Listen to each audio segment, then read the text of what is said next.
All right, ladies and gentlemen on the VOD, welcome back. 90,000 to lithium. I would say that for a full thing, I would probably tab back to the game so I could look at my lithium. Because I could see maybe 200,000 to lithium for an event, maybe more. Because that way it's still a decent chunk of change for people who aren't super rich, but it's also ripping some dilithium out of the economy, which the economy desperately needs. Frankly, this game needs more dilithium sinks.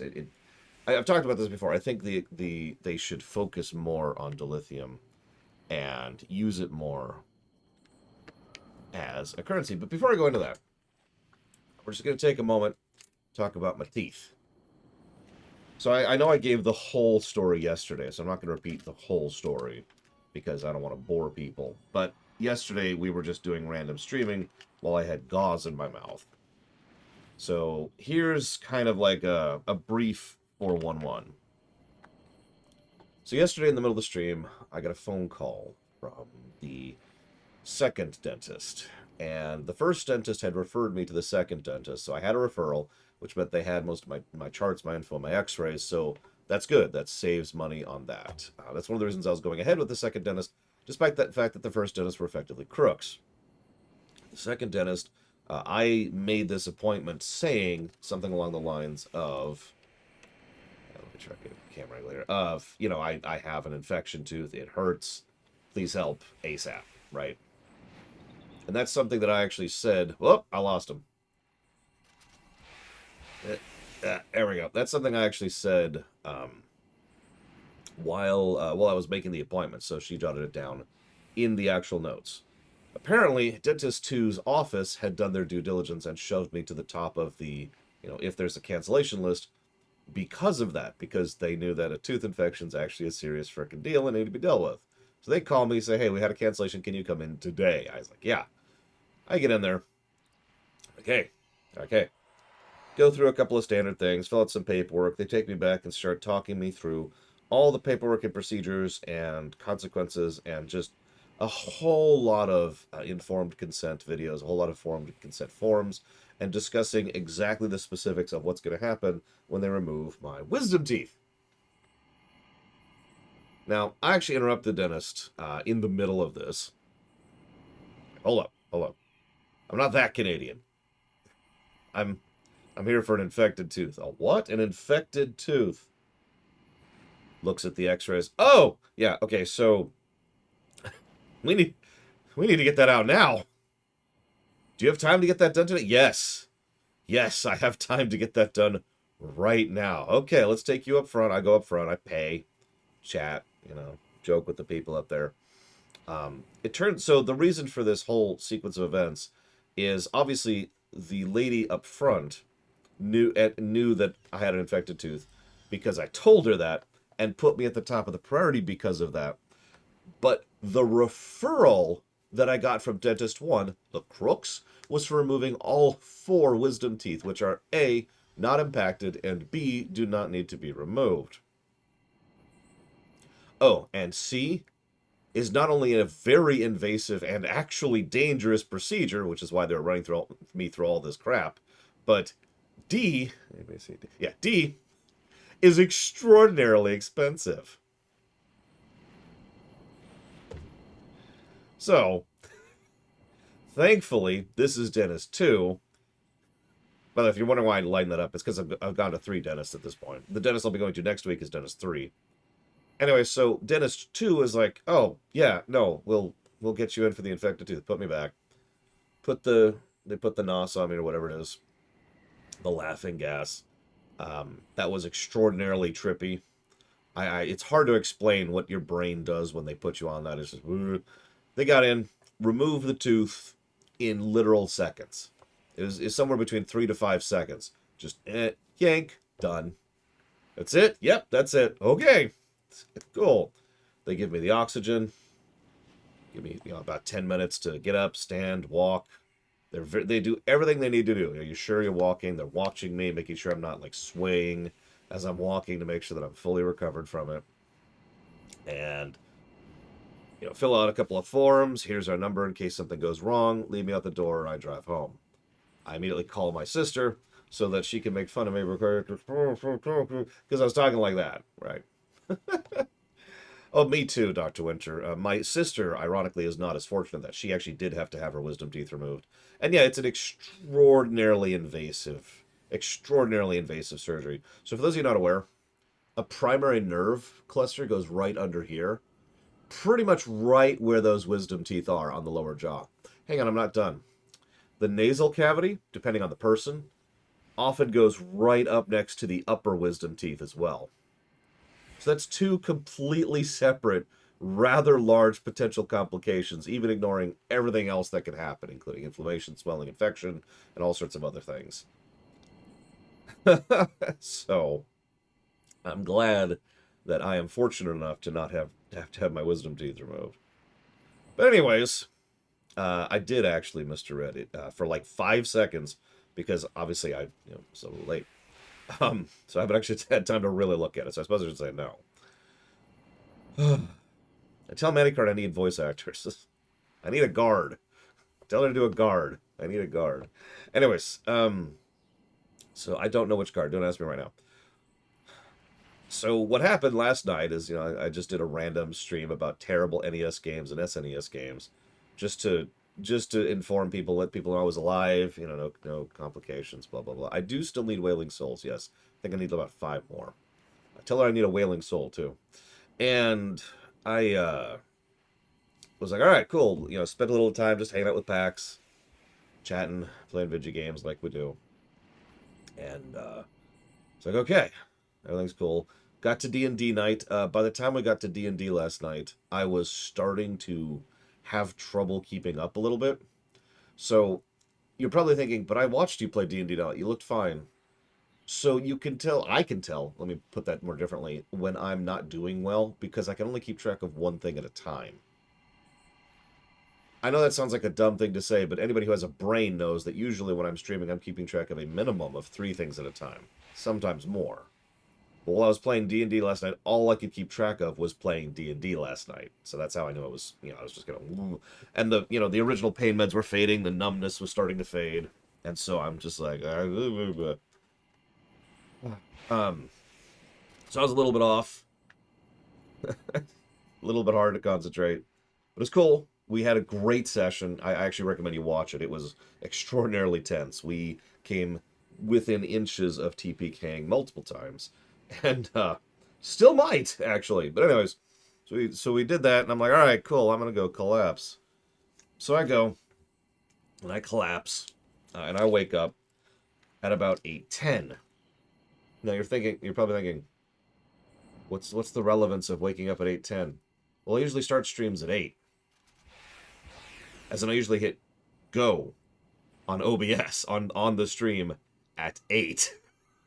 Yeah, half an hour ago, exactly. It's like, so I'm just laying there in bed, groggy as hell, like, huh?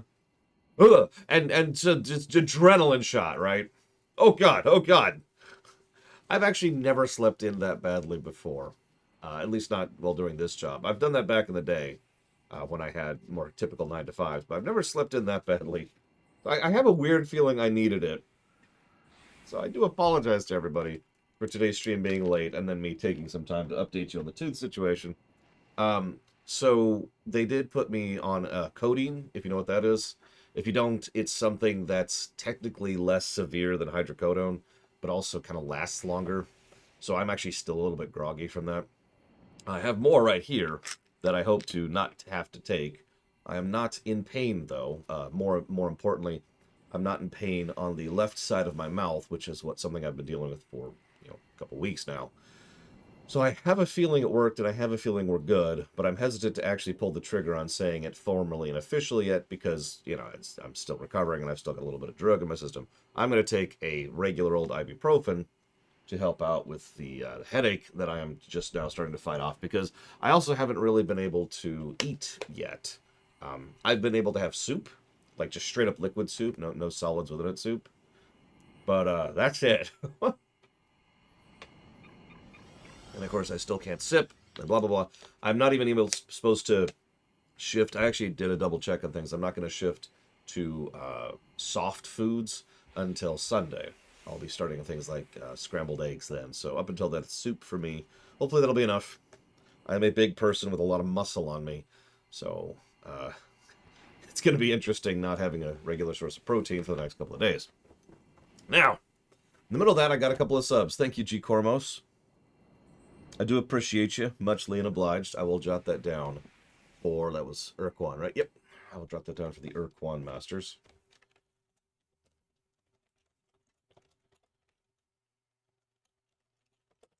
And Cashel, thank you for that unsubscription. Because I was a few minutes late.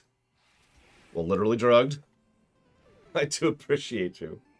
If you want to put that towards something, Cashel, let me know. And apparently Justin as well. Thank you, Justin. And I will jot that towards...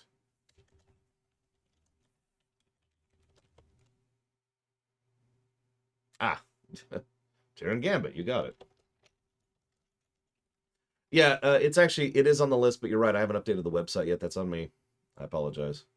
But it is on the list. It is a valid category. And hopefully that'll be out soon-ish so we can finish that up at some point in the future. So thank you again, Justin, very much. I will put yours towards Starfield Casual.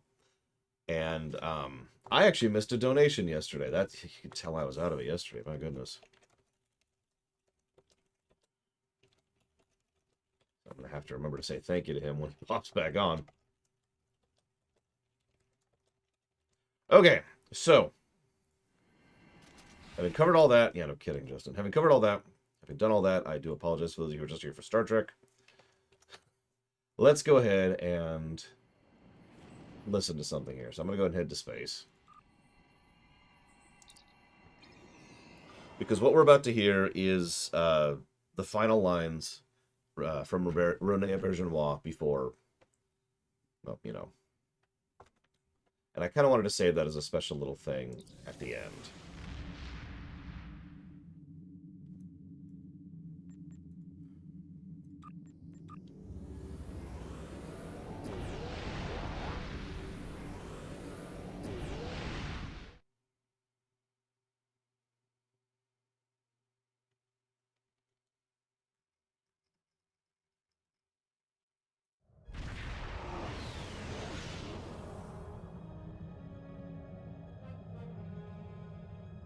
The future of the Dominion is uncertain for the first time in many years.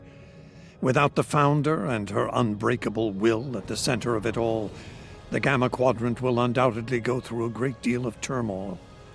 I'll do what I can to maintain order and keep the peace, but it's going to be challenging, to say the least. For now, what matters to me is that you fought for the Dominion when we needed it the most. I won't forget that. And thanks to the Great Link, neither will the Founders. Thank you. I hope we meet again under much better circumstances.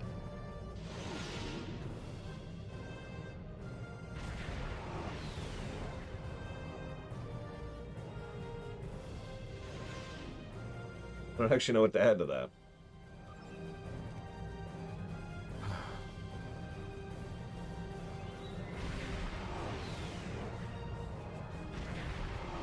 So, anybody who's actually checked the document recently may have noticed that we've updated a few things. So let me update the HUD. I actually did bother last night to update the document for where we're at after that arc. So we were at 126 just before, right? Well, after that Gamma arc, we're actually up to 140.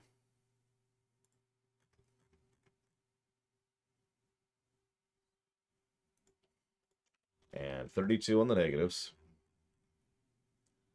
77 and 95. Now, I was actually going to spend some time this morning checking something, but anybody want to do a quick thought exercise? Here's the thought exercise. What if Retu donated right as I was about to start the thought exercise? What would it do?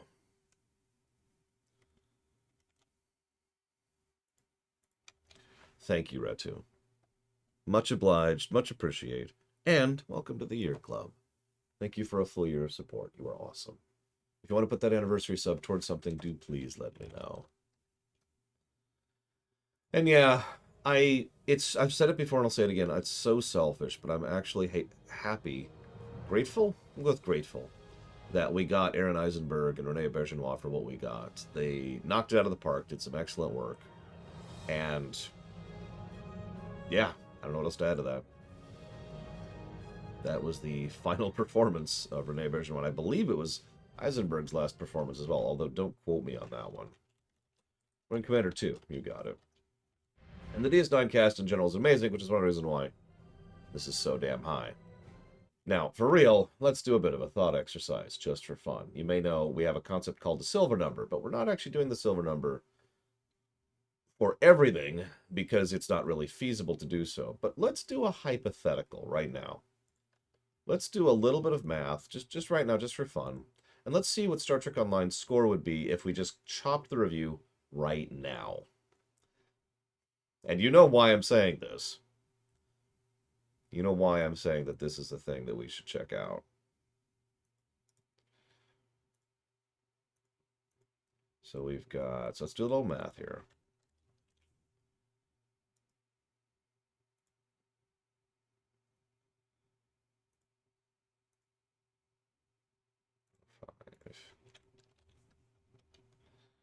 Yeah, me too, Justin. All right.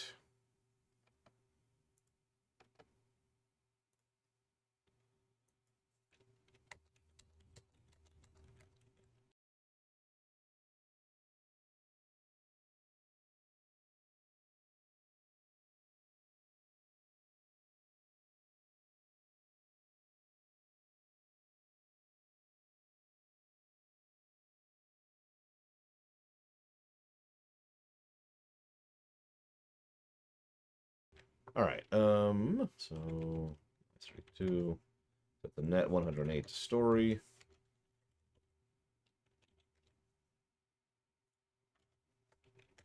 A net negative 18 to gameplay.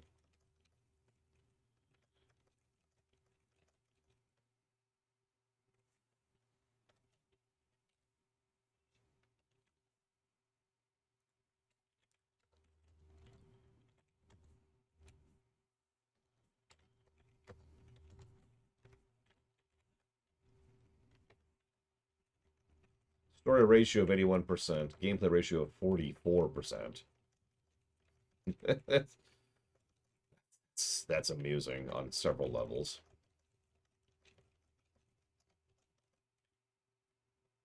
So, without further ado, that's actually lower than I thought it would be, but very appropriate. So, as of right now, the gameplay drags this down so hard.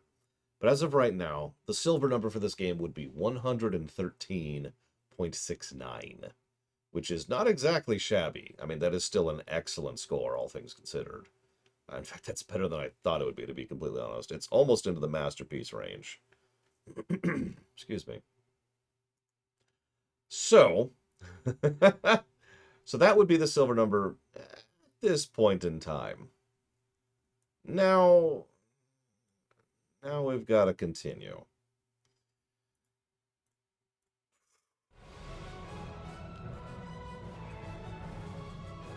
So first thing we're going to do,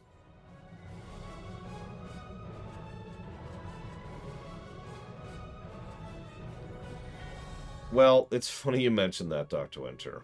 But let's just say that there will be more negatives for it, absolutely. So it is my personal opinion it's not as bad as FF14, because in FF14 it's a near constant thing. By contrast, here it tends to kind of dip in and out depending on the specifics of the cutscene. And I do think it's absolutely a problem, and I do think it's going to get more negatives. I just don't think it deserves it yet. I need to check something really quick. Don't mind me. There we go.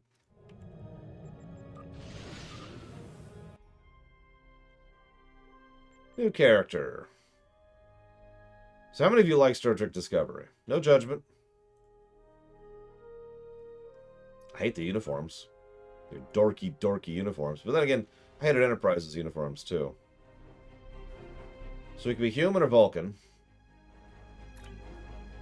We'll be human.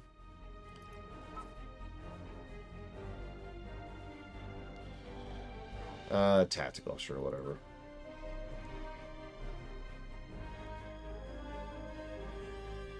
It's bearded up there.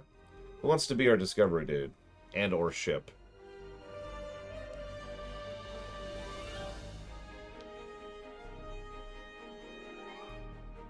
I knew it, Blade Travell. That's why you watch me.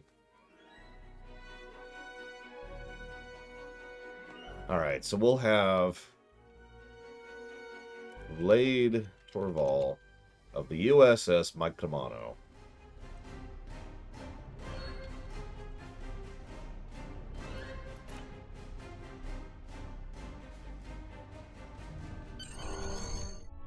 I still can't believe how much things have changed. We hadn't heard from the Klingons for years. And now we have. Now, the Federation's at war.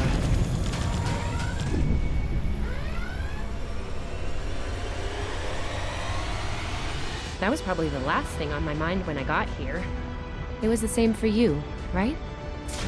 We came to Starfleet Academy to become explorers. Not all of us are fighters. Some of us are engineers, healers, scientists. We've been working hard on the ground and in space. We learned how things worked on a starship. And we learned how to work as a team. We've been getting ready to boldly go where no one has gone before. And today's your big day. Today you graduate and begin your career as a Starfleet officer. It's gonna be amazing. Alright, so real talk. The actress who plays Tilly does a decent job with Tilly. But I absolutely hate her as the other character, which I'm pretty sure we will see during this arc. And I'll explain why if we get there and when we get there.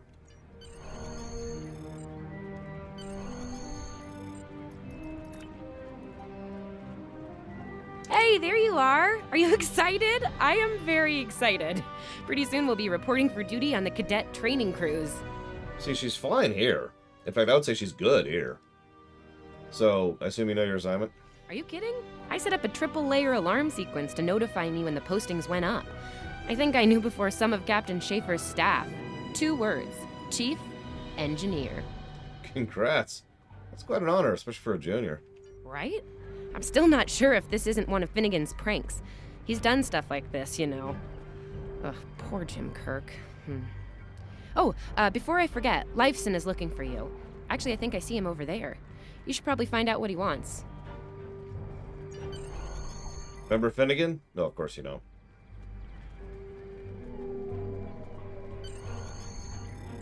Kirk is still in the Academy days. That's where we're at, roughly. Or just out of the Academy. But either way, this is very, very, very early in Kirk's career. Here's Lifeson, one of the best tactical cadets in your class. Oh, no, after Evelyn. And yourself, of course. Are you looking for me? There you are. I wanted to thank you for helping me pass that final and for all the other times you've helped me. Seriously, I might not have made the cadet cruise if it weren't for you. I hope Schaefer recognizes all you've done to lead our class. Have you got your assignment yet? Not yet.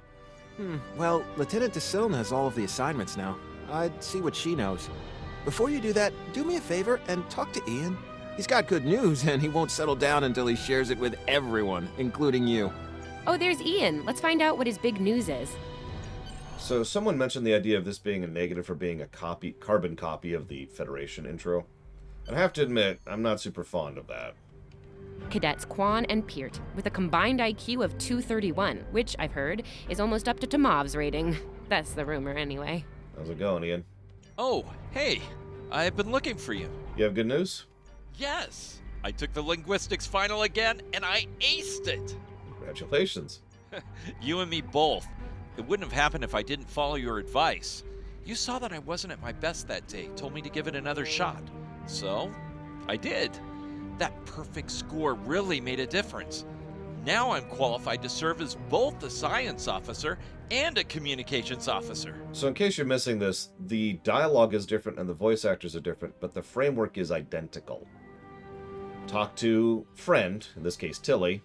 She says, hey, I was super nervous and excited to get my thing. Remember, it was the Trill woman in the other one. Dezinal or Designal, however she pronounced her name. Anyways. And then we moved on, and then this next person is like, yes, no, this is this thing, but I'm doing this thing for tactical. You should go talk to the science person who's over here. And yeah, it's the same structure of the dialogue that the Vulcan had, which was, you encouraged me to go back in, and they repurposed the script. Thanks. Always good to have options, right?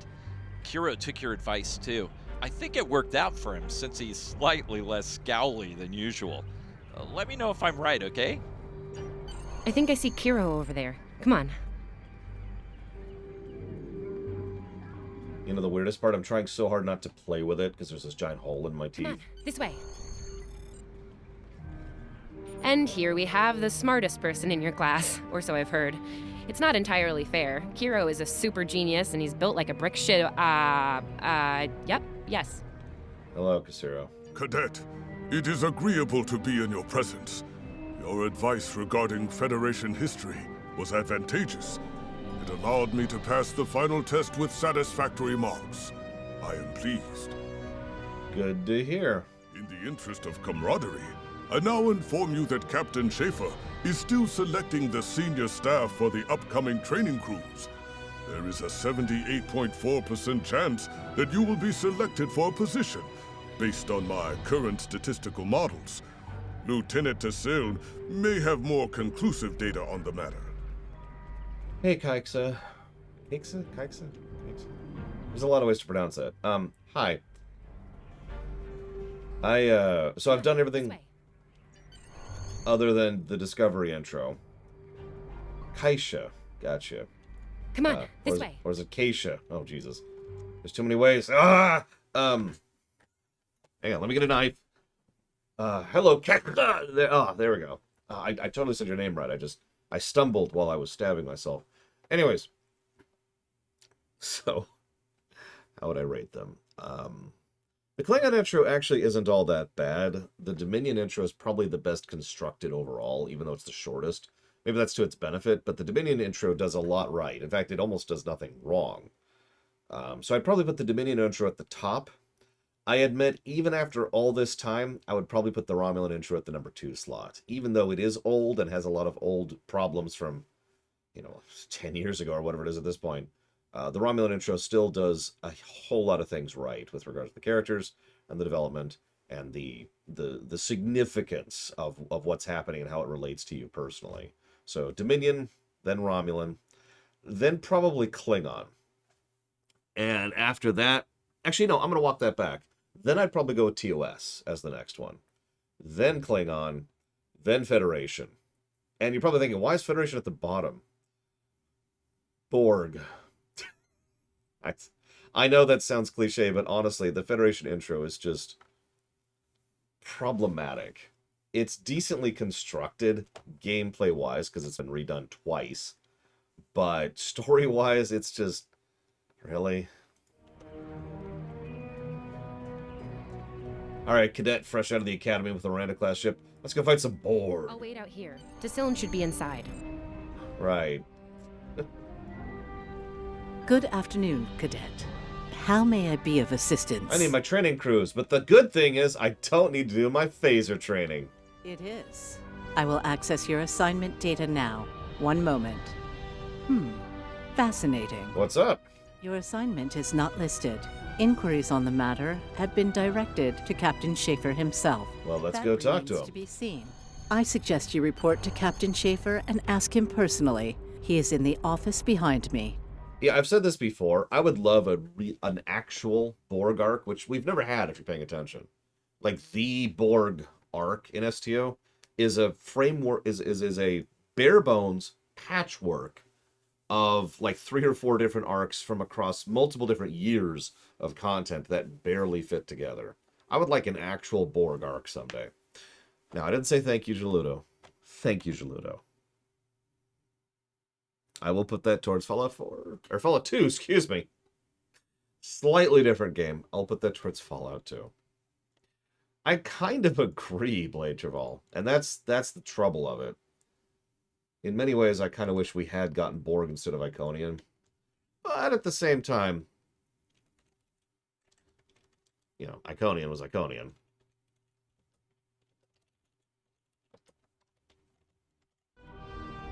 Yeah, the Borg arc is, Captain, I've decided to kill the Borg.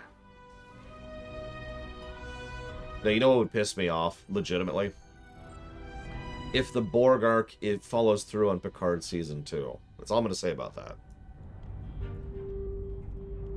Good to see you, Cadet. Today's the big day. Congratulations. Judging by that look on your face, I trust this visit concerns your assignment on the training cruise. Is that the same voice actor as the Captain from the future? Well, you can relax. I'm happy to report that you won't be my new bilge officer. Far from it. Thank you, Cam. There is a matter I'd like to address, however. Your academic record is impressive, but I don't see your results for the advanced phaser training program. Care to shed some light on that for me? The guy we talked to who's like, why didn't you take the phaser training program in the modern thing?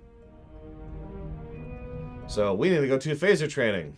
The Federation is at war with the Klingon Empire. You know what? Indeed. You know what? Indeed. She'll meet you out in the quad. Talk to her to start the training.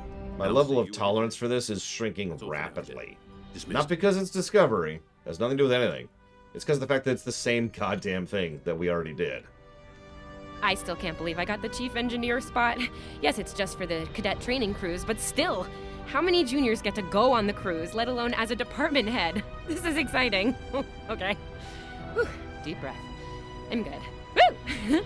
Enough about me. Where did you end up? I'm letting her talk because she's actually legit. Like I said, Tilly, I don't know the actress's name, forgive me. The woman who voices Tilly does a pretty good job with Tilly. I'm going to jot that down in positive territory. Mary Wiseman, apparently. Yeah, you can tell. I don't know any of the actors of New Trek.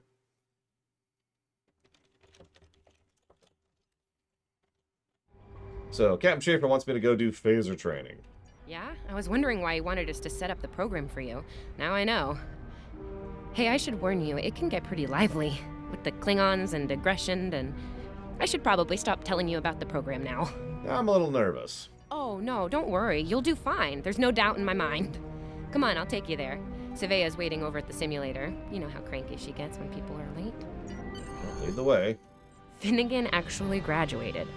I guess the Irish are lucky after all.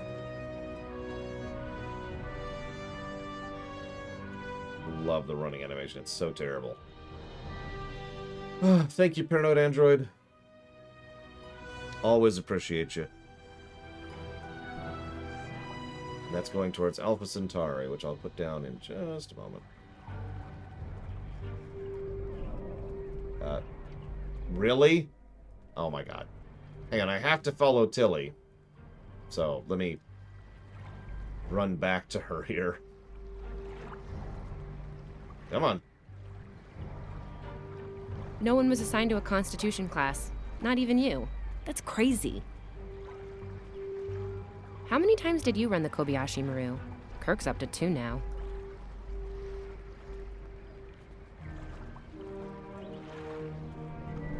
We better hurry or we'll lose our spot. Oh, I hate running. Uh-oh. There's Ev. And she's looking impatient. There you are. About time. Program's loaded and ready to go. I hope this is your lucky simulator. It's been nothing but bad luck for Kirk. Please stop referencing Kirk for 5 seconds. Can you do that? For 5 seconds.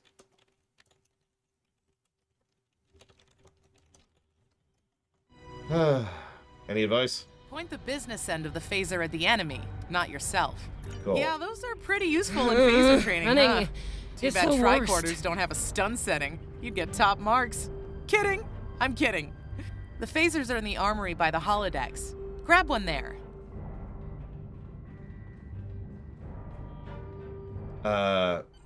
No, Dr. Winter.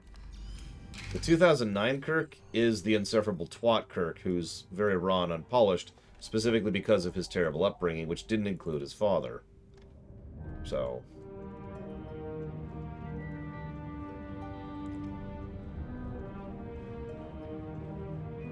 Now, it's not like Kirk, our Kirk, Prime Kirk was a saint. Just go to the center of the room. Choose still. your pain. Oh no, it's... What are you? Are you an orc? I will never stop making fun of the Klingons of Discovery. I know it's overbloated. I know people won't shut up about it. I don't care. They're ugly.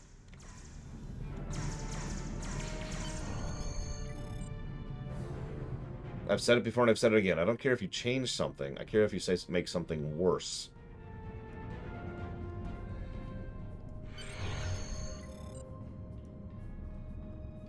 Nice work, Cadet. A few points below Surveyor's personal best, but it was your first try. Yep. That I do, Cadet. First officer's station is yours. That's if you want it, of course. The bilge officer spot is still open. Oh yeah, don't even think about the fact that we have a holodeck at this point in history. Like, don't even think about the fact that we didn't have a holodeck about 40 or 50 years from now to train cadets on at Starfleet Academy. Don't think about it. Thought you might say that. You've done well here, Cadet. I expect that trend to continue, onward and upward, throughout your career. Sure. Likewise. I'll see you on the bridge then. And Wow, look at you, First Officer!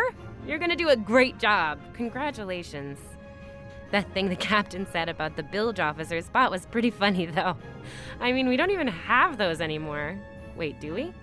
Anyway, First Officer, how does it feel? Oh yeah, and in case you're wondering why I'm making such a deal about the holodeck thing, the specific reason isn't because of continuity or canon or anything else like that. It's because this is just a retread of the Federation intro.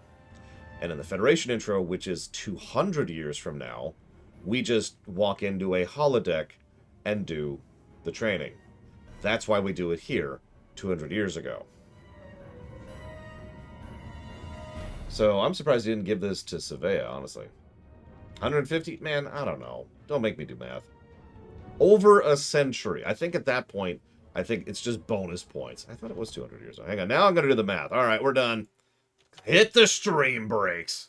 It's time to fact check. What do we got here?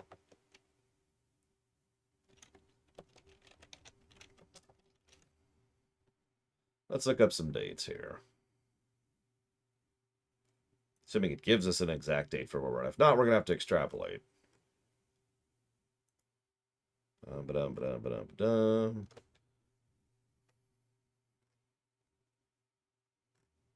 It's not going to tell me the date, is it? No, of course it isn't. Why would it do that? Okay. We'll do this another way, then.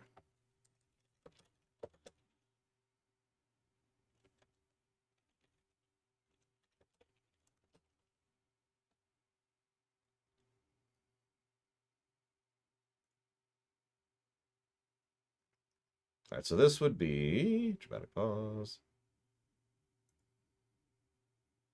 2256, apparently. So, a little math at that point. 153 years. Damn. Now that we're being accurate. The reason that there's a holodeck here 153 years before we actually had the holodeck mission is because 153 years from now, there's a freaking holodeck mission. You know, I love her, but Savea's a little too, aggressive at times.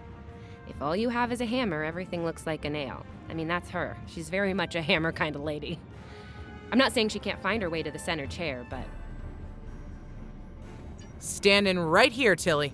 Might think about that if you want to make it to senior year. What? I'm kidding. Mostly. She's not wrong, though. We all have jobs to do, and you're gonna do great as the XO. Proud of you. Thanks, Evelyn. Seriously, Captain Schaefer didn't make that decision lightly. He believes in you, just like me. Even though you got me blown up in the Kobayashi Maru. Awkward. Well, we should get going to the shuttle bay. Everybody's waiting for the ceremonial send-off toast. Guess who gets to give that?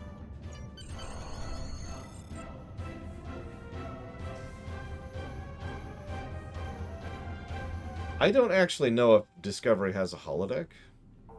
I know that people argue left and right as to whether or not holodecks existed or not in the old stuff, because everyone points out the fact that the original series was supposed to have a holodeck and they didn't have the stuff for it.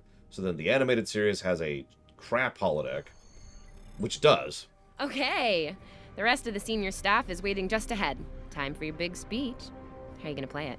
Inspirational? Heartwarming? That could be good. Hey, make Savea cry, like just a single tear. Warrior style. Anyway, I'll meet you at the bar. No pressure, you're gonna be great. Also, in Enterprise, they had a holodeck because...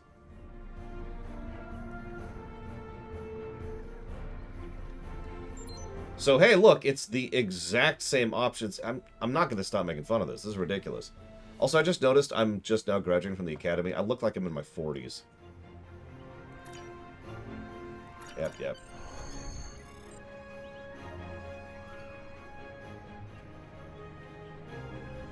No, TOS had the food cubes. Which is actually kind of a cool idea, to be completely honest. The food cubes are literally just nutrition... Tilly? Are just nutrition packed into a cube, right? Like no flavor, no, let's call it intangible benefit, but all of the tangible benefits of nutrition. I actually applaud that idea. It makes a degree of sense. It's something we're probably going to use in the rewrite as well. Are you ready to head to the ship? Okay, so that was all just copy-paste nonsense, effectively. Barely salvaged by the fact that Tilly is Tilly. There's even an ensign who waves at us as we leave. Jesus Christ. I can't believe we're finally doing this.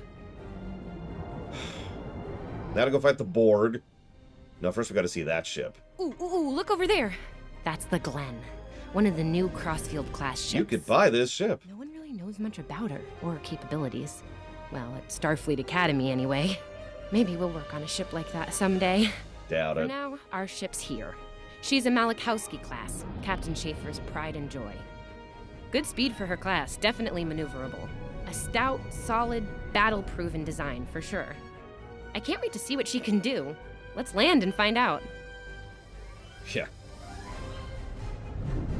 As an aside, I don't like the Crossfield appearance. Granted, I don't like a lot of Federation ships, but the Crossfield, I just look at that and go... Like, the weird pseudo spread of the nacelles is not something that's my thing at all. But if you zoom in on the saucer, the fact that it has that space in the saucer, where there's just empty space, is just... What? Please think about, like, from an engineering perspective, please think about everything that goes into a ship hull, right? It's not like you can just carve out a section of it and it's simple. You have to... That section now has to have the hull, the actual armored hull, and then all the conduits and wirings and everything else going through it. What I mean by that is if you want to carve out a hole, like a line this thin in your hull, what you're actually doing is you're moving about this much of actual space along your hull in order to fit all the other parts and pieces that make up the outside of the ship. That's ignoring all the structural problems that does. Why do that? I mean, it bothers me on the Vengeance, too, but at least on the Vengeance it's this giant frickin' V. Okay, we need to check in with the deck officer first, then head to our stations. Oh man, I cannot wait to see the engine room. My engine room. Yeah! Never change, Tilly. For real.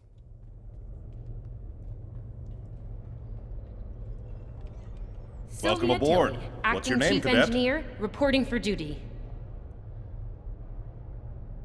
Yes, here we are. Acting First Officer. You're all set. Notice they've got pretty much the same people, different outfit, but same people in the same spread as we did on the frickin' Miranda. By the way, I also love how, just like on the Miranda, we have this colossally huge shuttle bay. Report to Captain Schaefer on the bridge. He's been expecting you. Use the turbolift behind me. It'll take you directly there.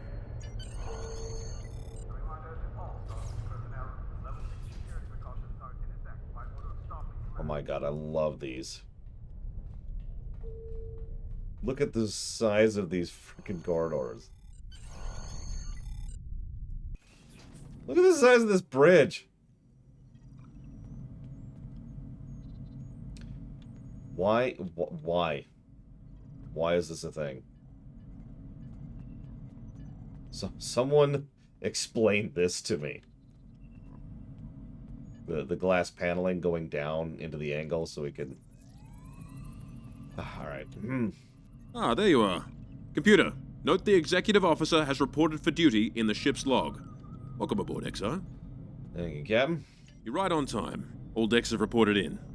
We're ready to get underway. Let's start things simple by getting the old girl out of dry dock, huh? Contact dock control and get clearance to depart. Dock control has cleared us to depart. Acknowledged. Carry on. Shuttle bay doors are closed. Acknowledged. Carry on.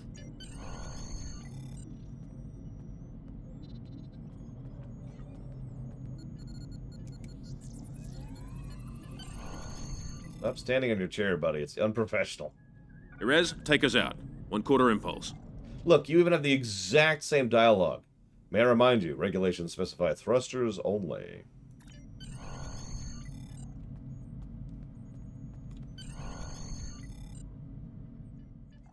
I'm sorry to keep hammering this point in, but... Acknowledged, Helm. Set a course for Vulcan. Warp 4. You know what? I'm just going to mute this so I can talk for a second. You know what this is? This is indicative of what we're in for in this particular arc. STO has never exactly been the highest quality and the highest presentation, but they've always put effort. Hang on. It's Fortuna. Audio only. Put them through, comms. This is the Fortuna! Can you hear me? So, warp core is failing. We could really use some help here. Let them know we're on our way. Helm, lay in a rendezvous course. Altering course, sir. ETA 3 minutes. Transporter room. Prepare Discovery does a lot of tilted camera angles. Sensors can't read anything in the vicinity of the Fortuna. Communications are out as well.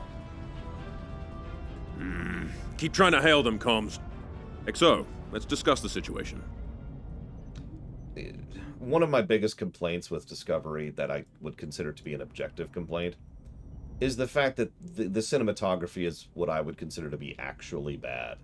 Lots of fast-moving camera angles. Lots of fast-moving cameras at weird angles. Just, like, there's sweeping shots where they'll, like, do this with the camera as someone's walking onto the bridge, and it's just like, what are you doing?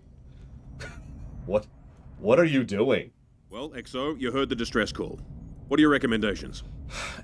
Anyways, so, yeah. They've put effort in, right? They've tried, and they've bothered, and they've done the best they could to put out the best that they could. And in my opinion, they have absolutely scrimped on this section of the game, including the intro we're going through, obviously, objectively, fundamentally, and provably, but I do think this is something that we'll see in the future as well. Remember, a lot of us saw the upcoming missions as holodeck simulations. It's like, do the next quest. The next quest is like, we're going to run you through a holodeck simulation of an event that happened historically. And it's like, oh, okay. Why? No explanation given. And then, all right, we're going to run you through another holodeck end simulation. And it's like 4 of them in a row, I want to say. In fact, I have it right here. Hang on. It is, in fact, 4 of them in a row. It's like, okay. Afraid not. This is the real deal. Per Starfleet reg, not usually, no. Good call. Agreed. Yellow alert. Surveyor. Exact same dialogue. Get down to the transporter room, XO. I want you to oversee the rescue efforts from there. Exactly, Junkerosh. These are all missions designed for a Discovery character. So everyone else just got a holodeck simulation with no context and no relevance. Just go do a historical recreation. Fortuna should be in range. Give me an update. I'm getting some weird readings. I can't get a solid lock. There may be interference. Trying to compensate. I think I have it. This is a lot different than the training scenarios. Beaming them over now. Klingons! Oh no. Orcs!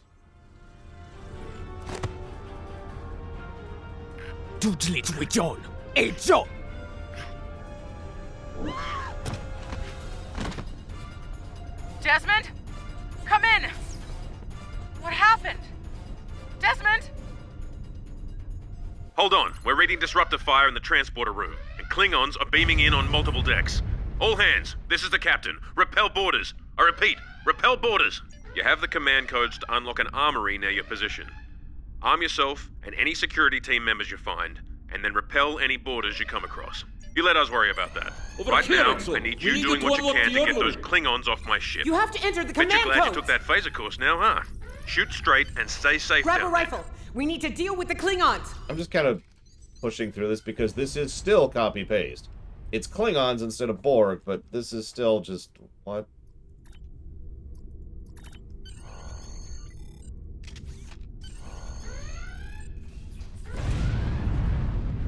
Yeah, this... I don't know, Tara.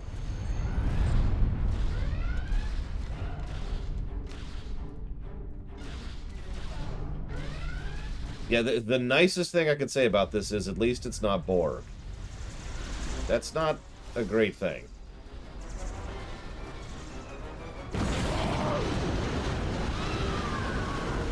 Oh no.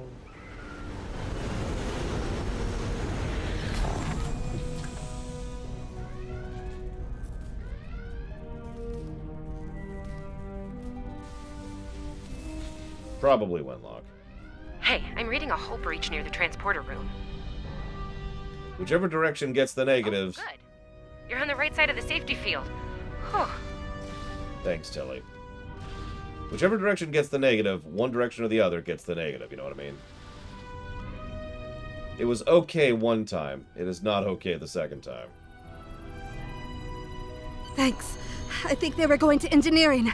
Better hurry. There's a lot of them. I mean, ignoring the biology problems, they're Umbral Magmas. I'm not sure what the benefit of it would be. Engineering. Being a half orc, half gnome. But if one of my players wanted to argue for it, I'd be like, alright, talk me into it. Sell me.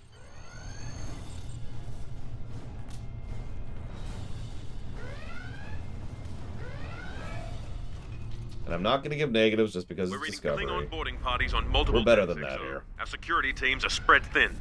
I need you to get to engineering and keep it secure. It's bound to be a priority target for the enemy. I mean, hell's bells. We didn't give negatives for the Enterprise stuff, did we?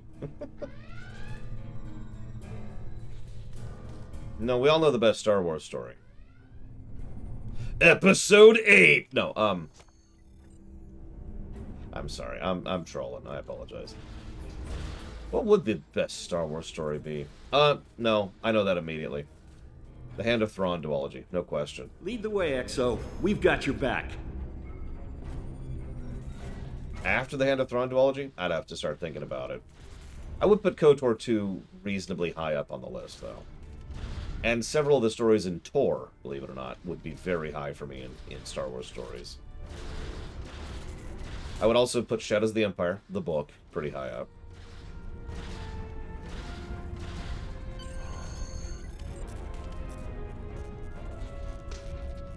Yeah, Imperial Agent is phenomenal. I love Sith Warrior. I enjoy Sith Inquisitor. I enjoy Bounty Hunter. The Thrawn trilogy isn't actually that high for me. Glad to see you. Which I know sounds heretical, but have you ever gone back and reread the Thrawn trilogy, like, recently?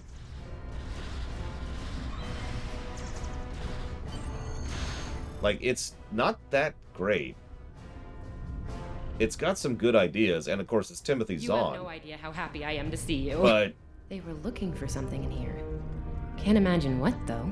I mean, they have warp and impulse tech. What else would be in engineering? Especially since the ship's a complete mess thanks to them. Is there a part they didn't shoot? Sorry, I could really use your help, since you're here. I got your back, Tilly.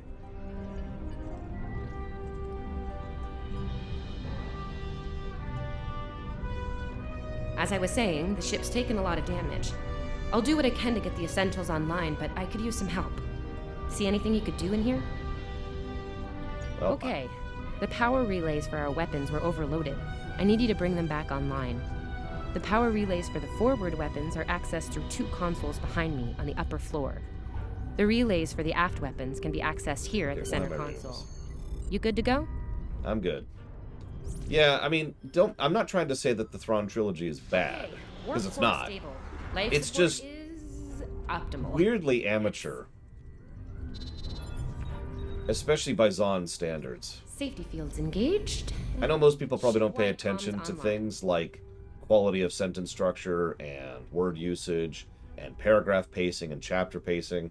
Because you know me, I like to dissect stuff as I'm reading and watching and playing. But you look at some of Timothy Zahn's more recent works, and you go look, and then like immediately compare and contrast to the Thrawn trilogy, and it's a gigantic gap in quality. And yeah, it was pretty early on in his career, relatively speaking. Arguably the thing that really put him on the map. So don't mistake me, I enjoy the Thrawn trilogy, it's just, I would say it's kind of like middle tier in terms of EU stories. Now the Thrawn duology, which I consider to be the best Star Wars story ever, that's legit. That would be the, oh god, Hand of Thrawn and Vision of the Future, I believe, is the name of the two books. Just phenomenal stuff. Cannot recommend enough. Seriously. If you haven't read those two books, I extremely recommend them. They are, in every way that matters, Cashel joked about this earlier, but in every way that matters, in my opinion, that's when the EU ended. That was the final story for the Star Wars. Spectres of the Past, that's it. Spectres of the Past, Vision of the Future. That's it. Thank you. There's actually stuff after that. There's the New Jedi stuff. There's the stupid stuff with Cadence, or whatever stupid name is. And there's the Vaughn. But, in my opinion, that was the capstone to Star Wars. The conclusion of... That was the Legion. Put it in such terms. Or that was the Shadowbringers of Star Wars. Can those be read without the Thrawn trilogy? I'd say yes. You'll miss out on a couple of things because it directly references not only those events, but basically all of the EU up to that point. Yes, all of it. That's another reason I mentioned that those two books are kind of the end of Star Wars, because it really was, let's tie up all the threads from the, well, most of the threads from the EU up to that point.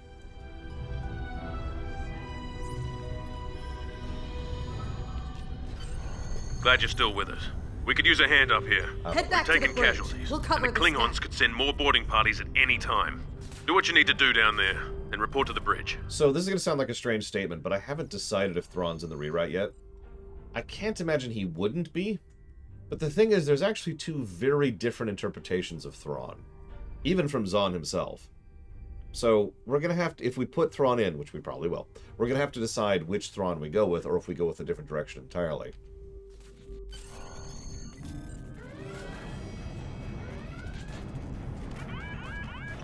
Sir, we flashed shields! Prepare for... Ugh. Negative to story.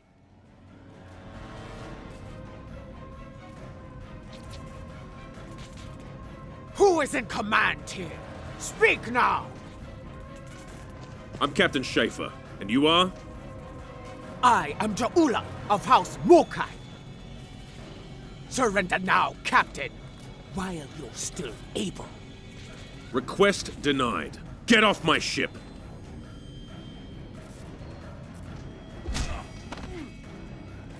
Get off my ship! If you insist, Captain. Jonju! So instead of the Borg kidnapping him, it's Ja'ula. It's Ja'ula. I'm not actually joking. I'm going to jot down a negative for story for her right now. And we'll see how many negatives that blossoms out to by the end of this arc.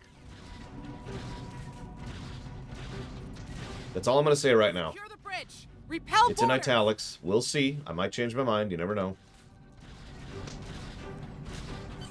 The Klingons are gone. And so is the captain. Yeah, I'll get try used to to her. find the Klingon This ship. entire story arc Was intense. is her story arc. We just fought Klingons. I'll be okay. Thanks to you. I owe you one. Thought I was done for. Thanks. If I had to pick between Klingons and Romulans for an AC game, I'd pick Romulans. No question.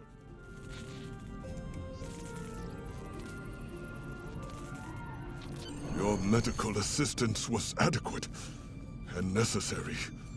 I thank you. What happened here? Incoming transmission.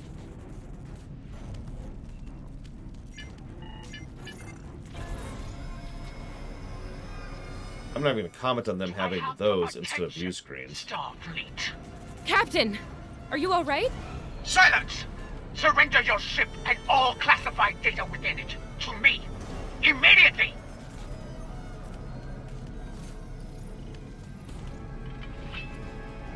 Schaefer, order your crew to do as I say. XO, Yeah, what? follow my orders to the letter. Fire on my position.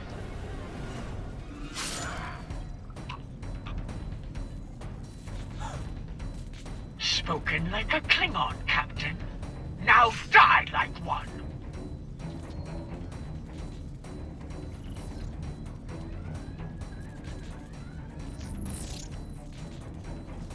What do we do now?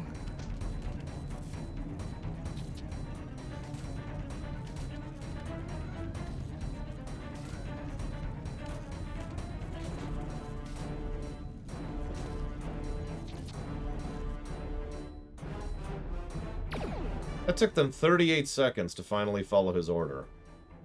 Jesus Christ, people. That ship so much. I fought it so many times. What again?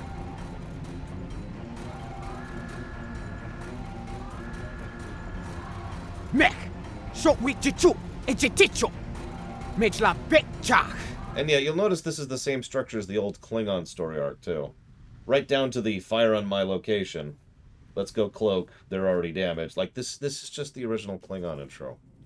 So they repurposed the original Klingon intro to the Discovery intro, and then they repurposed the new modern Trek intro in order to follow the Discovery intro. You can devil's advocate all you want, Dr. Winter. This is not good. On any level. We're still here. Most of us, anyway. The captain. Look, the captain knew what was at stake. Required reading material for the Hand of Thrawn duology. So the Thrawn trilogy should probably be up there. I would say you should probably at least look into the Jedi Academy trilogy. I would also recommend the Black Fleet Crisis, the Corellian trilogy.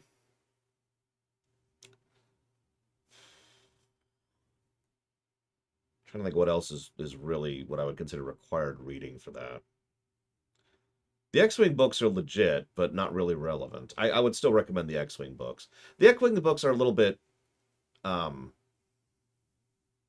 pulpy. You know, there's actually a term for that. I can't think of it. It's the book equivalent of an action film, but that doesn't mean they're bad. It just means they're kind of pulpy, right? All decks have reported in. We took some casualties and sickbay is full.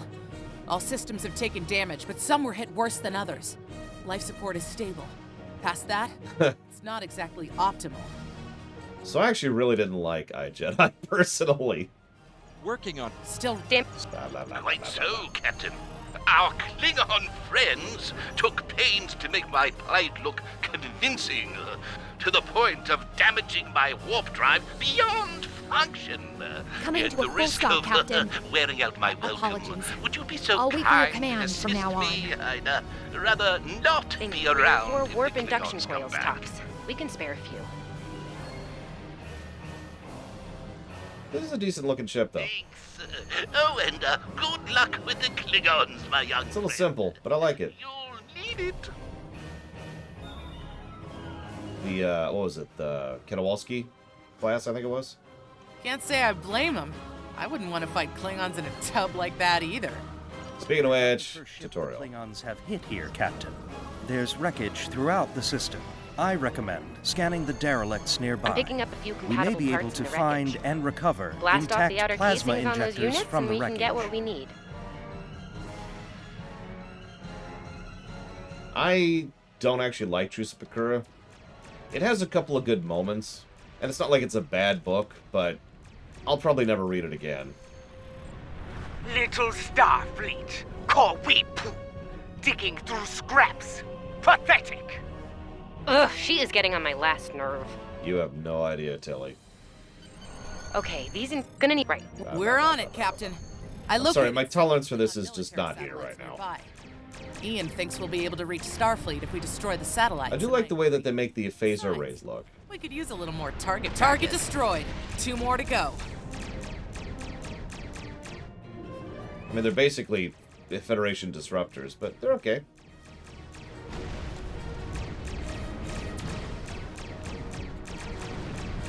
Starfleet!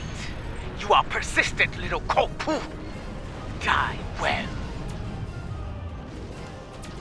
So there's the Lucara. A cheat ship. Long-range comms are back, Captain. Shall I send the distress signal?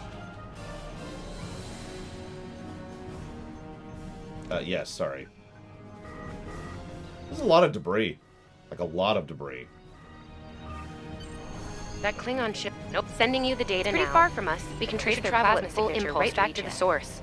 So... It'll show up on the map. Temporarily take power from the other systems, but vastly improve our speed. Once we drop out of full impulse, the power will return to other systems. Baka! Your death will be swift, poo-poo! Oh, tell me about it, Mike Kamano. I'm in a much better mood than I was in the last couple of weeks. I want you to keep that in mind for how much I am just tired of this already. Klingon ships, decloaking, Captain!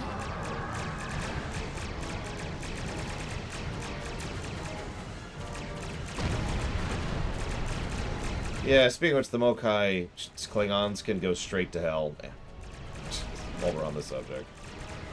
Yeah, compare and contrast the TOS intro mission, which is legit. Honestly, pound for pound, I think the TOS intro is probably actually the best one they've done. The Dominion one is really good, but Captain, it's also while we have the really short. There's the It would be tutorial. wise not to follow me. Cowardly, but wise. But TOS intro is just good. Tamav and I need time to get the plasma Pretty much injectors across the installed. board. Please don't break anything else.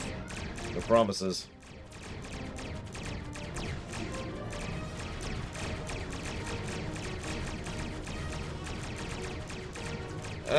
There's a lot of problems with the Vong. I don't want to... actually, I wasn't counting all the episodes, Mike Kamano. But even if we do count all the episodes, then yeah, the TOS episode blows everything else out of the water completely. Because it's actually got several episodes for its intro. Yeah, the problem with the Vong is a lengthy discussion, which not everyone's going to agree with, obviously. That being said, most people I know who are Star Wars fans, or who are into Star Wars, excuse me, who have an opinion on the matter, don't like the Vong at best. Not everyone hates the Vong like I do. Incoming transmission, Captain. It's a Starfleet vessel, the Sabrova. This is Captain Thykir Shran. We've received your signal. What happened here? Hi, Jeffrey Combs. I see. Ever since they acquired their cloaking device, they've been getting bold, even for Klingons. You're lucky to be alive, Cadet. Which reminds me, you're on Captain Schaefer's ship. Where is he? He's dead. And did you follow his orders? Yep. I see. Unfortunate. I served with Anton on the Endeavor. He was a fine officer. We could use more like him. I take it you're the acting captain then? Yes, sir. Very well. Schaefer didn't place trust in his officers lightly. If he chose you to be his XO, he knew you could get the job done. I'll expect the same. Our first order of business is getting your ship and crew to safety. We'll escort you to make sure you get back in one piece. What about the Klingons, sir? I'm sure they are. And if they're foolish enough to come back looking for a fight, they'll get one. In the meantime, set a course for our position. Sabrova, out. Okay. Here. I'm here.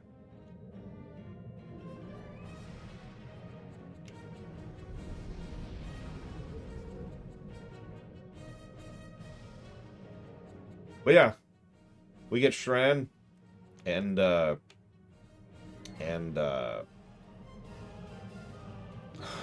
Brunt and Wayun.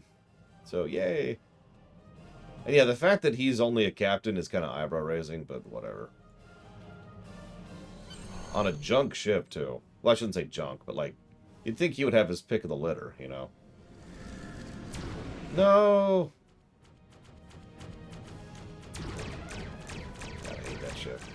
So, the wolf now fights with its cubs, eh?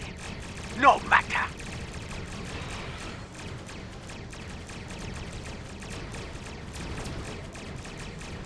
Stay focused, hit them where they're weak, and hit them hard. Today is a good day to die. Klingon Mach Tak Tak!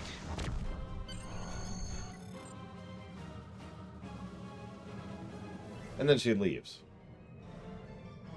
We were on our way to check in on another Starfleet vessel when we received your distress signal.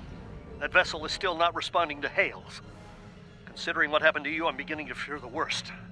I'm going to investigate, and I want you to join me. If the Klingons are up to no good in that system, I'll need backup. I know it's asking a lot, but we're at war. Consider this a field promotion, Cadet. You have your orders. Okay. This feels wrong, doesn't it? I mean, the captain just got killed by a House Mokai matriarch over something she thought we had on board. Shouldn't we be chasing her instead? I mean, Shran's the senior officer. We must follow orders. We're Starfleet. We're programmed to just, like, stop thinking. Apparently he's the great-grandson of Shran. We're programmed to... Oh, no wonder I got it confused. We're programmed to stop thinking the moment we hear, that's an order. You're right. You're right. For all we know, this Ja'ula could be behind what happened to that other ship. We should help them. I'll get back down to engineering, Captain. We are ready to go to warp when you are. I would honestly laugh, really, if the next opponent we fight was the Borg. Like, if they just forgot, you know? If it was just, whoops, time to fight the Borg. We've arrived, Captain. I'm reading the Ticonderoga dead ahead. Our orders are to make contact with them and find out why they haven't responded to our hails. Like, oh my god, it's the Vega colony. What do we do? I'm not sure. We're gonna have to do the best we can. Okay.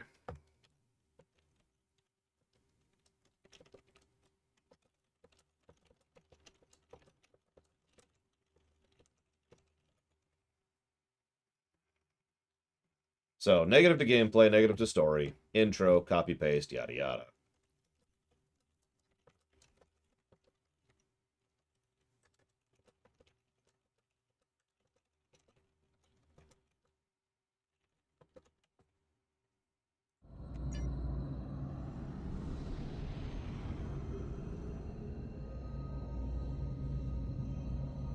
Damn it.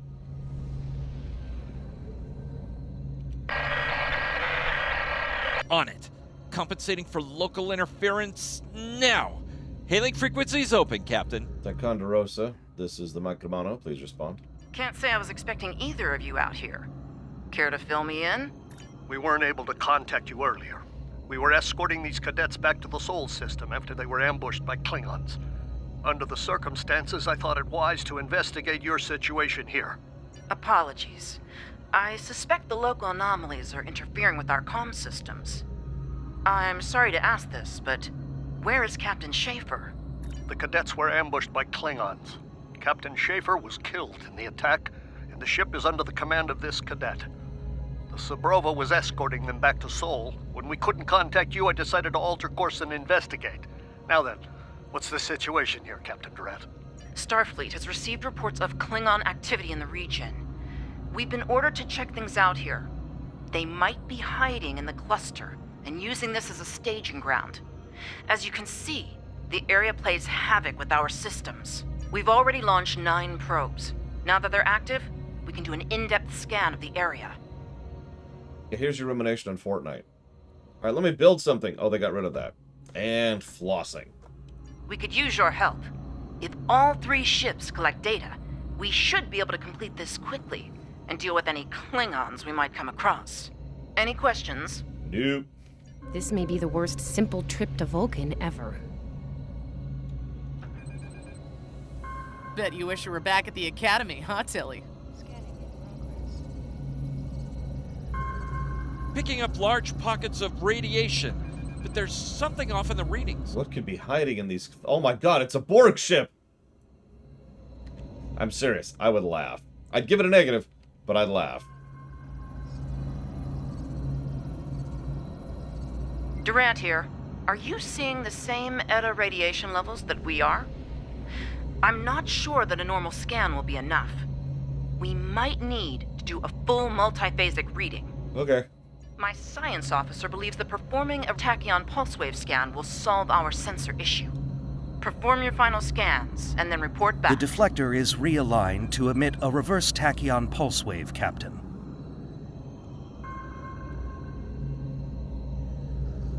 I mean, you remember when we were going through the giant waves of green radiation gas? Impulse spike. Captain! And it's like, oh my god, there's a ship hiding in there. What is it? And it was a sphere. You remember that? In this case, it's a Mokai, but still. Alas, we don't get any Borg today. I would have been completely unironically amused by that. The Dominion. Whoop! No, this is all Mokai all the time. Get used to that. This entire story arc is Ju'ula's story arc of Did we just the fight Mokai. the Klingons? Again? Yes, and we survived. Again. Ooh, that was lucky. Half the systems down here are bypassed like a Christmas tree, Captain. We can't take much more combat. I mean, I'm good, but I'm not a miracle worker. Yeah, you'll get there. Ticonderoga is under attack. Use full impulse to reach her quickly. I'm not joking, by the way. This is all Klingons all the time. There's a reason why I say the next 3, seasons are all just the same story arc. It's because they are.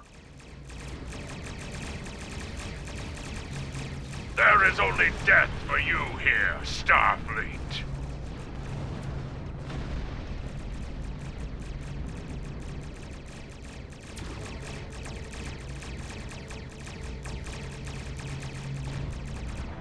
I think Ju'ula is in Discovery. I do not, Rama. Klingon warp signatures inbound. But then again, I don't like TNG Season 1 outfits. Fire here. Request immediate assistance. Or, the motion picture outfits. Or the Enterprise outfits.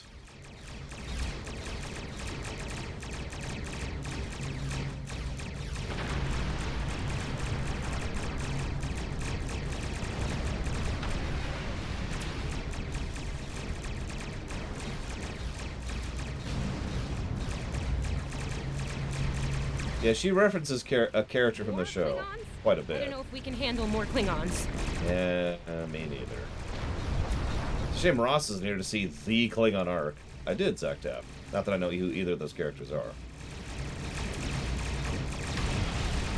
Wait a minute. You're talking about Jeffrey Combs. Never mind. Yes, I know who Jeffrey Combs is. He's one of my favorite actors / voice actors. You are Starfleet officers. You're prepared for this. Yeah, that guy right there. Yeah, I'll take Discovery. So let's actually think about what's the worst looking outfits, uniforms, of the Federation, not everyone else, in Star Trek. Multiple Klingon ships decloaking. Like, who's the bottom of the barrel?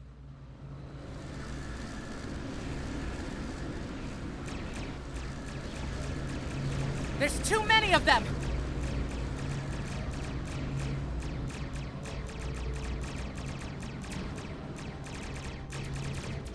More of them inbound, Captain. I don't like our odds here. Yeah, unfortunately, I'm gonna have to go with the crowd, I think. For a more valuable target. Hey, look, the Borg are leaving. En route to this other colony. Typical Klingon arrogance. This is still the same All damn intro. ships. Fire at will! Nice shot, cadets. No, Cubic, but thank you for asking. I think I know what the Klingons are up to here. They're using this system as a staging area. Yep, with their transwarp hub. We're picking up a large number of inbound warp signatures. Their most likely target is the Corvan system. There's a dilithium mine there, one we can't afford to lose to the Oh no, not the Corvega system. Agreed. The Sabrova is better equipped to hold off the Klingons and assist the Ticonderoga here.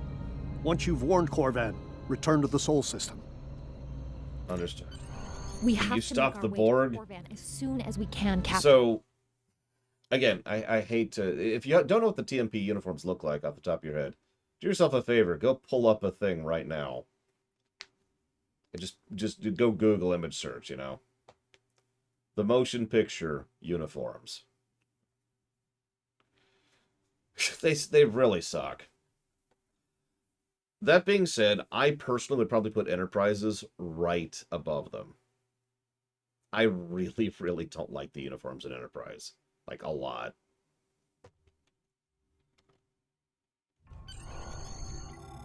I think it's supposed to be plasma cubic. Don't quote me on that. You need to warn the Korvan colony about the Klingons. We'll do what we can to hold off the Klingons here and repair the Ticonderoga. Good luck. Now, congratulations, Lieutenant. This is probably going to sound antithetical or heretical or whatever, but I would probably go ahead and put the TOS uniforms at the number, I guess that'd be 4 slot in terms of bad. You gonna turn? Hello? Of course, we can't warp there. So it's time to slow-mode it.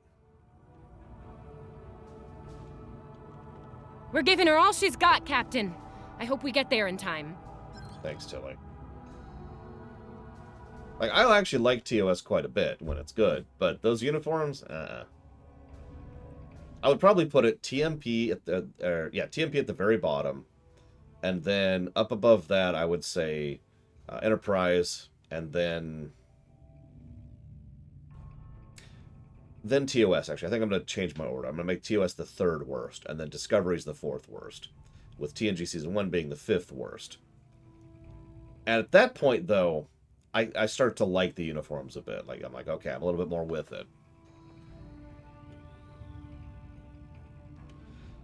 See, I would agree with you, Rama, except I completely disagree with you, which, if I'm understanding correctly, the rules of the internet, means now we have to call each other, hang on, let me put my notes here. Second. I think, okay. I'm supposed to say something disparaging about your heritage and call you a Nazi? Whatever. I'll get back to that. I'm also overshooting my target a little bit.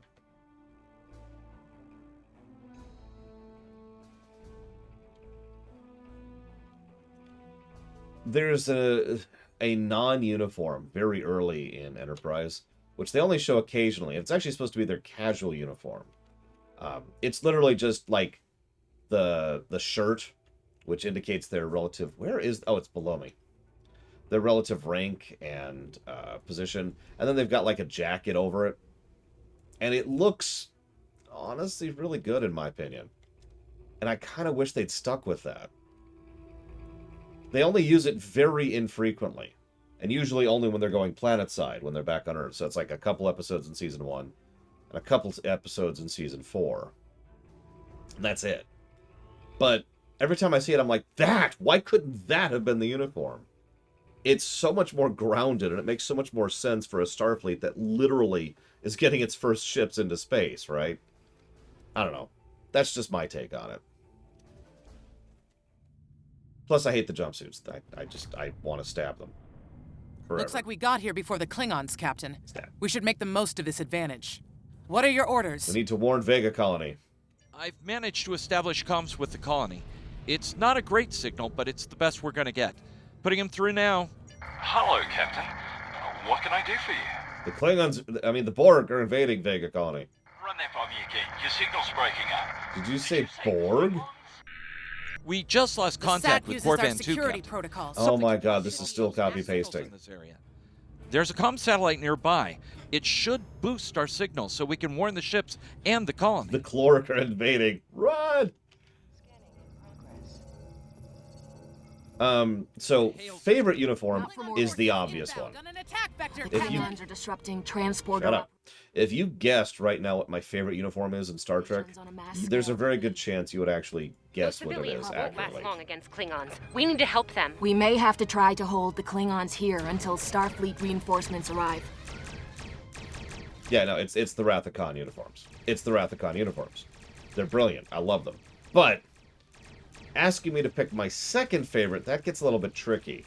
So the so-called modern Trek uniform actually has 1, 2, 3, 4, 5 variants, I believe, total, across TNG Season 1 to, well, late DS9 and the TNG movies.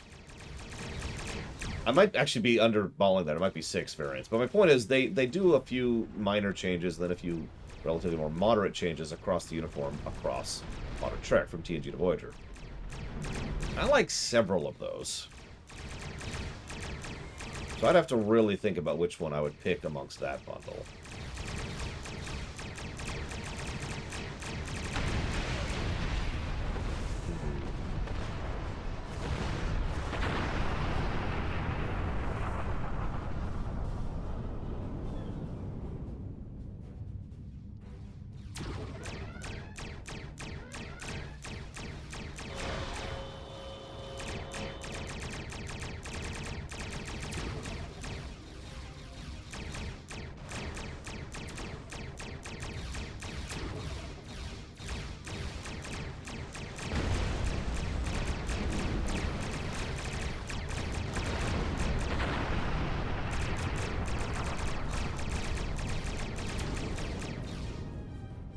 Oh no, it totally does, Flag End.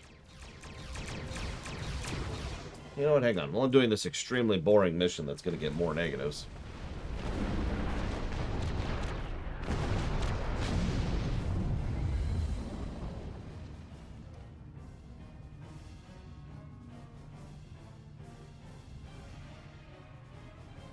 Captain, I have short-range comms again.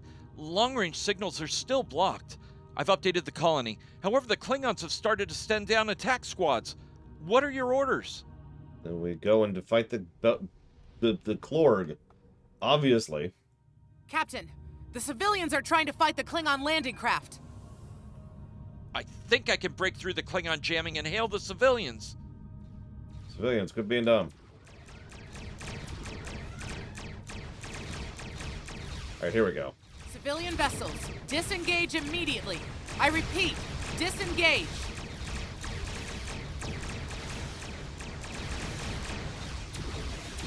Roger that, Starfleet. All ships, fall back.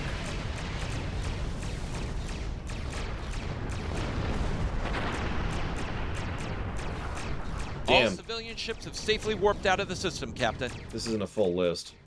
I found a list of images of some of the outfits, but it's not all of them.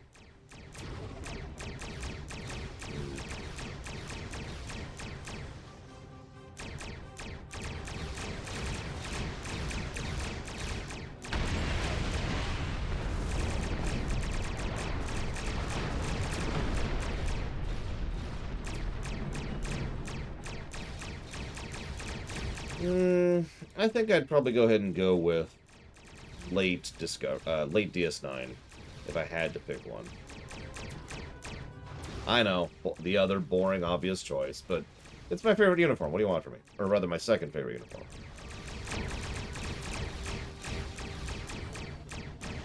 Oh my god, I'm still fighting these things.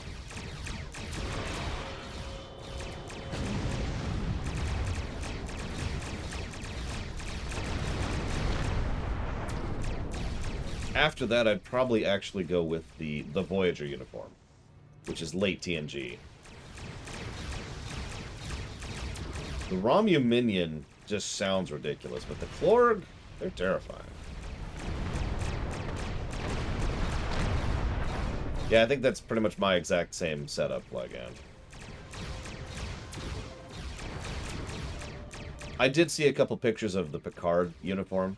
They're okay. I'd probably put that above TNG Season 1, but below TNG Season later and Voyager.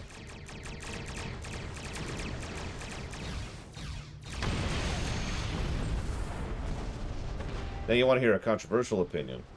My favorite dress uniform is actually the one from Insurrection. Captain, the miners won't be able to hold off the Klingons for long. Season 4 Discovery. Now, let me look it up real quick to refresh myself here. Discovery Season 4. What do we got? Oh, God! Right. I mean, they're brilliant, beautiful, and bold. They are the greatest uniforms ever made in the history of the known universe.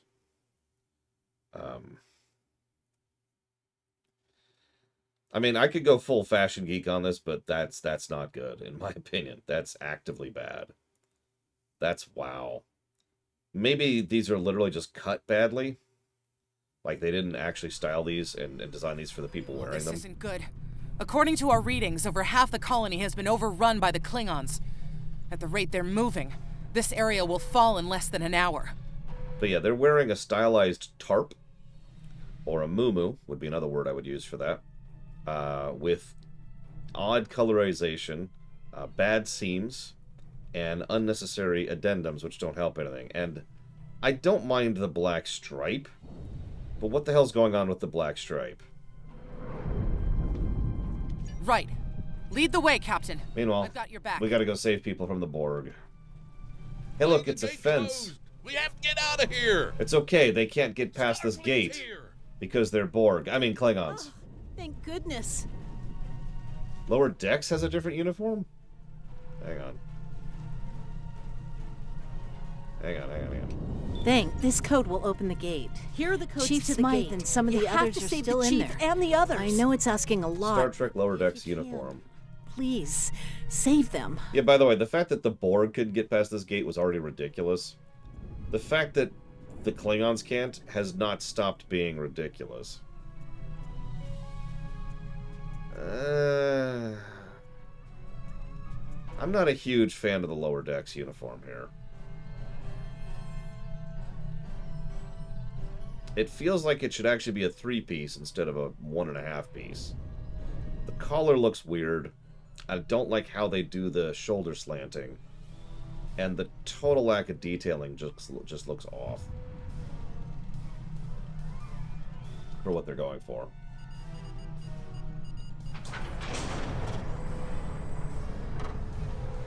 Still, not bad, just not a favorite. There's a lot of Klingons down there. Oh no, Klingons! Resistance is futile. I'll stop making fun of it the moment it stops being true.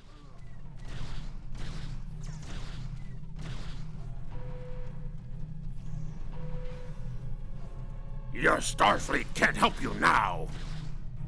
Oh no, Starfleet is helping them now. Stop! Help! Oh no, the Borg are assimilating people right in front of us. One of them's even going to get up and fight us again here. Oh my god, the Klingons are necromancers! I love how tab targeting grabbed the guy in the distance first.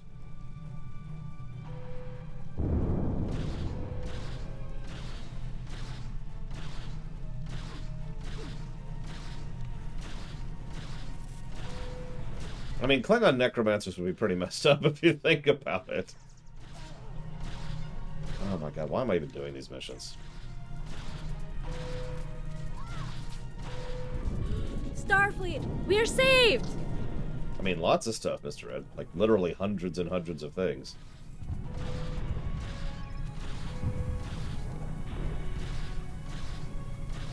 It's just us up here, Captain. No sign of Sabrova or Ticonderoga. Where's the... Whatever. We're saved! Or they're saved! Someone's... look, someone got saved, okay? Okay, legit, Zach Taft, if that happened, I would laugh. It'd be ridiculous, and I'd give it a negative, but I'd laugh.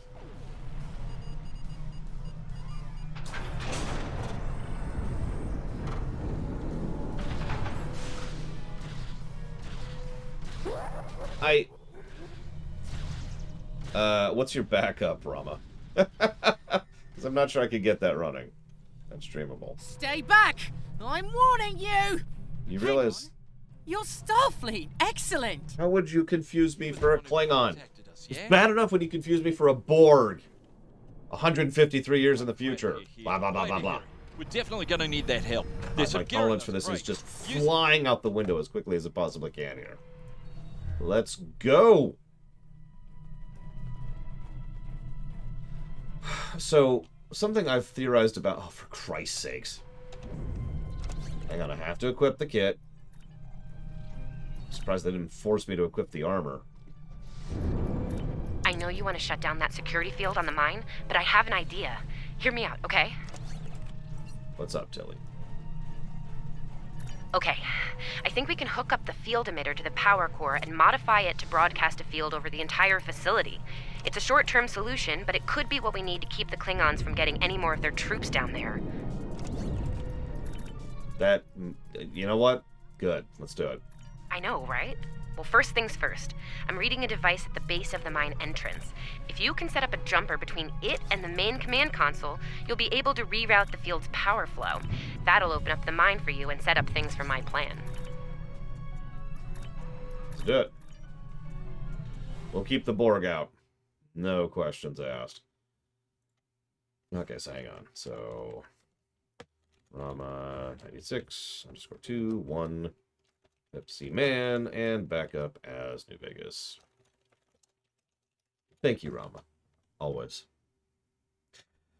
Now, to be very clear, I don't actually dislike Discovery. I want to be very clear about that, because I guarantee you some numbnut is going to pop into the comments saying, "You just don't like this because it's Discovery," and then they'll die in their own vomit.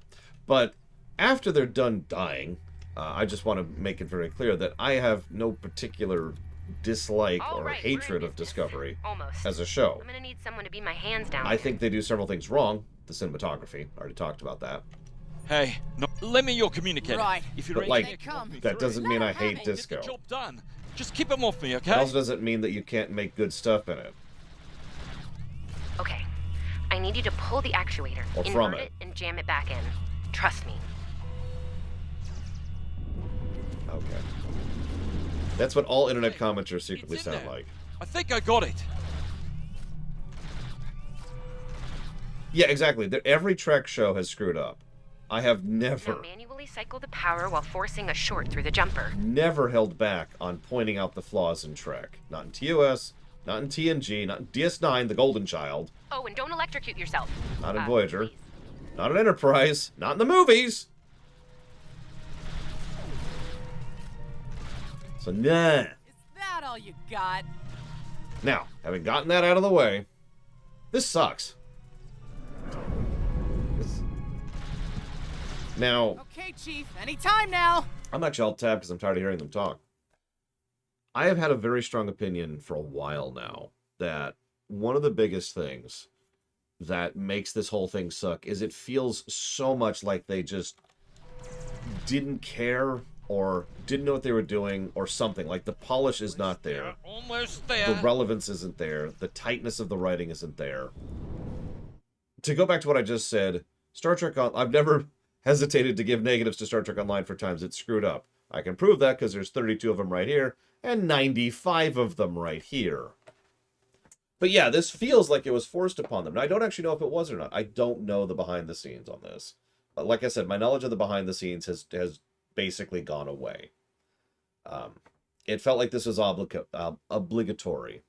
Now, I did mention several times that I had saw an interview, and I meant to hunt this down. I couldn't actually find it.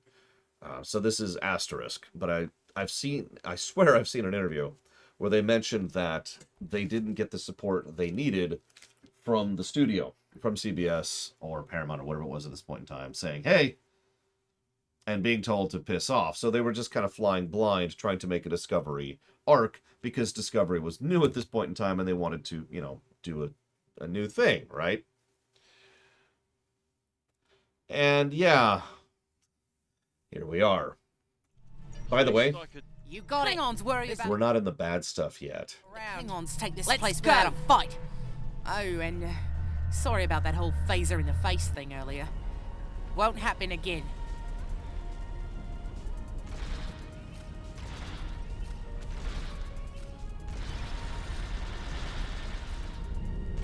You Klingons aren't so tough when your targets shoot back, huh? It's true. Klingons don't know how to fight an enemy that fights back. That's a lie. But you ever want to insult a Klingon, that's a good way to do it.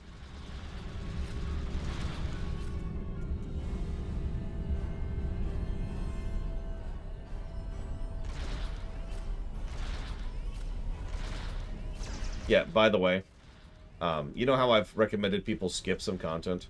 Let me just say right now, even though I haven't reviewed it yet, if you're playing through this game for the first time and your name is Darth Tyron, skip this entire arc. Just skip right to the latest arc. I suppose we'll just have to knock. What? The bombing has stopped! Something's wrong. Secure the dilithium and prepare it for immediate transport. That's true, Blade Cheval. The problem, of course, is that I already gave any positives that it deserved for that. Klingon. You're done here! It's like, it's something we actually have talked about before. Because we talked about how would I review something like a clip show. You know, Shades of Grey. Go back to And I've never had to do that before, until now. I've never had to cover literally a copy-paste mission like this before. So it's like, how do I review it?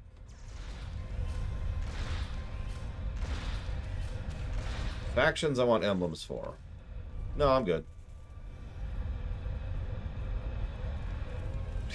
Data something's got me! It's gonna be stuck in my memory. 20 years from now, I'll be, you know, just talking to someone randomly. Data something's got me!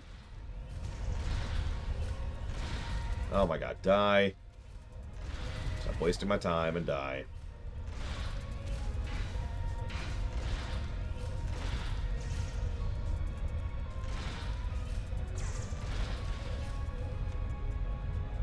I suppose if you really wanted to be fancy, you could try doing faction symbols for the other 9 factions in that system. Captain, we're picking up some strange energy readings near your position. What's going on down there? Did Ev shoot a reactor or something? The mining laser's being weird. That could be a problem. It might be pulling more power than it should. Give me a sec, I need to run some numbers. This wouldn't be life-threatening, would it? Hold on. Okay. I pulled the specs on that unit. It's an older model, but it gets the job done. It uses 2 oscillating beams instead of a fixed pulse. Uh-oh. Well, what's uh-oh? Well, I'm seeing 3 possible outcomes to this rig overloading. Okay. What are they? Assuming the rig can handle the increased output, the beams will just keep on oscillating until they hit the planetary core. And then, boom. Cool. Can we not boom? So, outcome 2. The rig does not handle the power spike and automatically vents the excess energy, violently. The blast hits the field we just put up, partially reflects, and hits the colony. Boom. Is there another option that does not involve a boom? Outcome 3. You managed to trigger an emergency shutdown before the rig goes nuclear. Still a bad thing, nuclear. Not as bad as, say, a warp core breach, but still bad, so we should definitely try to avoid that. Yeah, let's go with that option. Okay, I found the emergency shutdown mechanism, and good news, it's really easy to operate. It's just a pair of simple switches on 2 separate consoles that have to be activated at the same time. That's okay. I don't know, I guess it was built that way so a single disgruntled miner couldn't shut down the whole operation. Miners get disgruntled, you know? You can do this. Ask around, see if there are any locals. They might be able to assist. Or how about my bridge officer who's like right now? Okay, fine.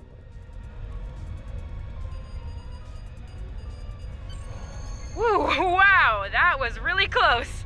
Good job, Captain. The security field is still standing, the mine's secure, and you didn't blow up. And that's good. But the Klingons are still on their way. We could use your help up here when you're ready to beam up. Sure. Thank you, Ryman.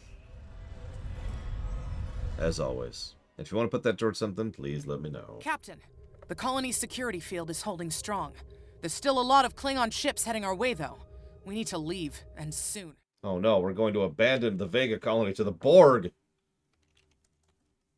And then never follow up on it. But there's a problem. Civilian ships travel through here frequently. Oh my god. We could even remotely program the This signal is on the a same satellite thing. as we leave We the need to leave a warning so nobody comes here when the Borg are here. The message won't get very far, but anyone who enters the system will get the signal and be able to turn around before it's too late. We've definitely got their attention, Captain. Oh no, it's the Borg. The Klorg. So here's the interest groups, Mr. Ed. I expect you to have a pen and paper ready and already be taking notes, right? So there's the IDS, that's the Intra-Development Systems. Then there's the United Commonwealth of Workers, Tomorrow's Technologies, the Free Resource Trusts, the Free People's Expansion League, the Omasian Kingdom, the Bureaucracy, the Far Satellite Developments, and the Threlium Combine. Oh, there's also the Hokai Syndicate, which is, of course, you know, the crooks. And all of those need emblems. Every single one of them. I expect top quality stuff, or she's fired! And she'll have to go back to her incredibly lucrative voice acting gig.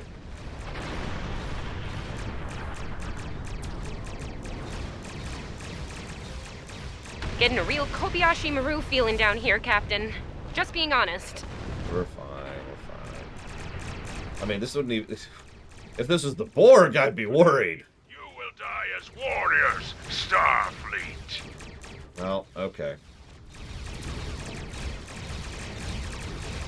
Sorry we're late. Need a hand? Honestly, no, but I appreciate you anyways.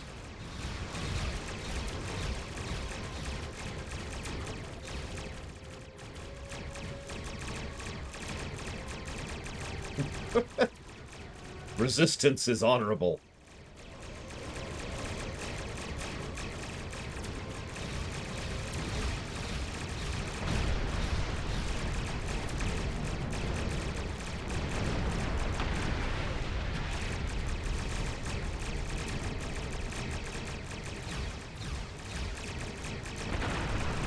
Korvac 2 is ours, Starfleet. You have lost. Oh no, the... They won't take us without a fight, Captain! Okay, that might be a bit much. I'll give you that one. Although my shields seem to be fine, so I take it back. You started the party without us? I'm disappointed.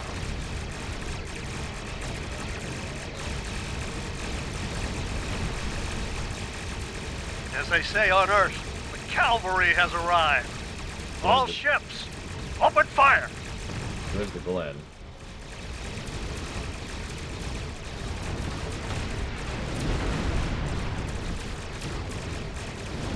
You know what'd be funny is Janeway just shows up. I'm here to assist you. Sure thing, Admiral, sorry, I don't recognize you. Or your uniform. Don't worry about it.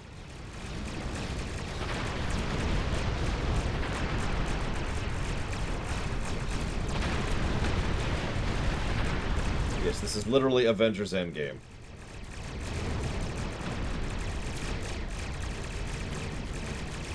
And she has Borg implants, yep. And giant biceps.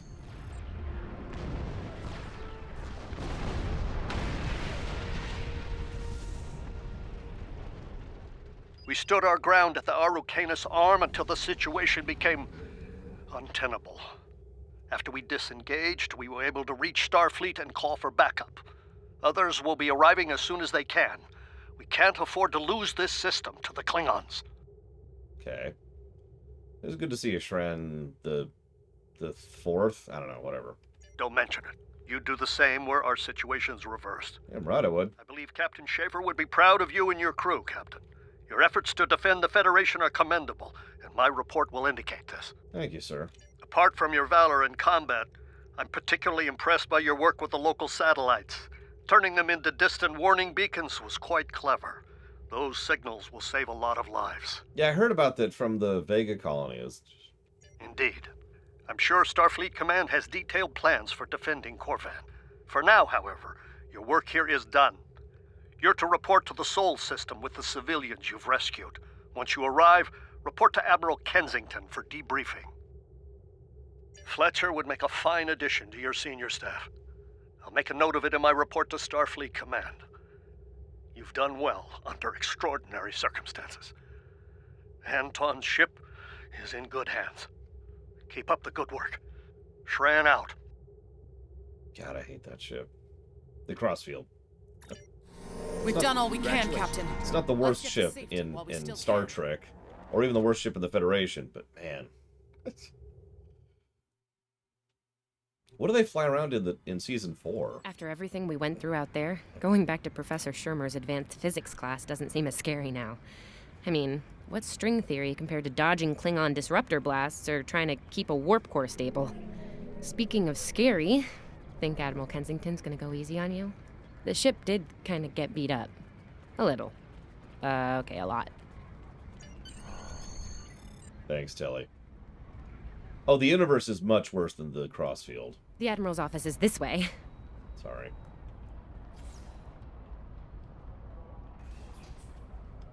Thanks for coming. You've been through a lot. Starfleet Command appreciates your efforts, especially at the Corvin system. I do as well. Thank you, Admiral. I've read the official reports, but I'd like to hear your take on it all, in your own words. Explain, explain, explain. This Ju'ula has become quite a thorn in our side. You're fortunate. Very few have survived combat with her. Our agents are on the hunt for Ju'ula as we speak. Bringing in the sister of T'Kuvma will be quite a blow to Klingon morale. Rest assured, you're not the only one who wants her to pay for her crimes. I don't know. I don't think anybody wants her to pay more than me. Neither do I, unfortunately. Well then, based on what I'm seeing here, you're exactly the kind of officer Starfleet needs now. I know your ship might not be the Enterprise, but you've proven yourself capable of sitting in her center chair. The job's yours if you want it. Straight to captain after the cadet. That's still impressive and insane. Yes, under normal circumstances, it would take years of work to get your own command. But these aren't normal circumstances. The war isn't going well for us. We don't have the luxury of waiting years before putting good officers on the line. We need them out there right now. We need you. It's a good time to mention that in both cases, the Federation intro and this intro, the excuse behind us getting shoved into the captain's chair is a war with the Klingons. Yes, Corvin would have been a disaster if it weren't for you and your crew. Starfleet wants to recognize that. Therefore, as of now, I'm making your promotion and command official.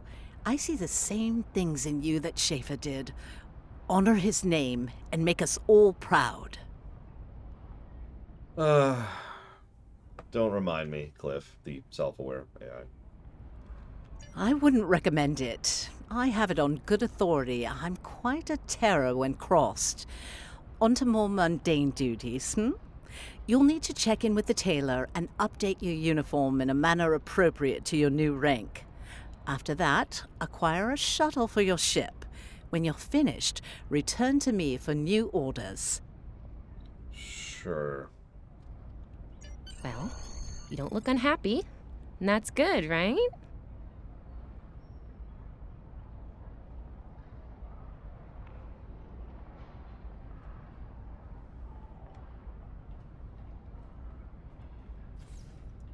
I'm just pointing out the laziness again, Zactap. Don't mind me.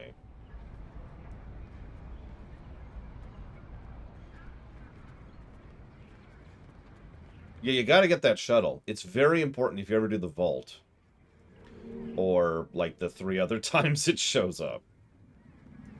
Ever.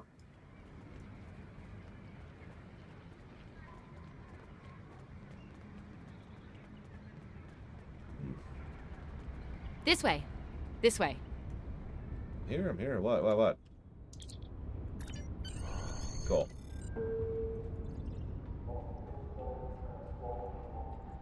Hang on, gotta go through the line. This is an airport, apparently. Hang on. Okay, here we go.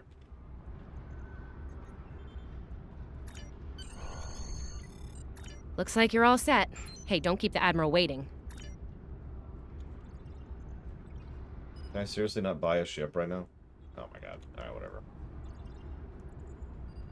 I was about to see if I could get my carrier.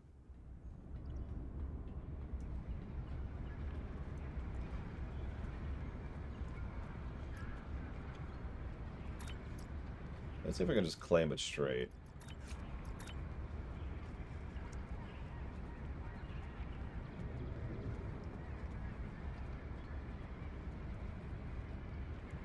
Do not meet the requirements for this item. Okay.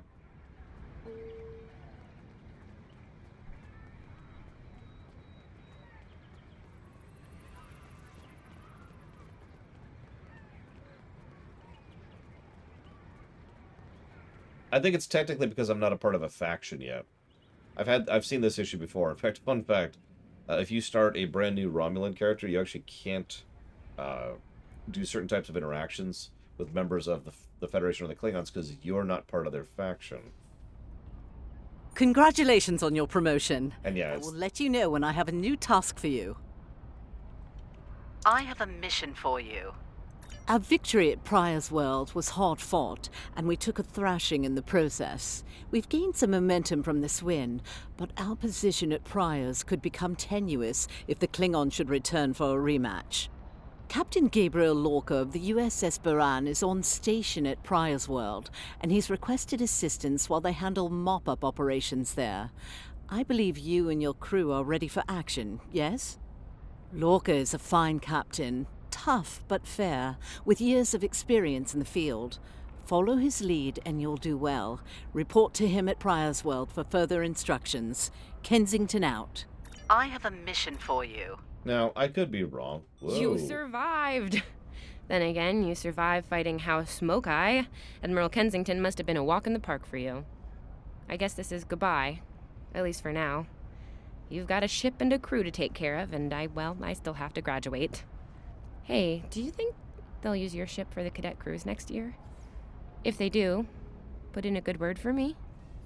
Don't worry, I'm sure you'll get on a very fine ship. Ah, great. Hey, I liked being your chief engineer out there. It would be an honor to do that again, Captain. Oh man, this is hard. Stay safe, okay? This war won't last forever. And I hope we're both doing what Starfleet does best soon. Exploring the galaxy, strange new worlds, all that. Don't worry, I'm sure we will never be at war with the Klingons again. Again. Again. Again.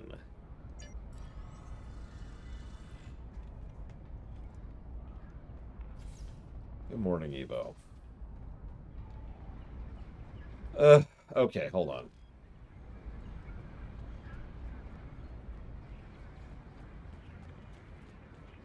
I mean, it kind of depends on how you define war with Klingons.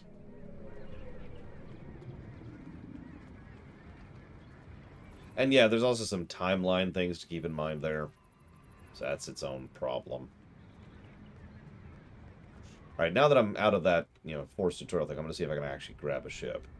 Because screw doing this in the dinky, not Miranda. The Kowalski or whatever it is. Can I acquire a ship, please? Nope. How about...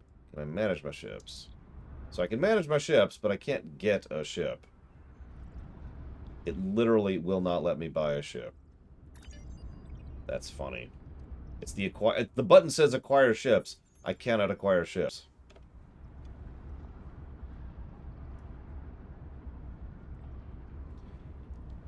Well, let's see if any of the ships are available for me here. I see. Oh, hey, there it is. Okay, we could get in the Lexington, but no, we'll get the carrier. We'll get the carrier.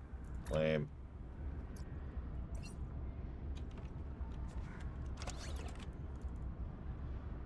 Call this the Micromano. 2, obviously. The carrier just scales better for being low-level stuff. Because, it's ridiculous. There we go. Okay. I don't know what you're talking about, Kay. This is the ship that Starfleet assigned me. A Jem'Hadar carrier from 153 years in the future.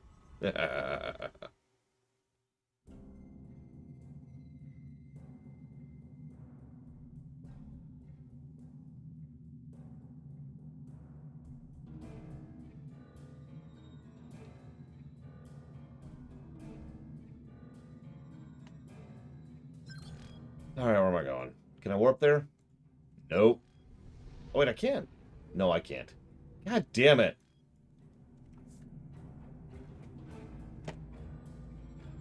Most tier 6 ships scale. Okay.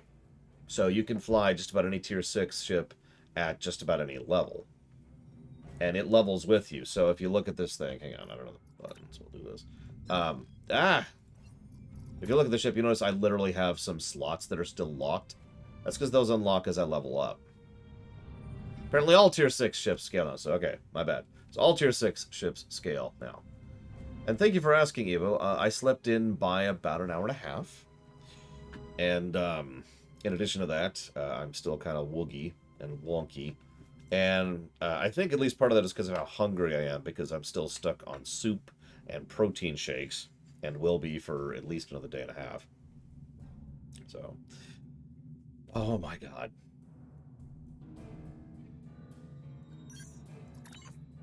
Come on. Come on, let me change stuff. Why is this not letting me change anything? Oh, because it's locked for some reason.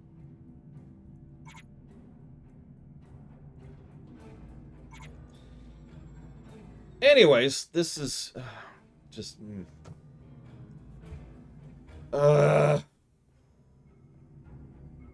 I don't think so, Briga, no. I don't have that many ships. I haven't actually bought that many ships in this game. Most of what I've picked up, I picked up for traits or lockboxes. Yeah, Warp Factor Slug, engage! I was gonna say something and now I lost it. Yeah, I was gonna say, I know you're sick too. I hope your fever's on its way down. I don't know about y'all. When I have a fever, I have a horrendous time sleeping specifically because my mind won't shut up. I have a very busy mind. It's actually kind of... I'm not bragging. It kind of sucks because it requires a lot of discipline and control. And I know this because if I'm on particularly bad pain meds or if I'm feverish, I lose control of my mind. And so it's just this colossal storm of thoughts and ideas going by so fast that it's actually painful. It's unpleasant. And so I have trouble just functioning, never mind actually being able to rest or relax. So I usually have to drug myself down if I have a fever, and that doesn't even always work.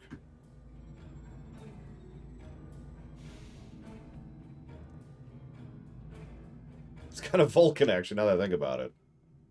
The moment that Vulcan control goes away, it just kind of goes...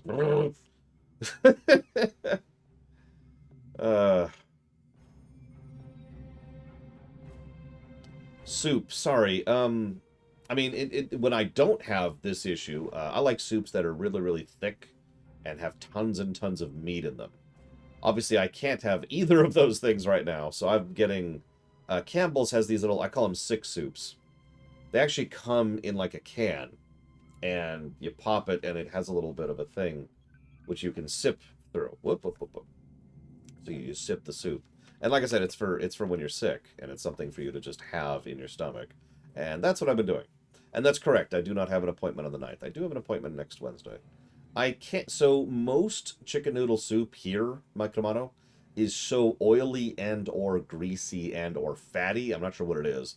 But whatever it is, it actually makes me feel nauseous. So I tend to avoid chicken noodle soup. That being said, I do have a couple of other things which have, you know, like a little bit of rice in them.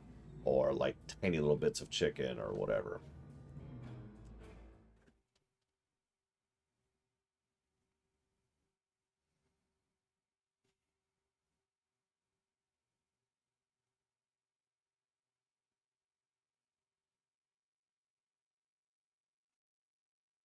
Yeah, if I had the materials, I'd probably make my own chicken soup. Just straight chicken. Get some broth, get some chicken, chop. A little bit of salt, a pinch of garlic, maybe 3 pinches of garlic. And I can't do pepper. I can't have anything spicy right now. So that would be out. But that would probably be sufficient. Maybe put a little ginger in too. Ginger is actually a good addendum to something like that. And I could use ginger health-wise right now.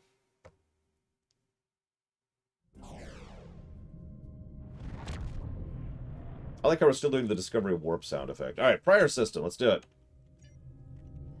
This is it. This is the USS Cicada. Switch to frequency 228.7 to adjust for ion storm interference. This is the Shinano. Advise keeping shields up. Cloaked Klingon vessels are still testing our defenses.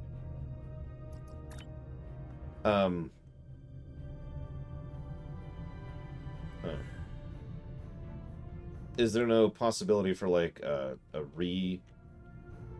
rescheduling, Evo? Hang on.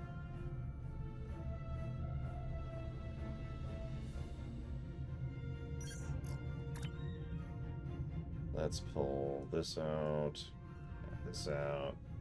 that out, okay, we're good. Let's do this quickly. Don't want our shields down for long. Obviously. Thanks. Our supplies were low after retaking Pryor's world. One more assault and we would have been at critical levels in several key resources. I expect the Cicada is waiting for supplies too. I hope you have what they need. We got a bunch of hardware, so hopefully. Also, can I go ahead and admit something? I hate the mycelial drive. I hate everything about it. I hate what it actually is. I hate how it operates. I hate the sub-dimension and how it connects to the entire universe and how it could threaten the entire universe if it goes badly. I hate how it's an instantaneous teleport across the galaxy. I hate the mycelial drive so freaking much. I know it's not instantaneous, but you know what I mean. Lowering shields now. We are ready to receive supplies. Engineering has confirmed that all expected hardware has been delivered. Thank you. We shall begin repairs at once. Our computer systems have received significant damage from Klingon assaults. I believe the Baran is waiting for you to report in, so I will keep you no longer.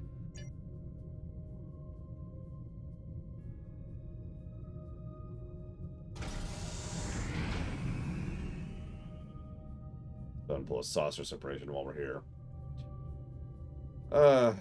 It's okay, Corch. It's okay. Just accept your fate.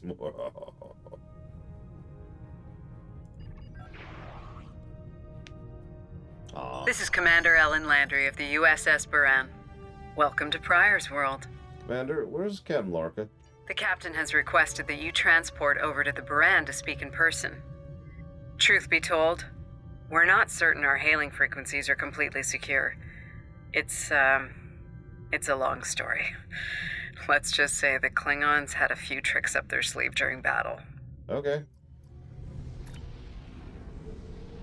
It was classified. Roll eyes. What's really funny to me, I still wouldn't like the mycelial drive even if it was in the 27th century, because it's still stupid. But, like, it's like you're piling it on to have the mycelial drive back in the 23rd century. You know what I mean? Like, that stupid holodeck episode in Enterprise is a stupid holodeck episode. But it's made worse by the fact that it's a freaking holodeck episode at that point in history.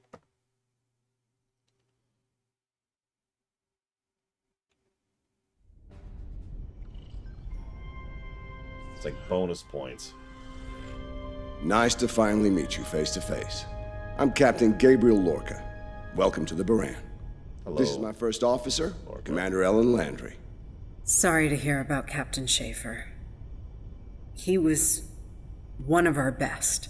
Agreed. A damn fine captain. Though from what we've heard about what happened at Korvan, his ship's in good hands. Ah, and my somewhat tardy Chief of Security, Amna Patel. Apologies, Captain. Welcome aboard. We appreciate the assistance. Engineering's this way, if you'll follow me. What took you so long? You try booking a reception hall during prime wedding season. I'm lucky to be alive. My warrior. Braver than 100 Klingons. Kapla! We better catch up. Before the captain throws us in the brig with the Klingons.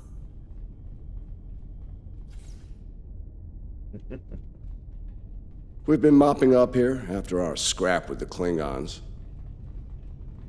Oh yeah, I should probably mention, this is going to spoil some Discovery stuff.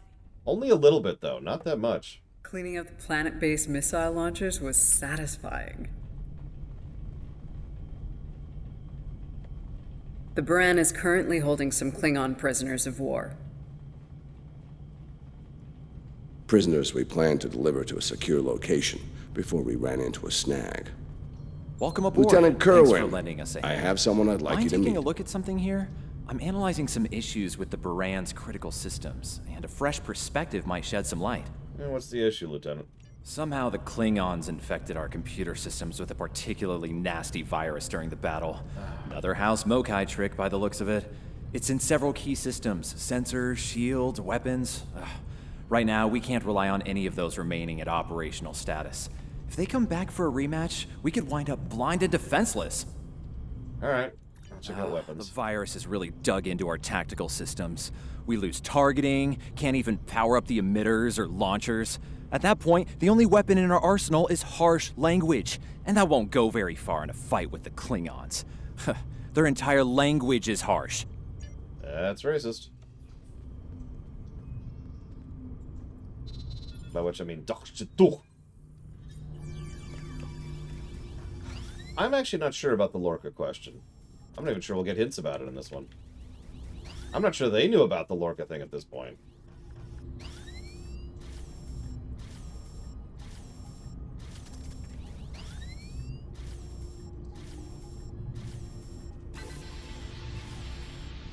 If the virus tries to lock out a weapon, they should still work.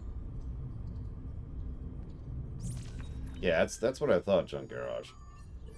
So yeah, by sheer virtue of lack of knowledge by the writers, I think we could safely say this is Lorca. Tactical will need to make adjustments, but that should block the virus nicely. Not Malorca.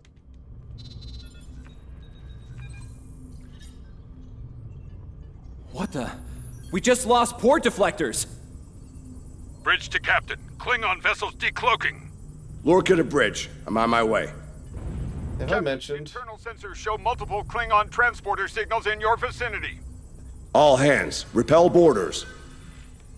Okay, I don't want to sound harsh, but one of the things that irritates me most about fighting the Mokai is their gimmick is they send super mega viruses, which completely overwhelm enemy ships, right? This is going to be a thing even in the future. Let me say that again in case I stuttered there. The Klingons' greatest weapon and primary tactic is to send computer visors to their We need foes, those shields back. which they can't bypass or deal with. No, I think it's time we went on the offensive. Landry, Patel, get us to lead the way. armory. On it. By the way, that's not him, right? That's not Jason Isaacs, because that doesn't sound like Jason Isaacs. But either that or he's just doing a really weird recording session. That's... Wow, that actually is Jason Isaacs. He sounds terrible. Captain to sickbay. We have wounded on deck 17. Like, seriously, I'm sorry. That sounds awful. Especially in the wake of the DS9 arc we just did, where almost all the actors nailed it. He sounds weird. Take one of these phaser rifles. We just finished modifications on them from data we gathered during the Prior's World fighting. The Klingons are in for a little surprise. Cool. Bridge to Captain. The Klingons hit the brig and released their buddies. Looks like they're heading toward the shuttle bay. They're gonna make a break for it, sir. Lorca to bridge, acknowledged. We're en route. Tepev, Landry, Patel, take the lead. Everyone else, you're with me. Let's move. God, that just... Whatever. I'm not going to comment on it anymore. We're good, we're good. At least Tilly's good. So far, I have absolutely given a plus to Tilly. It's the only plus I've given this entire arc so far.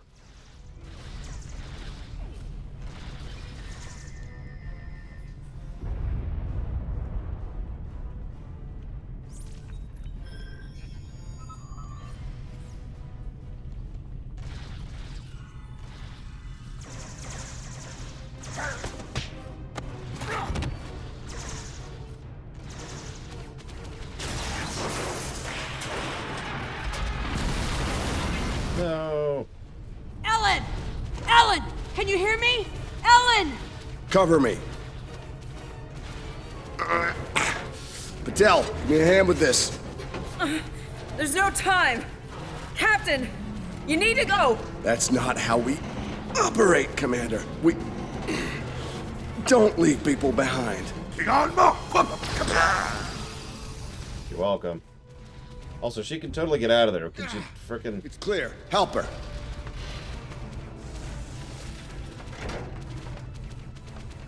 She probably has several broken bones. Thought I lost you there. And ruptured organs. Fortunately, the captain had other ideas. But, you know. Nice shot back there. Glad you had our backs. We need to move. Can you stand? No, I'll manage. It's not as bad as it looks. It's okay, I'm a veteran of the temporal Cold War.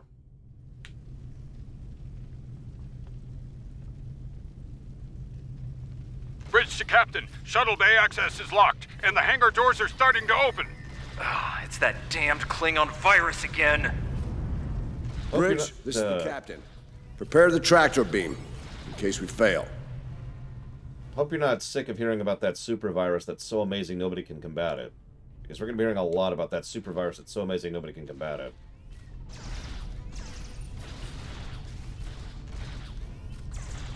Yeah, that ship out there looks really nice. Yeah, I'm rather proud of it.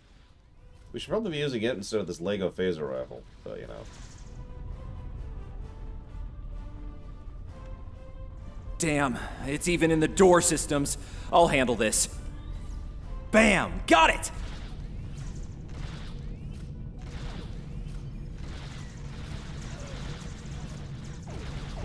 The car to the track. We're preparing to depart the Baran. Prepare for our arrival. Not today. Not on my ship. Change of plans. Kill their captain. Then we leave. We'll talk about a car in a Have to minute. get through me first.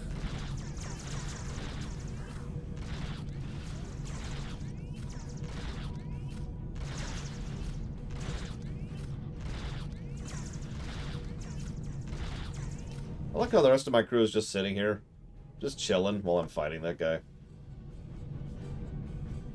Lorca to bridge. The prisoners are secure. Give me a status report. Sir, the Klingon vessels just went under cloak. They'll be back. Count on it. We need to get the Klingon prisoners secured. Unfortunately, our holding facilities here are compromised. Under the circumstances, I think we'll need to transfer the prisoners to your ship. Yeah, I love O'Reilly, but a car... Thank you, Goldtech. I do always appreciate. Much obliged. I will jot that down for Age of Mythology.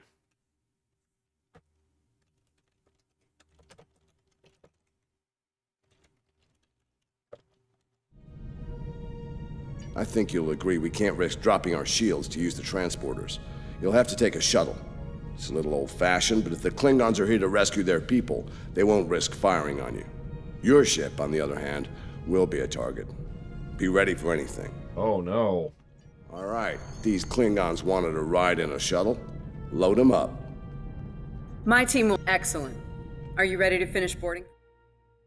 Greetings from beautiful Ryza of the future.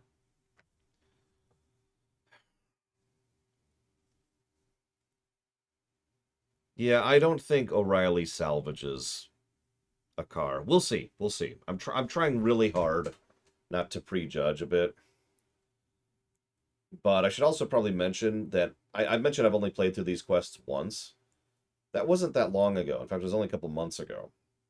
So I have played through these quests recently. So this isn't some vague memories of 5 years ago. Good. You made it. Afraid I have some bad news. We're picking up some photon decay heading our way. My people believe it's coming from cloaked Klingon vessels, and I'm inclined to agree. Get ready for a fight. Okay. All ships, decloak and renew the attack. Go, Armada. Kill them all. Just murder. Just murder. Oh, it's satisfying. Okay, they're all dead. This is the Shinano. We are under heavy fire and need assistance. Okay. Baran to Cicada. Move to support the Shinano. Okay. Acknowledge, Baran. Maneuvering to support position.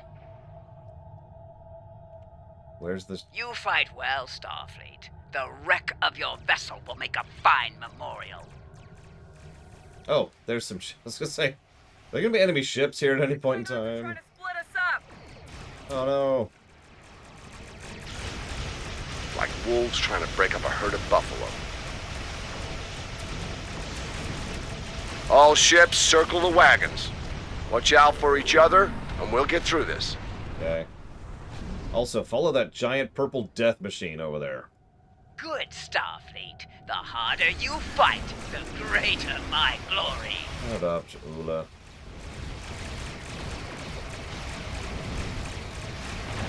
I do like the idea of orbital insert Dragoons. Oh, the Rax would like that too. Enjoy the pizza, Flugand. I may never eat pizza again. At least not for a few days.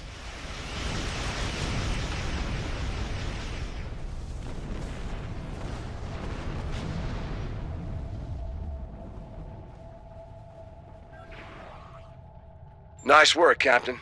Looks like the Klingons aren't finished with us at Pryor's World. Glad you were in the neighborhood. Things could have gone pear-shaped if you weren't. I'm sure that'll look good in your after-action report.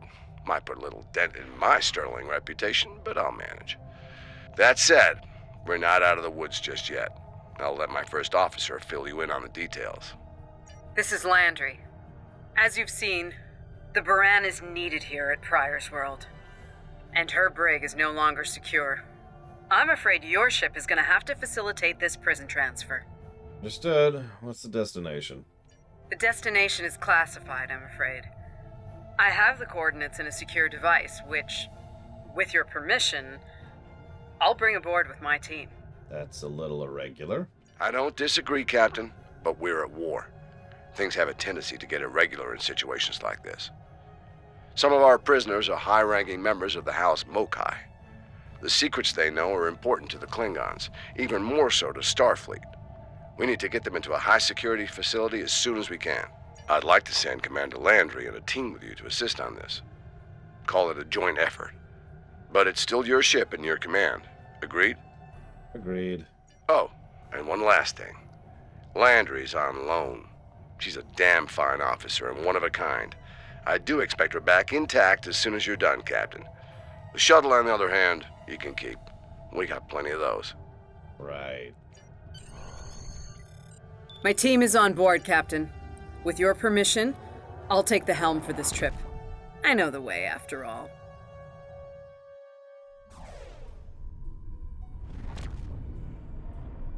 We've arrived at the coordinates, Captain. We're being hailed. Okay. Your presence in this system is unexpected. Transmit secure clearance codes now. So we're here to... Awaiting transfer of codes. I should remind you that all of our defense systems are active, Captain. Vosker out. Did he just hang up on us? That he did, Captain. Shall I transmit the security clearance codes? I mean, it's that or I kill them all. Transmitting initial sequence now. Lieutenant Kerwin, begin beta security code transmission on my mark. Mark. I guess they like security protocols here. Very much so, Captain. Possibly more than they enjoy oxygen and comfortable socks. Transmission complete. The station is hailing us now. Shall I put them through? Sure. You're cleared for approach. Proceed to the following coordinates and prepare for prisoner transfer via shuttlecraft. Vosker out. Okay.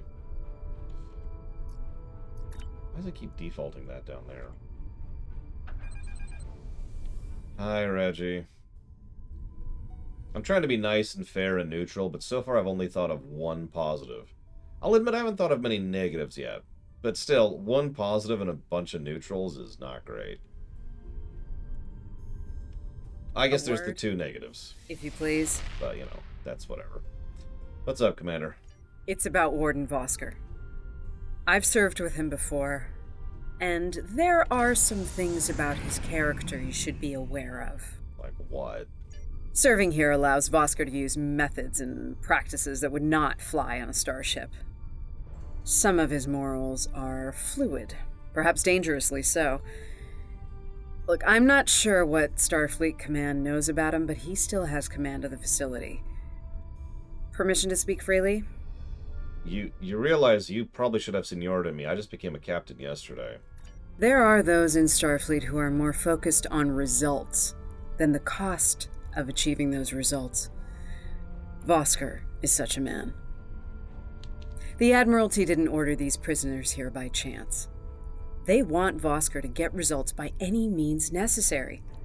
That doesn't work for me, or Captain Lorca. The ends do not justify the means.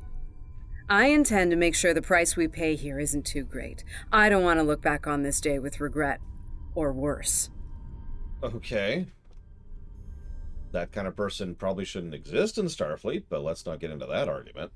My team has the prisoners prepped for transfer. Are you ready? Let's just ignore that for a moment, because I know that argument.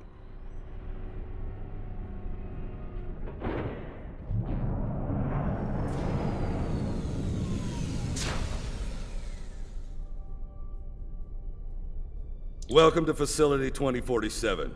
I'm Hadrian Vosker. Computer, update the log to finalize the transfer of prisoners to this facility. Authorization Vosker Sigma 9.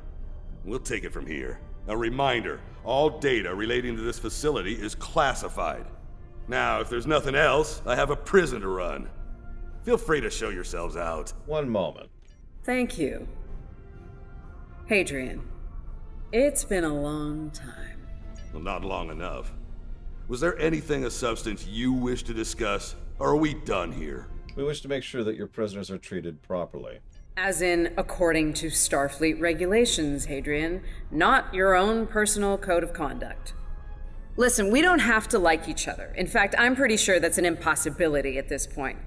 What we need to do is work together in upholding the ideals and laws of the Federation. Are you finished?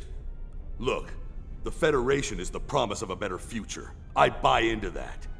Beautiful dream. People love to talk about it. What nobody wants to talk about are the hard choices it takes to make that dream come true. Every day, the Klingons remind us, though. And we pay the price in blood, sweat, and tears. So unless you're ready to learn some hard truths, I suggest you return to your ship and move along. Is this just me? Or is this amateur? Real question. Deep Space Nine, and some other aspects of Trek, actually, have tackled this exact same topic. You know, the means, how much means justify how many ends, and at which point we go too far, and blah, blah, blah. That whole topic, right? And, well, it's not like Star Trek has a perfect track record with this. I think that they've done a much better job of tackling this topic than whatever this is. Yeah, why don't you show us everything you do here, Warden? Enlighten us. Show us how you're keeping the Federation safe from all enemies, foreign and domestic. Hey, we'll even take notes. You know what? I'm going to take that back. I'm not going to call it amateur. This is surface level. This is not going any further in depth into the topic other than quite literally just the very first step on the outside layer, right? Wonderful. The prisoners are being processed. I'm sure they're being treated well. Better than the Klingons treated the innocent civilians of Pryor's world, for example. If you'll follow me. Yeah, exactly. They just state the topic. And that's it. It's like, okay, you going anywhere with that? Give me a status report. Wrapping it up now, sir. Medical scans and contraband search all came back in the green. Warden, there's increased comms from the Starfleet vessel stationed at Pryor's world. It sounds like there's another fight with the Klingons there. Do they need support? I'm not sure. Sorry, the signal's garbled. Some sort of interference is breaking it up, and I'm just getting fragments. So far, it sounds like the trouble is on the planet's surface. Commander? We have our orders, and no distress signal is being sent. That being said, I'd feel a hell of a lot better if I were back on the Baran, Captain. I've got the feeling the Klingons are about to make another big push at Pryor's world. Understood. I'll get you back to the Baron as soon as we're done here. Fine. In the meantime, we have a job to do here. Johnson, put the Priority 2 prisoners into GenPop. I'll make sure our Priority 1 guest gets into MaxSec where he belongs. Captain, Commander, let's get this over with. Got a nice cell waiting for you, Mokai. Move! I'm not sure leaving the prisoners here with him is wise, Commander. Oh my god. What are you hens clucking about back there? Just wondering what you have in mind for our prisoners, Hadrian. Nothing the Admiralty hasn't authorized before. Johnson here. Operations reports a malfunction in primary systems and recommends a reboot. Johnson, contact engineering. And keep an eye on things until I'm finished. I'm not going to comment on the fact that they have this frickin' Oscar facility. Engineering. The bridge to isolation is acting up. 150 years Fix before it. we should Now. have it. Like, Finally.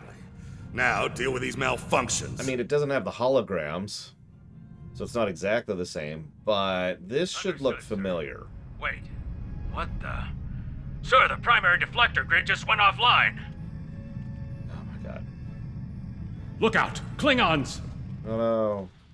Johnson, initiate full lockdown and get those shields back up now.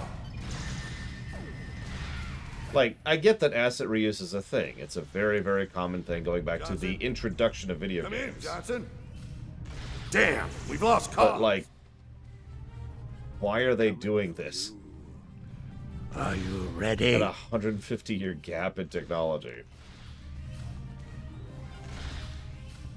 Thank you, Timonesh. I do appreciate that sub very much. Thank you. I will go ahead and jot that down for Wrath of the Righteous. You got it. Let me go ahead and Alt-Tab to jot that down.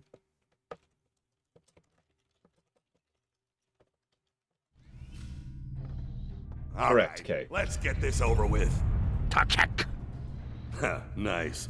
Same to you, Haribach. Come on, stupid piece of work, damn it! Problem, Hadrian? I can't get the bridge to extend. We need to think of an alternative. Well, car won't start. That didn't sound good. We need to get out of here, right now! Oh no.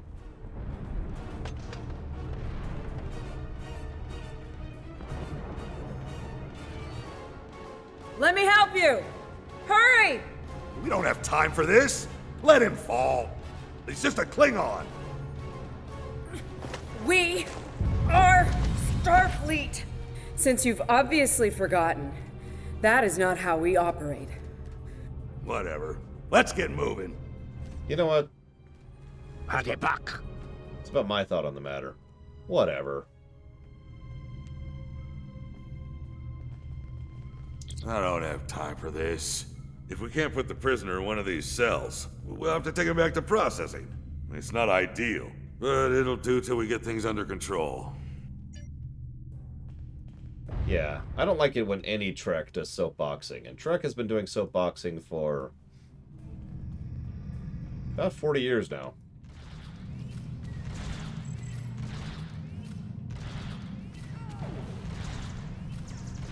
No, that's wrong. About 60 years, my bad. Sorry. So that didn't sound right.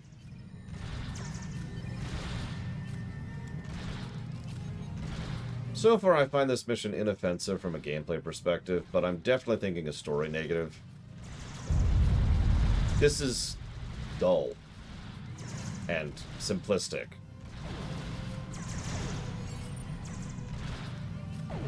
And yeah, STO has actually avoided being soapboxy pretty much the whole game. I mean, you've seen it. I've been showing it off over the last couple of weeks. This is silly. Let's stow this guy quickly. Relax.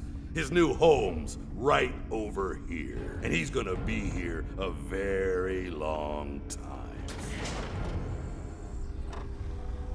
Oh no, he's dead. And it's the main character of the story arc.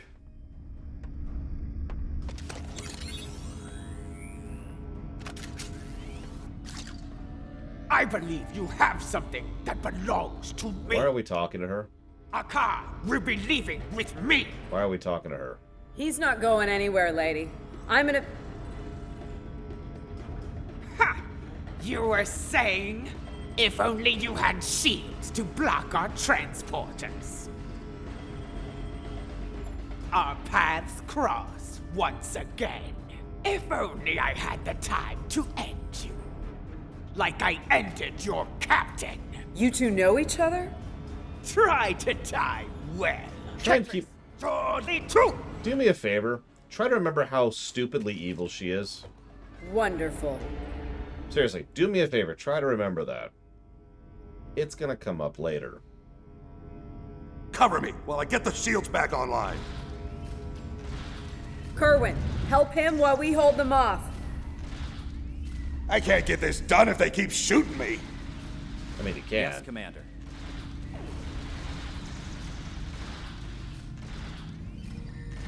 Anyways, I was gonna say something.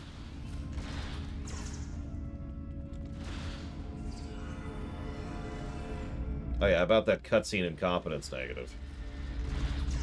We're talking about how evil she is, we're talking about how incompetent this is. Ah, those disruptors hurt. Do your jobs, idiots.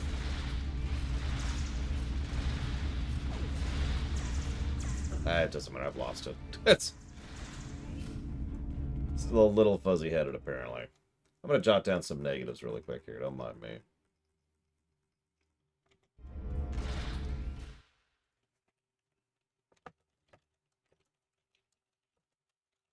Ah, those disruptors hurt. Do your jobs, idiots. Tell you what, you do your job, and I won't shoot you in the back.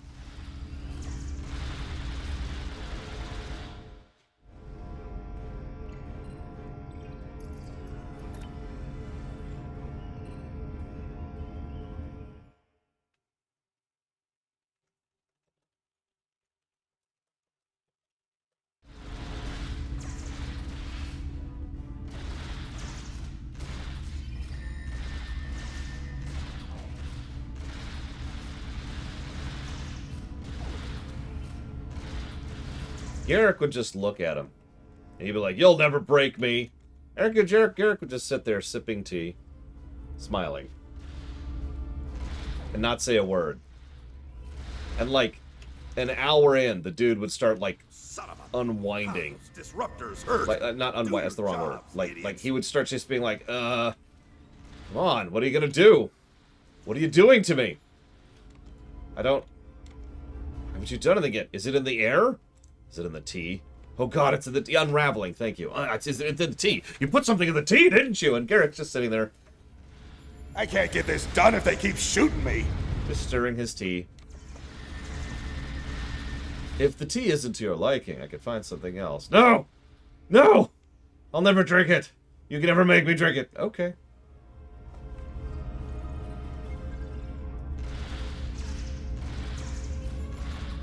Wait a minute. You're drinking the tea. Done if they keep shooting Is me. there something in your tea? Maybe it's... No, that couldn't be it. This is some Cardassian trickery, isn't it? Ah, those disruptors hurt. Do your jobs, idiots. And he just starts as he's going. As his mind tries to figure out what Garrick is actually doing and fails at it miserably. Did you put Majora into the tea? I hear you spoonheads do that because, you know, racist.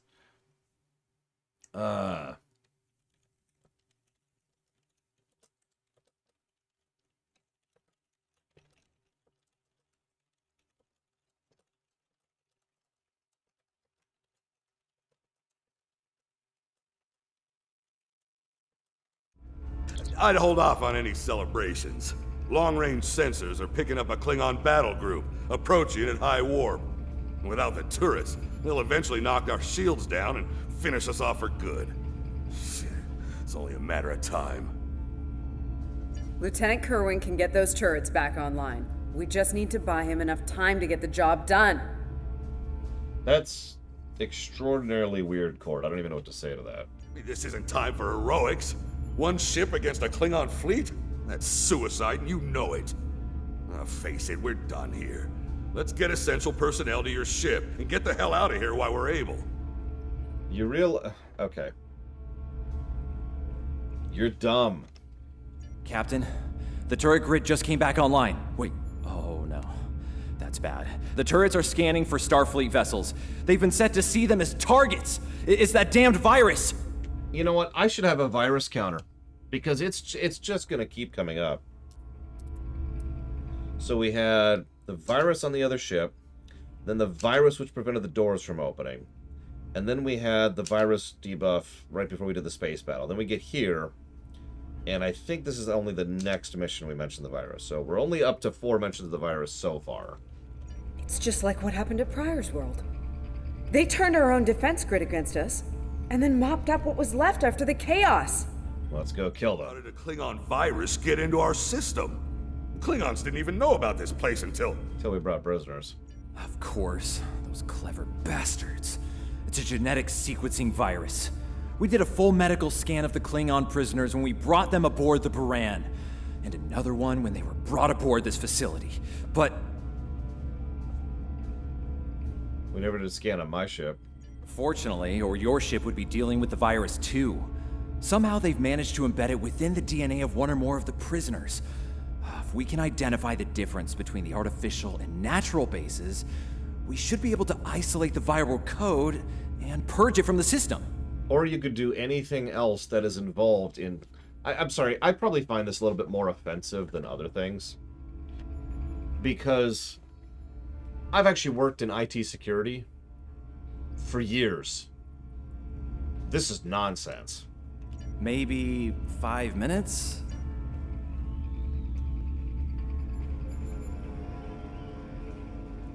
Like, it's actually a clever way to get a virus into something. I'm actually kind of with that. But this is nonsense. All right. Sorry, I didn't mean to skip through that. To my knowledge, they don't actually try to explain that at all. Okay. Oh, no, hang on. They did have an official explanation. See, the Klingons were at war. That's why they looked that way. Because we've never seen Klingons at war before or since.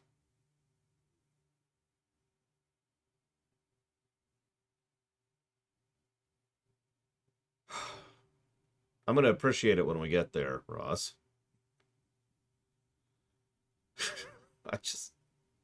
An empire at war. I wish that game was better than it is. We've talked about games that scratch an itch. That's definitely an itch scratcher, even though it's not actually that good of a game. We have what we need. Leave the prison for the rest. Get used to seeing that ship, too. You're going to be seeing a lot of it.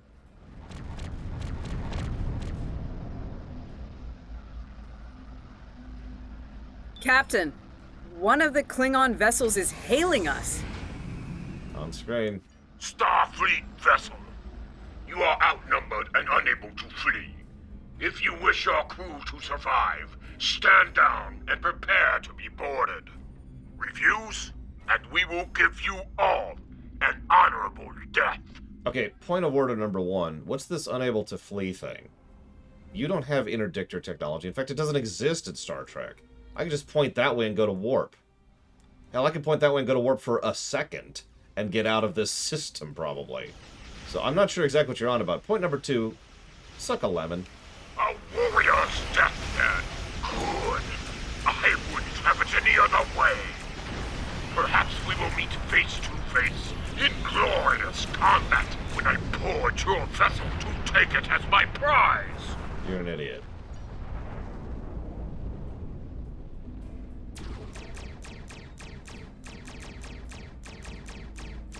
Where are my ships? Where's my fleet? Why are they not killing everything? Why are my weapons crap?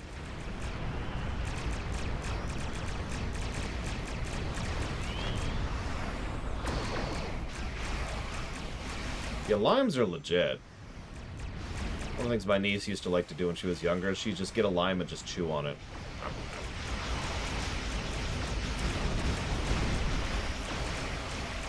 Wait, I'm in the past, Trihexia? Oh my god, you're right. Check this out. Here's a weird thought. Everything you're seeing is slightly temporally delayed from when I say it. So technically speaking, I am actually speaking to you from the past. It's just a small amount from the past, you know? Now, if you were able to change it so that you cut off the feed after I'd already sent it, but before it actually showed up, well, then we'd have a problem. Yes, we did it! The defense satellites are back on our side! Oh, don't do that to me, Evo. I'm already hungry in general. The idea of lemon cheesecake sounds really good right now. We've lost the advantage here. All ships, withdraw at once.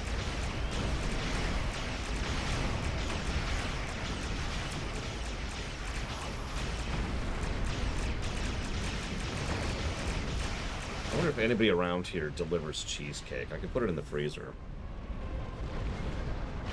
Save it for a few days.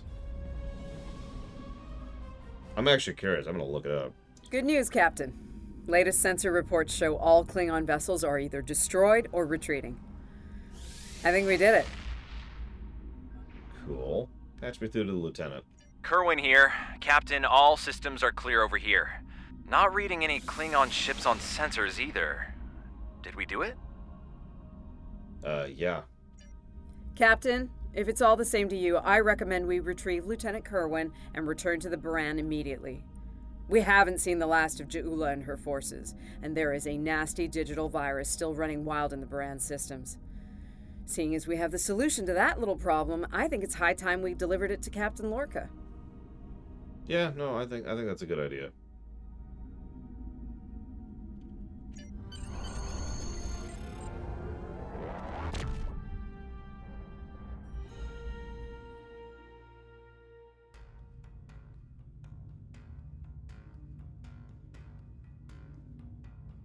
Sounds like the Klingons are making another push in that sector. Securing Pryor's world is of the utmost importance, so I want you to render assistance to the Baran as soon as possible. I'm sending other vessels in the region to join the effort, but until they arrive, the burden will fall on your shoulders alone. Good luck and Godspeed. Kensington out. Yeah, sure, whatever. Congratulations, Lieutenant. This Klingon computer virus is giving me a bad feeling about things. With Ja'ula and House Mokai involved, I think we're looking at a serious new effort to capture or destroy high-value Starfleet targets, ships, personnel, even entire planets. Let's rendezvous with the Baran as fast as we're able. That virus is already in her systems, and after what we just dealt with, I'm guessing the Klingons aren't done with my ship just yet. So, they have a strawberry churro cheesecake. They have a s'more cheesecake bar. They have a pecan cheesecake topped with a brownie. They have a McPudding pie. Peach cobbler cheesecake. Red velvet cheesecake, classic. There's a cheesecake brownie. A cheesecake stuffed cookie. Strawberry cheesecake egg rolls. Cheesecake cannolis. And it looks like that's it.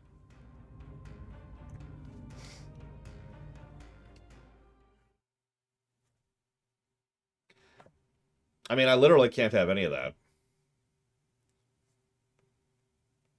So, yeah, that's a great idea. Let me shove a bunch of sugar into a partially open socket when I lack the ability to clean it out.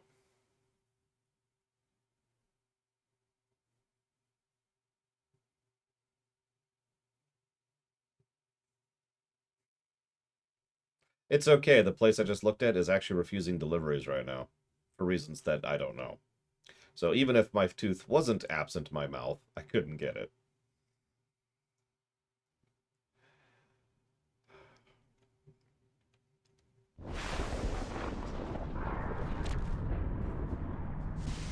Baran's in trouble. Those Klingons won't stop until she's gone. We need to get in there before it's too late. Okay. Mayday, Mayday, this is the USS Baran. We're taking heavy fire and need immediate assistance. This is the Mike Romano 2. You come to save your comrades, honorable, if not foolish.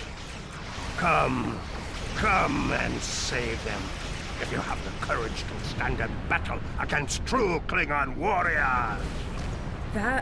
That's a car! Looks like he didn't run far after Ja'ula beamed him out of prison. What? No good deed goes unpunished? You know, if I'd listened to the warden instead of saving a car, this wouldn't be happening. Oh my god, are we still on this topic? Looks like we picked up some more Klingon attention. Commander, a car's responsible for his actions, not you. Let's focus on doing what we can to help the Baran.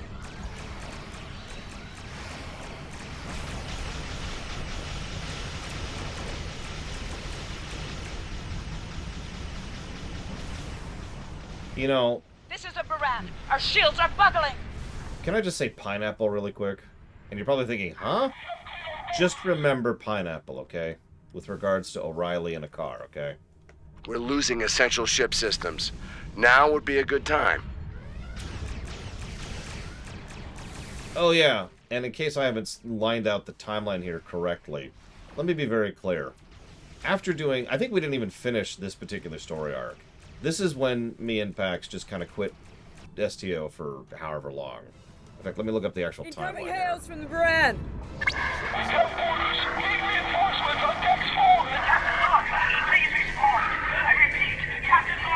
What? The warp core! Someone's triggered the self-destruct!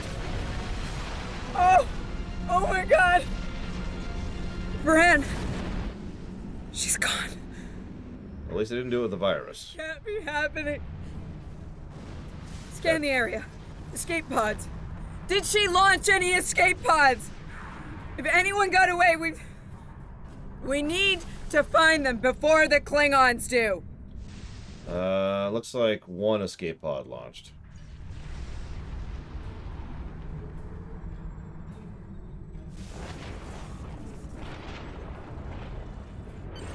Sick bay's reporting in. Captain Lorca needs extensive medical facilities. More than you have on board your ship. We need to get him to a starbase or to Starfleet Medical. So, here's the timeline. This quest came out with the initial bundle, which was May of 2019. I finished playing through these quests earlier this year.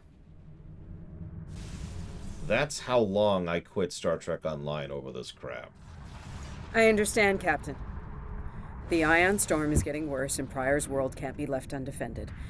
But if you can spare just one of your shuttles, we'll get him there that way. Please? He's going to die if we don't do something, and I can't let that happen. Then do it. Jesus Christ. Why am I beaming? Why am I suddenly here? We'll reach the edge of the storm soon. Don't spare the horses, Commander. I've had a lot of days better than this one. Enemy vessel on sensors. They're targeting us. Take evasive action. They're firing to disable. They want us alive. Shields are gone. Impulse is failing. Get us on the ground, Commander. Crash positions. Brace for impact.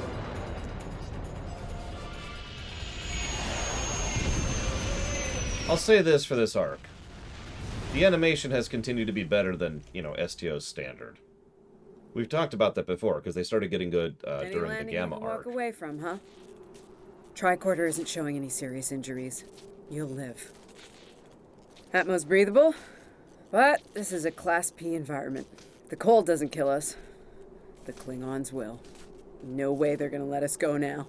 We need shelter, and fast. Damn. This place reminds me of some of the places my family dragged me to for a vacation back home. You really haven't lived until you go camping on Andoria. Makes this place look like Waikiki Beach. Yeah, can someone in chat answer me, why were we on the shuttle? I know you need to stay here and defend Pryor's world, but please, give us one shuttle so we could get him to his space station. Okay. Why are we on the shuttle? I'm glad you're enjoying yourself, Ensign. But those of us who didn't grow up on an ice moon aren't as amused. Emergency survival protocol. Break out the gear and supplies and find shelter. I don't want this weather finishing with the Klingons started. Also, I'm just going to jump in here, because I hate to bring canon and continuity into this discussion, but it's actually a plot point that TOS shuttles are ludicrously slower than TOS ships. Why is this relevant? Because TOS is after this, after these events. Why am I bringing this up? Because that's still true as of the TNG era. This is something I complained about in several episodes. There would be several times where they're like, hey, let's take a shuttle to go do this. And I'm like, why? Now, I know that, this seems simplistic, but let's discuss this just briefly.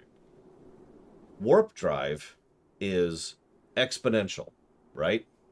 If you have a shuttle that can go warp 2 and a ship that can go warp 8, the difference between the gap there of Warp 2 and Warp 8 is so monumentally huge that it's insane to even properly consider.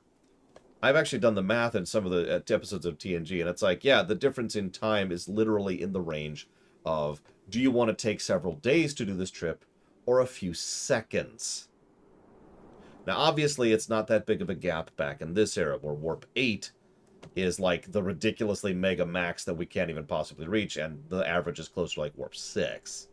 But still, you want to tell me that this dinky little shuttle, which probably has no warp capability whatsoever, is what we put him on when he needed emergency medical assistance in order to go get to a space station, which is probably in another system, so that our ship, which can go Warp 6, could stay there. Do you see the problem here?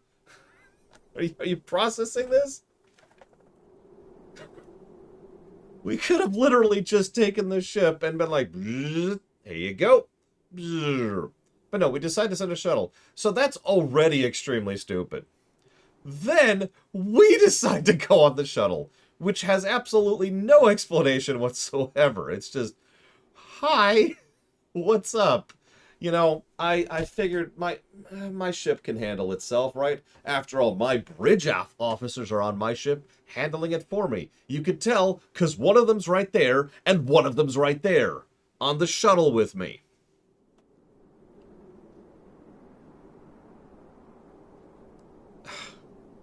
I'm giving this a negative immediately. Right now. This is so many levels of nonsensical and because plot that this is stupid.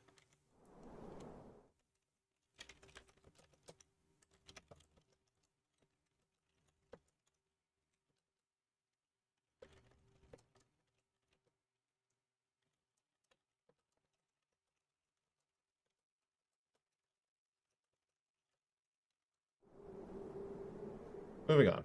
And yet, they literally have the ability for us to play other characters. They tested out that tech earlier, and they used it to good effect in the Gamma arc, right? They could have just had us play Captain Lorca, or Landry, or whoever, instead of having us be right here with our bridge officers, which I hate to keep emphasizing, but that makes it even worse. It's like, imagine for just a second that in the middle of the Dominion War, the Defiant goes into this one space and they rescue an enemy, an ally ship, but only one survivor. He needs desperate medical attention. So they give him a shuttle, which doesn't have warp. And Sisko, Kira, and Worf all get on that shuttle to go with the captain because the Defiant has to stay here to defend the spot. It's not like they can't. It's not like there aren't other people who can run the ship without you, but why?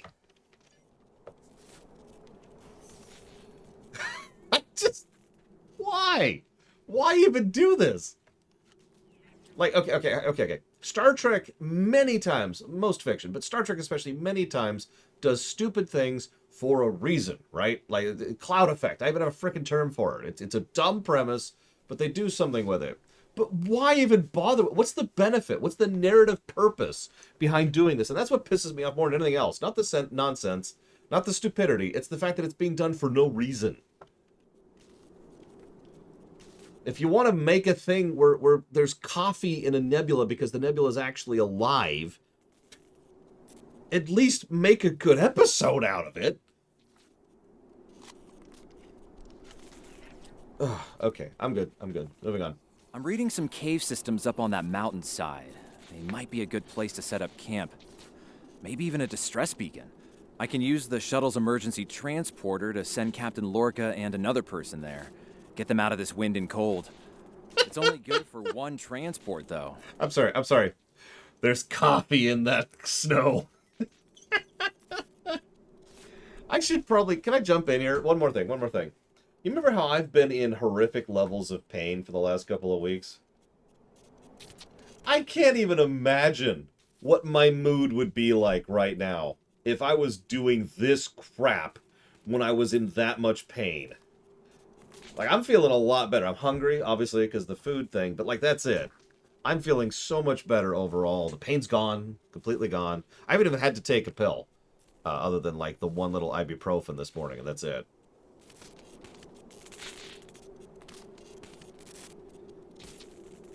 Wait, coffee and snow? Oh, I love it. I love it. Okay, okay. But yes, the cloud, there's a reason I call it the cloud effect, Mr. Red. It's because there was coffee in that there nebula. Hey, while I'm thinking about it, we lost some pieces of the shuttle while we were coming down. Some of that might be useful here. We should keep an eye out for anything we can easily salvage. Oh my god. Yeah, I'm going to play Hades without this too. In fact, I might have actually started eating food by the time we get to Hades. So that should be fun. Oh. So how's the desperately in need of medical attention captain? They made it. Takes guts to beam into a cave with an emergency transporter mostly held together with wishful thinking. Now, we just need to get there ourselves. The old-fashioned way, on Shank's mare, through a frozen wasteland. You take me to all the best places, Ellen. Now, okay, so this is obviously funny, and I'm actually enjoying myself more than I probably should be. But let's go ahead and discuss the biggest problem with this entire story arc in one simple sentence. Should we worry about leaving tracks that the Klingons can follow? See those ice formations? Temperatures get high enough to thaw, then refreeze. So, the snow will probably melt enough to lose our tracks in the next few hours. Right, and if it stays cold and humid, we'll get more snow anyway. The whole arc. The whole Good arc. news. Now we just have to worry about finding our way out of here. Damn it, Uthor. Okay. Here is the biggest problem with this entire story arc. I've already said it before, but it bears repeating because it's already showing up. Why are we here? The main character, us. This entire story arc, I already told you this. This is Ja'ula's story arc. This is her story. We drift in and out of relevance, but there are multiple entire sections where there is no reason for us to be here whatsoever. Either literally or narratively. In this case, both. So, we tend to just kind of be observers to the story that they're going through. And it gets really blatant in some later stuff. Like, really blatant. Now, excuse me. Get my ice Wait, pick. You see those mounds of snow? Some of them are just going to be light powder, but some of those were built. Watch your step. There might be life forms in those, and they might not like unwanted guests. Kerwin to team. My tricorder says there's a piece of the shuttle manifold near your position. Grab it if you can, okay? We could really use it. Why are we here literally? I don't know. As I just mentioned, there is absolutely no reason for us to be here. I don't know if they ever give us an excuse for why we're here. There's coffee in those scorpions. Ignore the fact that that's literally just the Herc model, repurposed. Like, literally. Getting back into that asset reuse problem that a lot of these quests have.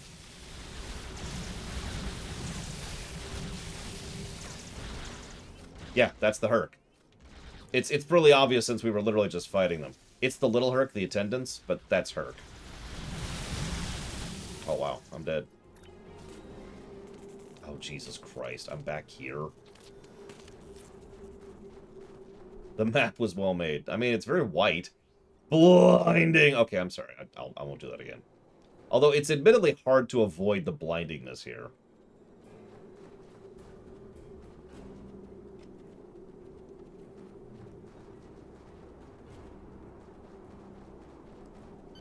I get in the shadows a little bit. You gonna shoot?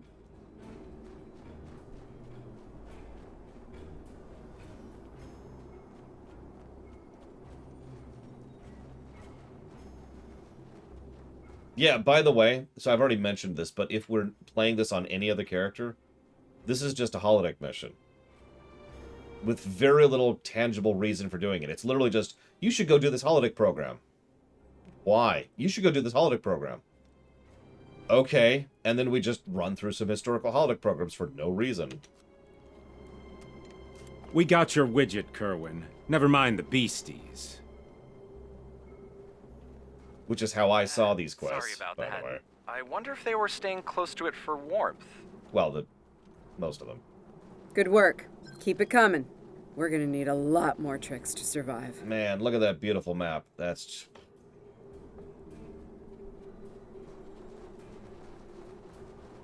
This one, Huthor, the one that's playing right now, that I have turned down specifically so I don't have to hear much of it. Wait until you hear the synthwave song that they added in Discovery. Because for those of you who know, they added this one synthwave track, which sounds a whole lot like 90s MIDI music, right? Like I don't know how to describe it, but you'll know it when you hear it. I'll point it out when it starts playing. Fumaroles. I was wondering if we'd see any, and here they are. Look, geothermal activity pushes heated water up and forms those bubbling mud pools. I wouldn't recommend taking a dip, though. That stuff is scalding. Kerwin here. I'm picking up another piece of debris near you. Looks like some live circuitry survived thanks to a Duralloy shell. Can you grab it for me? Thanks. Sure. Speaking of fighting creatures from Nimbus 3...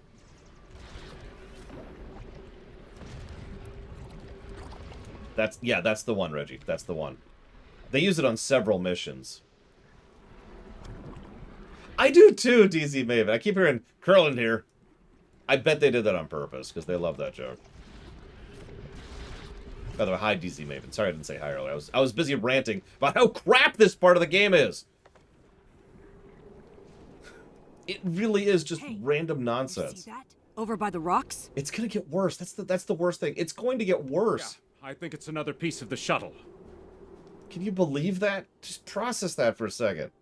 We're at the you know, you get on the roller coaster and you're like at this point, and it's when you can start to see the down, and most good roller coasters are designed to let you hang there for a second before you actually start really going down.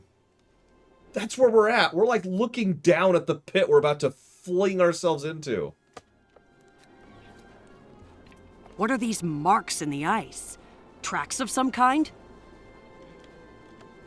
It's big, whatever it is. Let's not wait to find out more.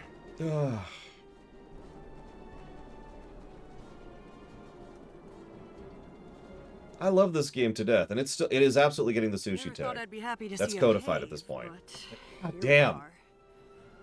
I can almost feel my toes again. This was a good choice. Defensible position, adequate shelter, picking up some water inside as well. Might be able to cobble up some fortifications by carving out some rock. Where's Lorga? Looks like they're a little deeper in the cave. If I know Kerwin, he's probably hard at work cobbling a warp core together out of rocks, a hypo spray casing, and a belt buckle.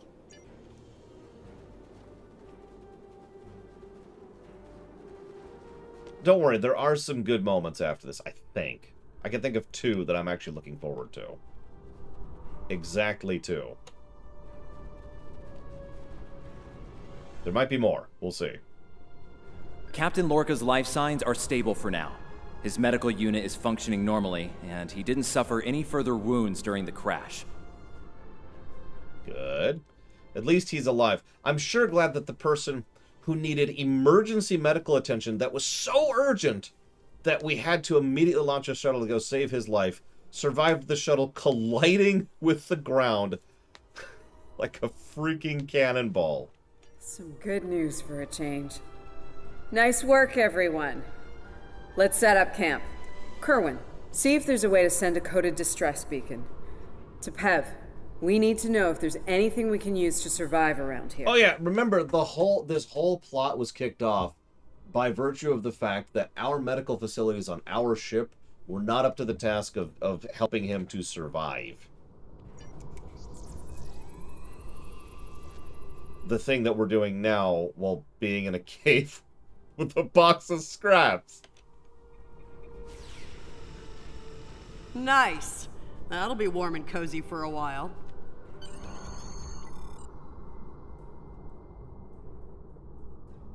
Day 2? We've been here for how long? Listen, I have to count on you. Landry's competent, but this might be too much for one person to manage. Okay. There we are. And we have to be prepared to fight. You and I both know it's only a matter of time before the Klingons find us. I need to know you'll be ready to make the hard call if it comes down to it. I'm sorry. I'm picturing that our sickbay is like legendary in Starfleet for being just terrible. Like nothing's disinfected. It's dirty, you know? It smells a little bit. We literally throw leeches on people and just say, you're good. Our version of anesthesia is to knock them out with, what's the stuff you put on the chloroform. We literally just knock them out with chloroform. Yeah, it's the RimWorld operating room. Ugh. And then, yeah, there's just mud tracked everywhere. It's just... Alright, hang on. We need to amputate. Pull out a chainsaw. Alright. Hold them still. And we don't actually have any straps, so someone actually just has to physically hold the person down while we chainsaw their arm off. Jesus Christ. Okay. Meaning? You're dealing with Klingons. There's no room for weakness. The Vulcans know this. When you face Klingons, act from a position of strength whenever possible. When they come, you need to be ready to hit them hard. Give no quarter. Yeah, I need to start doing that airlock idea whenever I play RimWorld again. That's a really good idea to deal with the dirt problem. You have, but not like this. You might find yourself in a situation real soon where doing things by the book won't get the job done. And people depending on you will die, understand? Yeah, sure, whatever. Trust your instincts when it comes to that, not the regulations. Be prepared to make the hard call. I am ready to make the hard call. This quest sucks. Check in on the rest of the team. They need to stay motivated.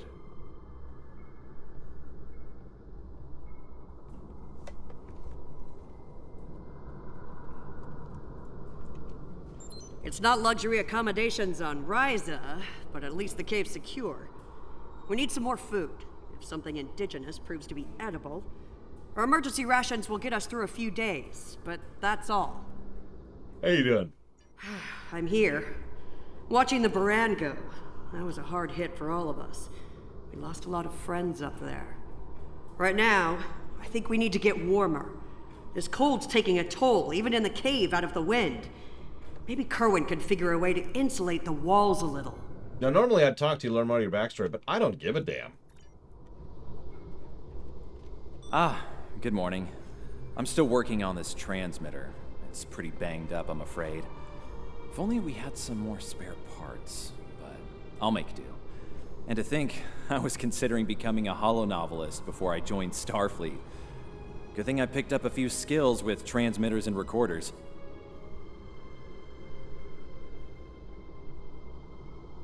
Sorry, 1 second. I guess it just do this. Well, if you're serious about going out in that cold again, keep your eyes peeled for metal ores and deposits.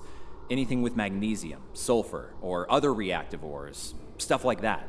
Stuff we can burn. Speaking of ores, we could also use magnetic or radioactive ores. Those I can use for primitive power cells. Well, normally I'd learn more about your backstory, but I don't give a damn. I'm mixing up some nutrient broth from our supplies. Not the best smelling stuff, but it'll keep us alive. We're gonna need a lot of calories in this weather, so we should try to find more food if we can. Do you think there's anything edible here other than, you know, scorpions that belong on Nimbus 3 and in the Herc? Well, we've already seen some wildlife. We're likely to find some edible fungi or mosses in the caves, and maybe some root vegetation. I don't know if I'd want to nibble on anything more complex. The contents could be dangerous to us. Surprisingly logical. And you heard him, Mr. Red. It's garlic mushroom time. Doing the rounds, eh? Making sure your team's ready for what's ahead?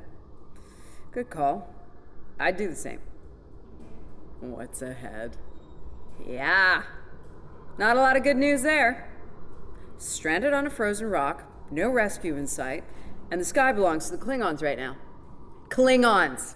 Beginning to wish I'd never laid eyes on them. I know at least one viewer who agrees with you on that. Good point. The captain's still alive, and Umna, Commander Patel, is still with me. Still with us. Starfleet trains us to deal with adversity. We'll figure something out.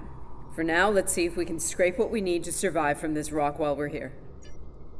Okay. Man, sure a good thing I'm fresh from the academy. So all those lessons, survival lessons, are really fresh in my mind. You know, one Losing thing... the Baran was hard. You know, I don't have much left. But I am ready to fight for it. For them. My people from the Baran, they're my family. Were. Starfleet, they give us tools and training, sure. But the most important thing that they give us is each other.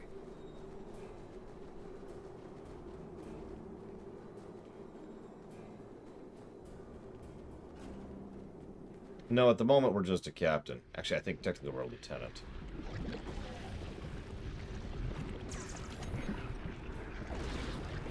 We're in command of a ship, but we're a lieutenant.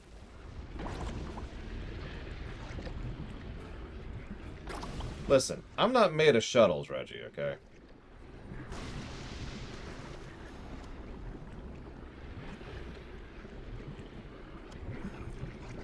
Yeah, let me just kneel deep in this scalding mud here to loot some stuff. Don't mind me.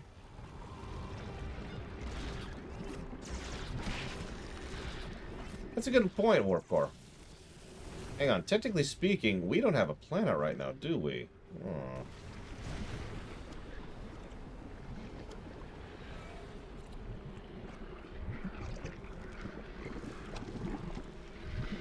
That should be enough. Let's go.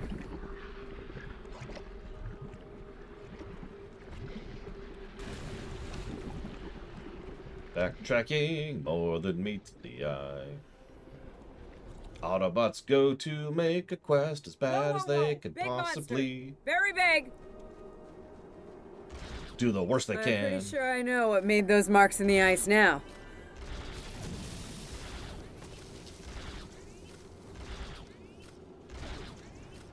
I mean, I can make a Scorponok joke right here.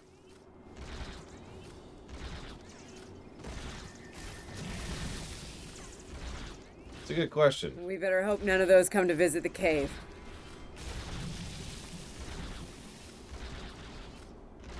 I mean, you know, this is really reminding me of Borderlands 3, which is a bad thing.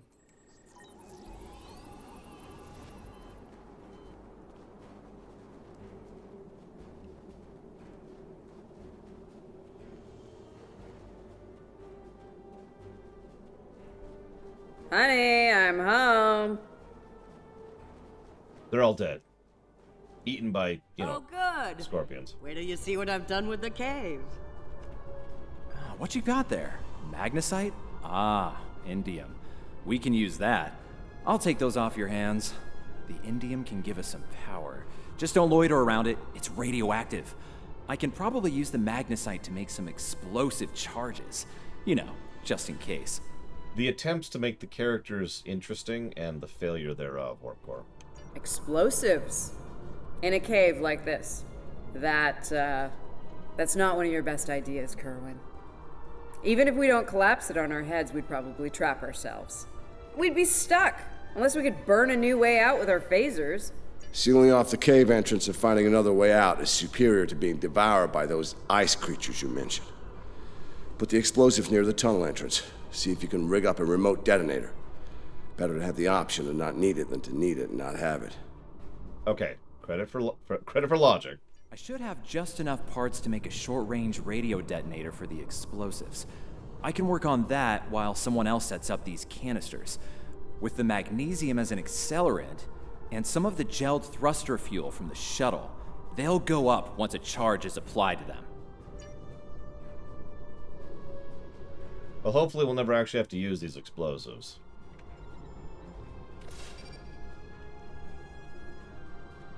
A really valid question, Space Cadet, ironically, given your name. Glad to see you made it back in one piece. Judging by the looks on your faces, you didn't come back empty-handed. That's good news. Come and have a seat, Ellen. Got a reasonably smooth rock, nice and heated up for you. Looks like the best rock in the house, too. Thanks, Emma. You're always looking out for me. Okay, let's talk next steps. Kerwin, we're gonna need that transmitter real soon. We've bought a little time, but not much. This cold's not going anywhere, and neither are the Klingons. You're not wrong, but consider. We survived the Klingon ambush, and a crash landing, and those things that tried to eat us, whatever the hell they were. The captain's still with us, and we have each other. Remember, we're Starfleet. We can't give in to despair. When times are worst, that's when we need to rise to our best. Yeah, you know where this is going. Also, do I need to be here for this? Agreed. Let's not lose sight of what matters the most here. Okay, everyone, get some rest. I know I'm beat. Please tell me we have some more of that moss around. I need to pad out my thermal bag. It's keeping me warm, but this cave floor is doing a number on my back. This is also a good time to mention, I've been thinking about it, and I think if we were to do a role-play system where we play as someone else, we would play as Landry, which makes a lot of sense here. Instead of, Captain Us, who has absolutely no reason to be here for anything or any reason whatsoever. It's been 3 days now.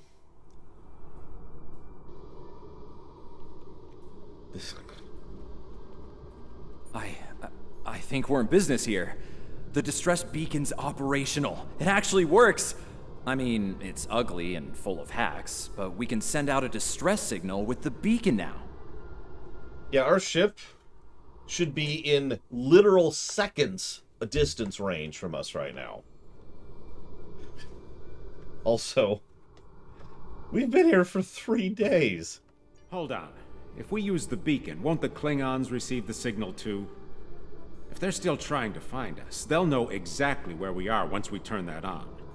This cozy little cave will be crawling with Klingons sooner than any of us would like once that happens. Any way to mask the signal? None, unfortunately. We turn it on, and it'll be out there for all to see, friend and foe alike.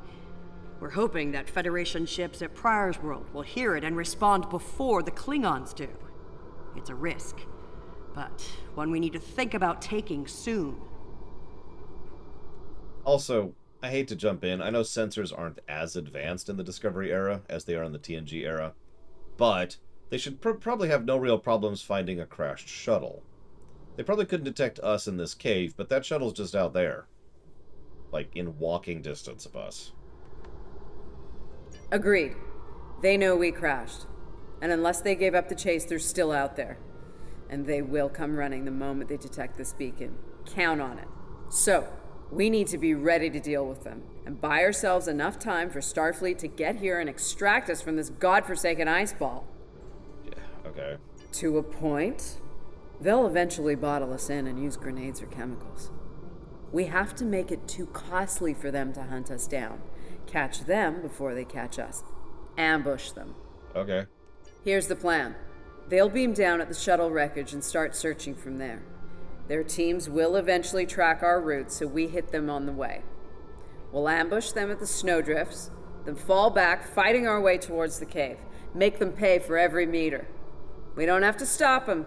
Just slow them down long enough for Starfleet to reach us. Oh my god, that's why Janeway came back to the past. Remember earlier in the mission when we were fighting the Vega Borg? She was looking for this planet.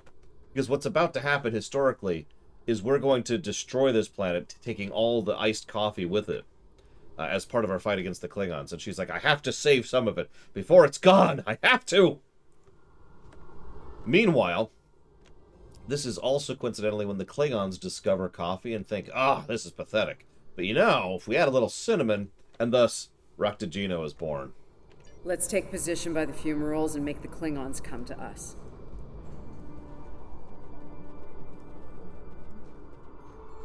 Remember, the Klingons can be beaten. Meet them with strength. Seize every opportunity. Give no quarter. Fight hard and fight to win. Live to win till you die. Oh, sorry.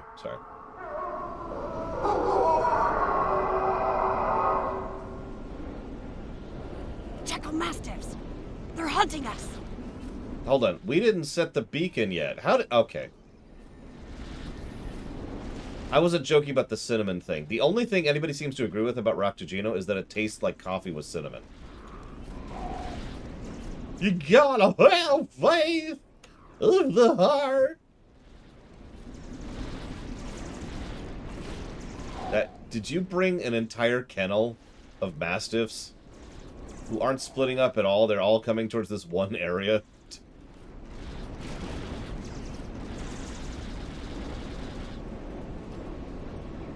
We should get to high ground and try to hide. Catch them in the rough terrain. Okay, let's go down. Oh, never mind. God damn. Someone murder Ross for me real quick.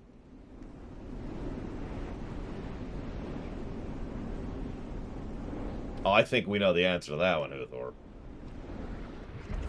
Get behind cover. They'll be here any second. Everyone in position. Ready. Affirmative. I see them. Wait for Really? You see them? Let's give him hell. Are you sure you have spotted them, sir?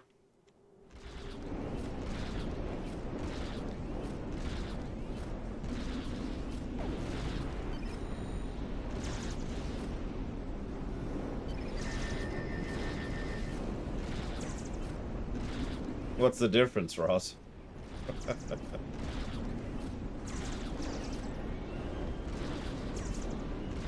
Keep up the pressure. There's a musical change? That's actually funny. So, I don't know if you've been watching the Ruminations, but you may remember that I promised Uthor I would listen to the intro song until Season 3 began. Which I did. And then I never listened to it again because I hate it with every fiber of my being. So I don't think I've heard the Season 3 or 4 intro.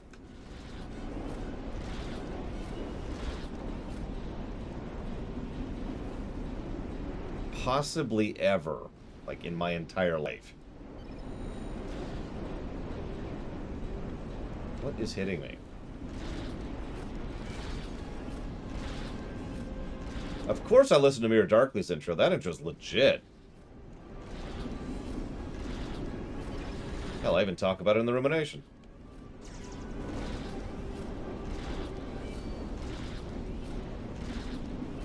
I will admit I don't like what they did with DS9's intro. I prefer the original DS9 intro. Hold the line. Hold the line. Sorry. Oh no! Bootsman! My ancient nemesis!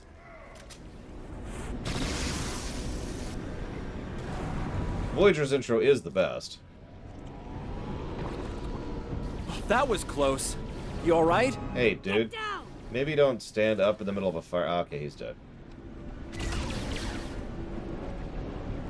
Bye. It's okay, he'll be, like, scalded even more to death in a minute.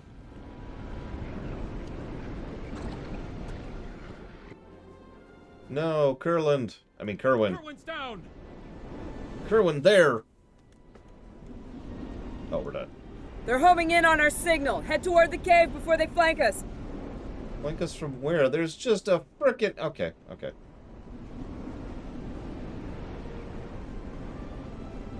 Yeah, we all know the rules of fiction.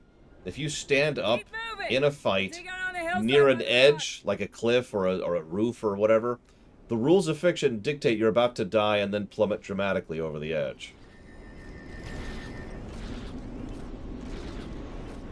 Alright, here, tell you what, you don't care, right? So here, let's just mute the game for a second, so I don't get copy-wrong spammed when I go look this up right now. We're going to do a live listen to the Season 3 Enterprise intro. Give me a second. Oh, you know what? I'll just pull up my copy. Make it nice and easy. Or Uthor could link it to me here.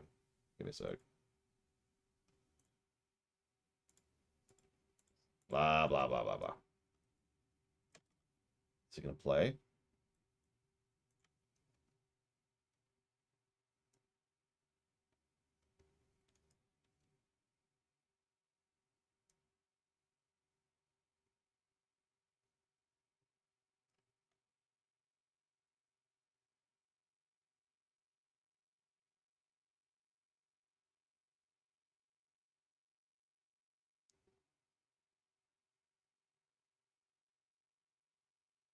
This is funny with the Enterprise intro theme.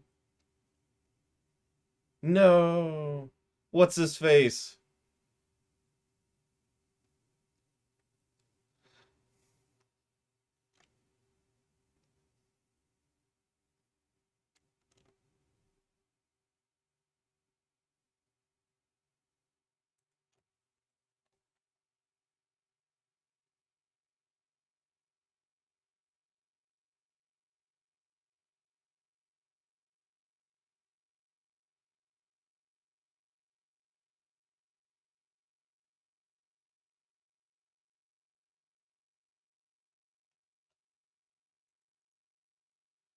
Okay. I like it better than the Season 1 and 2 one. I'm not just saying that to be a dick or a troll or whatever. I think that works better than the Season 1 and 2 version. How much? Not a lot. I'm going to be honest with you. It's a small improvement, but I do think it's an improvement. Since you're back, I assume that the Klingons are on their way. Give me a phaser. I'll be damned if I go down without a fight.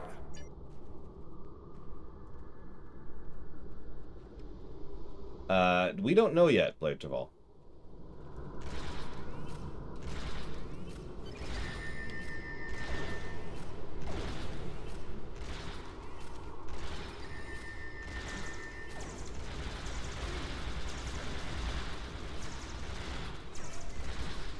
It's you!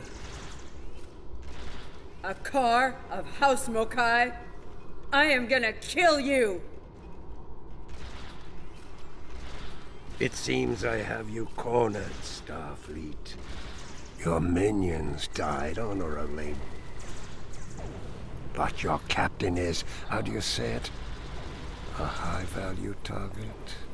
He will not enjoy his time as a prisoner of the Empire.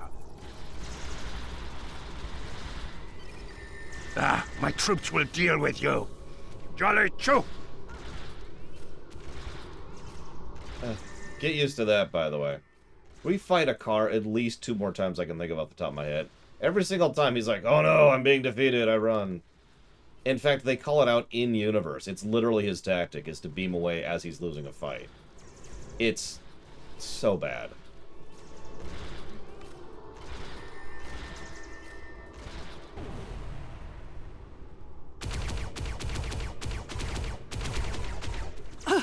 They smell blood. They won't stop now. I think it's time we use those explosives, Chief. Do it! Seal off the entrance! Damn! I know that look. What's wrong? Kerwin had it. What? Kerwin had the remote detonator. Make another one, then. No parts. We used everything we had. Shoot the frickin' explosive. Yeah, running a little short on those, Captain. Can we shoot it to set it off? No way. You'll just fry the whole package. Oh my god.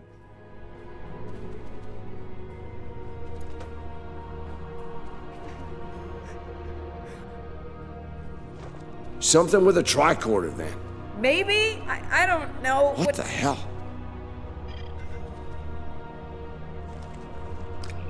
What are you doing? Come back! This is the only way.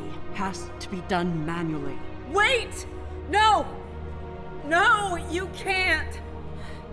I love you, Ellen. Always. Always.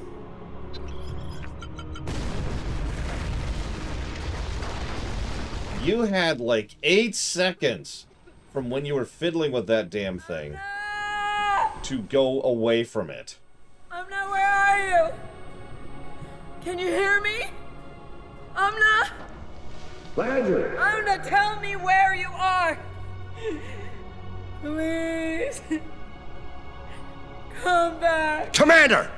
She we was need to get moving. Literally just standing there. No, I'm not leaving. Like, I want you to imagine. She's gone, Commander.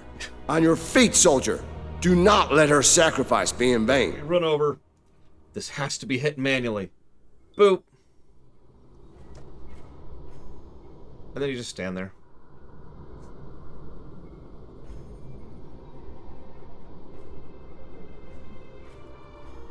And then they blow up. What? A negative just for that scene. I'm sorry. You failed so hard at that nonsense. What was her stupid name?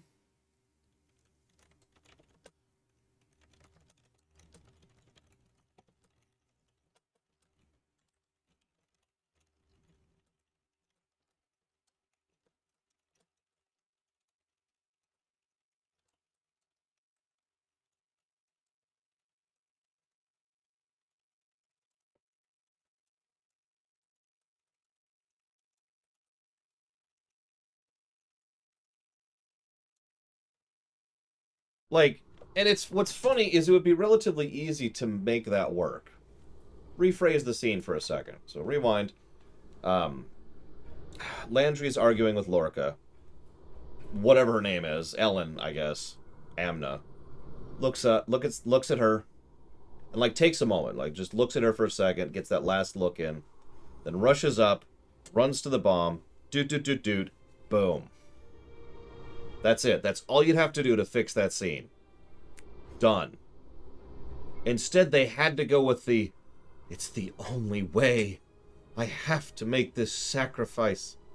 Know that whatever happens, I'll always remember that time when we went to McDonald's and they didn't have the extra fries. But it was okay because you were there. You made that lack of fries work. You shared your fries with me. And that made all the no! That was stupid!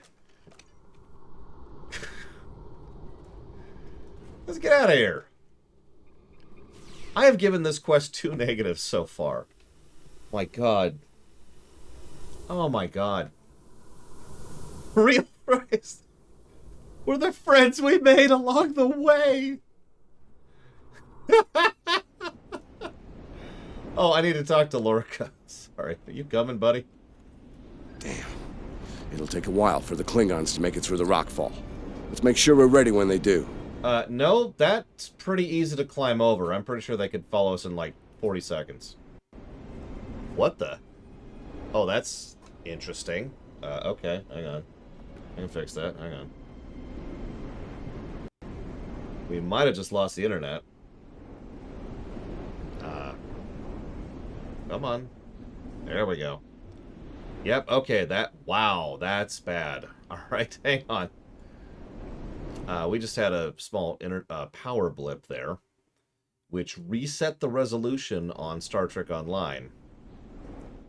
Now, that's funny, because if you remember, I have to set this crap manual-like, so we're gonna... Good news is I've already got the template up, so just gotta kind of follow it here like this, and then a little bit more to the right. There we go, we're good. Dead end. Give me options, people. Shoot ourselves. Photon grenades. Breaking through. Klingons don't give up the chase easily. Let them come. I'll take as many of them with me as I can. Lorca here? Captain Lorca! Thought we'd lost you. Beam us up now. Lack of trying. My people and I need immediate extraction. Ask and ye shall receive, Captain. Ready to leave when you are. Now's good. Because we gotta have acting. We need the acting.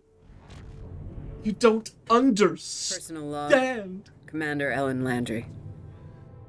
She's been gone for months. And every day I'm reminded of her. It's been months? I even have her job now. Chief of Security. I took it to honor her. To continue her work. Hi, Tilly. To keep people safe. Thank you for being a plus to story, Tilly. The captain's recovered from his injuries. Mostly. His eyes don't handle the light very well. Oh my god. Like me. He forges on. This war. The Klingons. They've taken so much from us both. For me. For the captain. Only duty remains. Long-range sensors are picking up Klingon raiders in this sector. Ready for a little payback? Always. Yeah, okay, you're dumb. So, I'm going to spoil Season 1 of Discovery. I have to, okay? But I'm going to give you a bit of a warning for those of you who haven't seen it and those of you who care, okay? So as soon as this dialogue finishes, I'm going to spoil Season 1 of Discovery, okay? It's over. You did what you could. We all did. This time it wasn't enough. Not for everyone. Oh my god.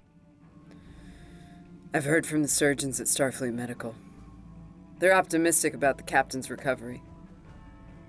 Though it's looking like he might have permanent damage to his eyes.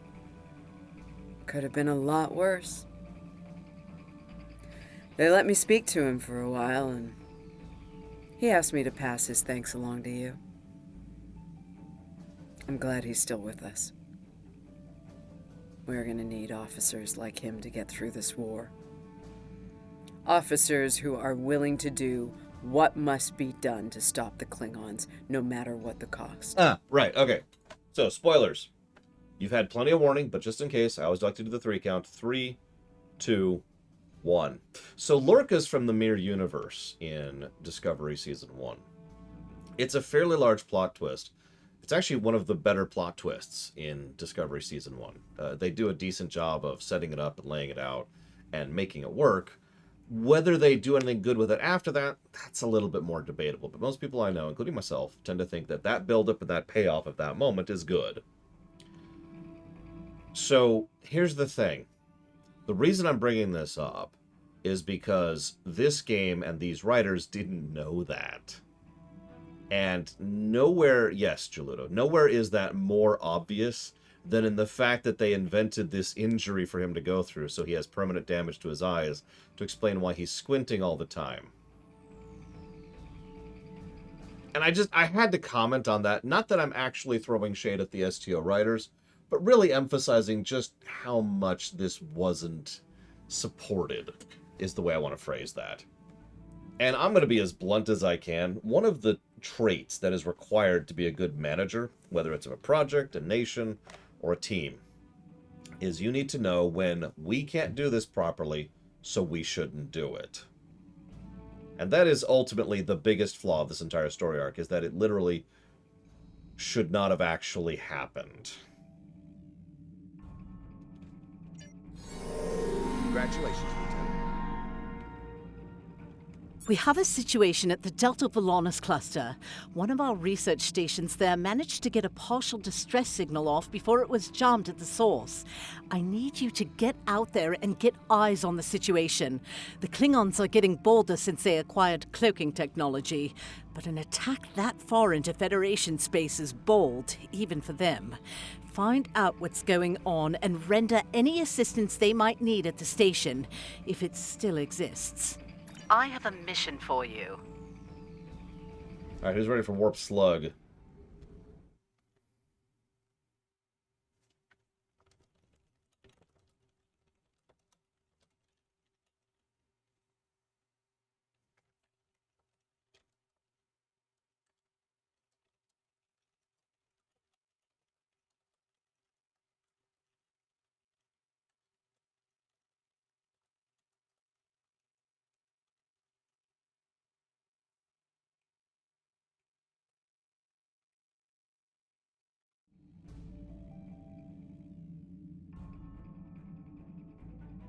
Warp 5. A little slower than I thought. Thank God it's only a 4-sector quadrant. Could you imagine?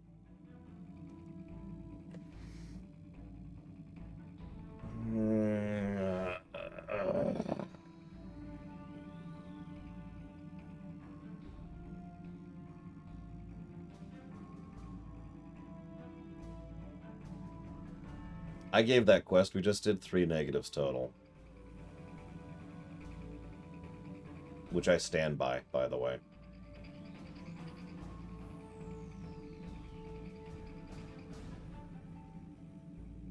I didn't know you went bowling, Ross. I haven't been bowling in a long time.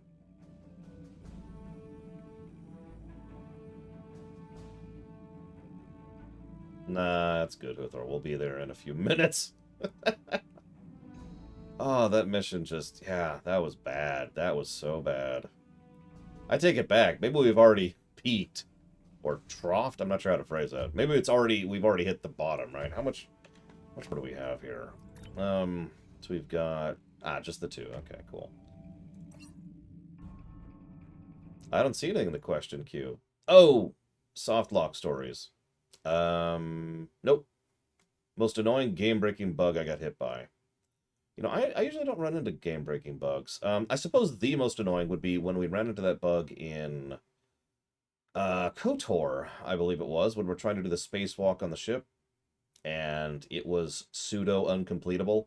We actually found a workaround, if you're remembering, but we almost had to cancel the entire run because of that bug.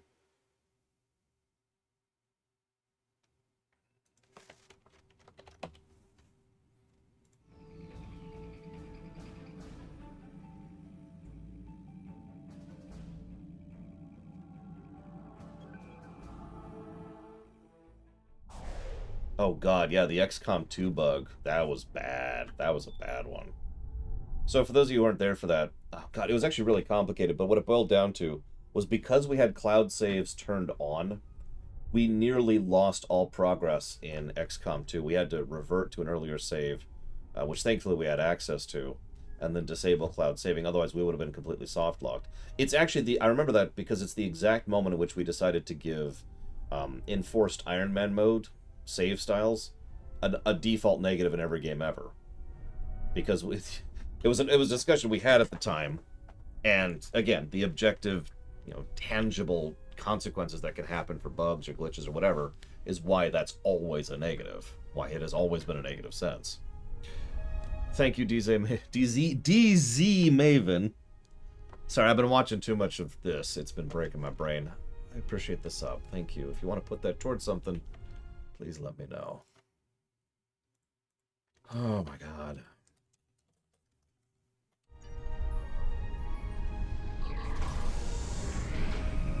Dealer's choice, you got it. I don't have a good answer for that, Blade Travel. That's another thing I tend to give negatives for. One save only. As I've said many, many times, there is no excuse for a Pokemon game that comes out on the Switch to have only one save file. Glad you were in the area. Some Klingons just appeared out of nowhere. They can do that now, right? Unbelievable. Anyway, the whole thing was terrifying and strange. I mean, they shot at us, did some structural damage, knocked some sensor pods out of alignment, and completely ruined my latest experiment. But that's it. They had us, and they just left. Exactly, Cubic. Our tractor beam is offline. Actually, it's a fried little puddle of sadness, but offline sounded better. If you can, could you use your ship's tractor beam to move our sensor pods back into position? I'm sending the coordinates over now. That'd really help us get back to our research here. I mean, these gaseous anomalies won't analyze themselves, am I right?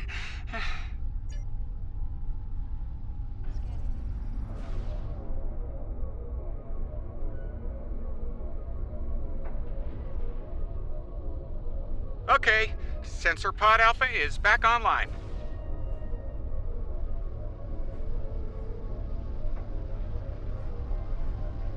Nice. Sensor Pod Beta is online again. Klingons are happening! A lot of Klingons! They're coming this way fast! Shields up! Weapons hot! They're gonna attack! Again! Can I go ahead and admit something that I don't like about Disco Era Trek? I'm not saying I don't like Disco, I'm just saying there's something I don't like about the Disco era of Trek. Picard does this too. I know this is going to sound really strange, but it presumes that humans suck, just like all of the rest of fiction does. As opposed to humans being, you know, better than they are in real life. I know that's such a dumb thing to complain about. You probably know what I'm talking about. Like, you probably understand what I mean by that. It's a tonal thing.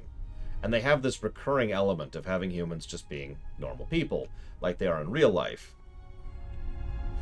And yeah, it's actually pretty anti-Trek, if you think about it, since literally the core of Trek is supposed to be that we get better, that we improve in the future, right? Anyways. Starfleet Command, this is Delta B'Elanna Station. We're under attack! It was literally the point of the Q trial, yes. It's even there in TOS, too. Those Mokai ships, We're in big trouble! No, we're not. Anyways, Cubic, so since I probably have to explain this, although Tequila just mentioned it to explain.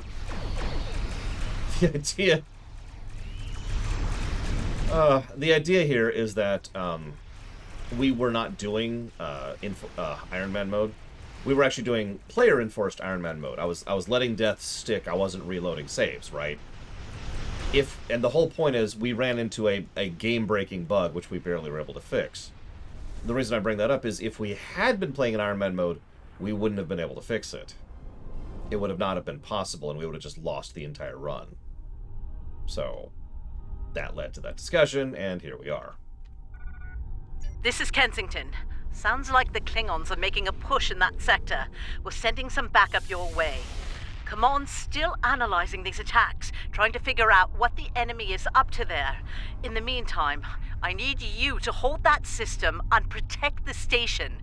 Stay sharp out there, and good hunting.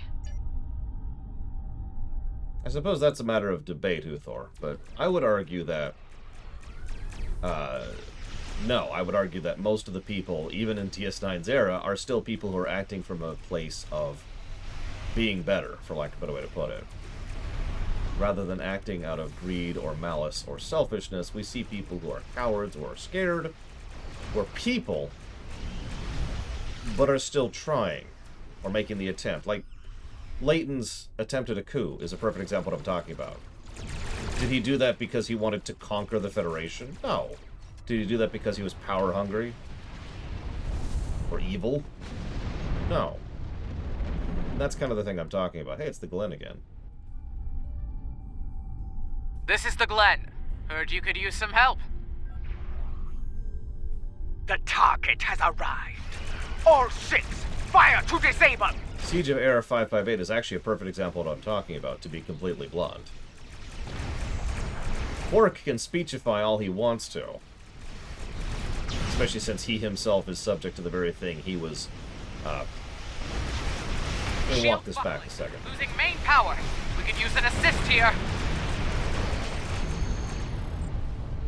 I don't agree with her. Let me just stop that, because that's a huge discussion, and this isn't the time or place for that. So, I don't agree that that's the entire point of that episode. Quark gives his big speech and then proves the hypocrisy of his own statement by falling prey to it himself. Furthermore, I would actually argue very strongly that those people didn't actually descend to be scared, terrified. Let me walk that back. To be worse people. They were people who were under very severe and stressful circumstances, working under the things that they never should have, but they were still people, doing their best, doing their jobs. You didn't see people run screaming into the... Have you actually researched what people do in legitimate combat scenarios when they actually crack? Those people were holding together exceptionally well. And I should probably go ahead and point out that Cisco actually bothered to stay behind for absolutely no other reason other than solidarity for the people who were sacrificing so much, which by itself is that aforementioned idealism and being a better person. So no, I disagree. The whole point of Siege AR 558 was that even when pushed to the absolute envelope, people were still better. My opinion. There'll be time for formalities later. Right now, we've got a problem. Several, actually. The Klingons beamed multiple boarding parties over during the fight. We're a research vessel. Our security forces are getting overwhelmed. If you could send some people over to help, we'd be much obliged. Ironically, I would say that Nor the Battle to the Strong is a better example of the point you were trying to make, Uthor. Although even that, I don't think that proves that people are, terrible or have the capacity to regress to terrible. I think that's more like civilians probably shouldn't be in circumstances like that. Cough, cough, Jake. Thanks for coming. The captain still has control of the ship. She's waiting for you on the bridge. Unfortunately, the Klingons have several boarding parties between you and the bridge, and they're not taking prisoners. Oh yeah, and if I could add one last thing.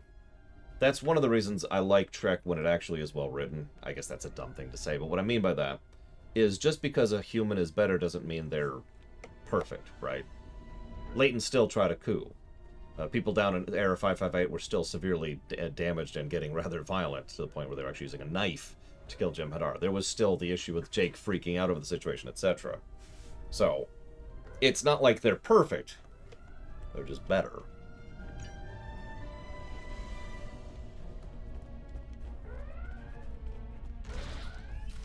And I think that's an important distinction, too. And I bring that up because anybody who knows Star Trek, especially behind the scenes, knows that what Roddenberry wanted was not better. Roddenberry wanted perfect. And it led to a lot of bad Trek, if we're just being completely honest with ourselves. A lot of preachiness, a lot of stupidity, a lot of nonsense ideas, etc., etc.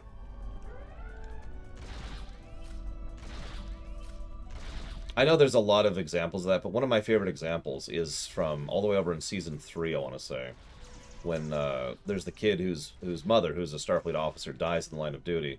And he is informed that his mother has just died. And his response is to take a deep breath and then to say, "How did she die, sir?" Right. Because, again, one of the points of the perfect thing, which, again, I think goes too far, was that humans don't mourn anymore. Which I just look at like, I'm sorry. What? Huh?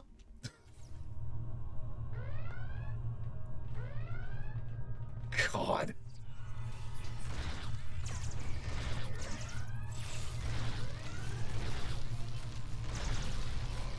I absolutely do not think STO follows the Roddenberry box.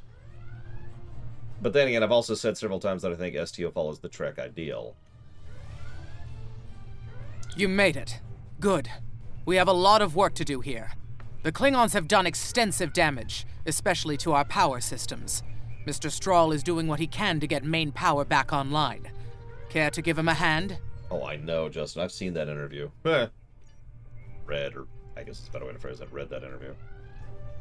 Like the captain said, main power's offline. We're sitting ducks without it, and the Klingons know it. Let's get to work before House Mokai turns us all into trophies. Or lunch. Hold on. I'm not, like, a visual spectrum specialist, but wouldn't having blinking glowing red immediately next to blue displays actually hinder your ability to see clearly and distinctly, especially in a combat scenario? Maybe it's just my eyes, I don't know, but that just makes me kind of wince a little bit just looking at that. And I'm looking at it from like 10 feet in the air, relatively speaking. Anyways. I'll do the heavy lifting. What I need you to do is to bring engineering control to a bridge console, divert the power flow, and enter the new power-up sequence I'm putting together. You got it? Let's do it. Why am I doing this again? Hey look, spore drive. Engineering control is transferred. Go to the next console to divert the power flow.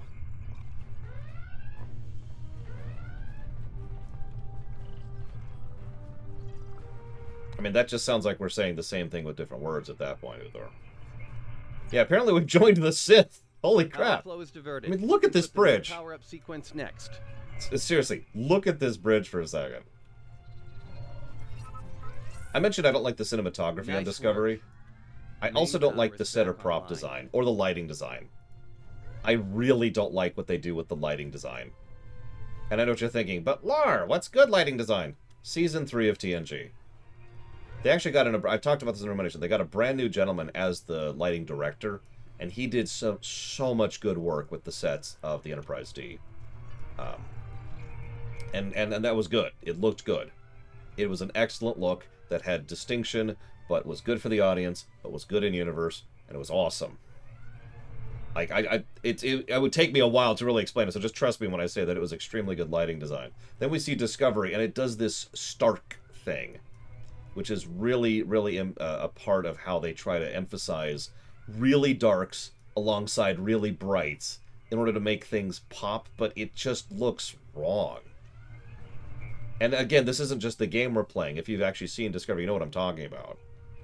Like, it looks jarring to the eyes. And then there's J.J. Abrams' lighting, which is just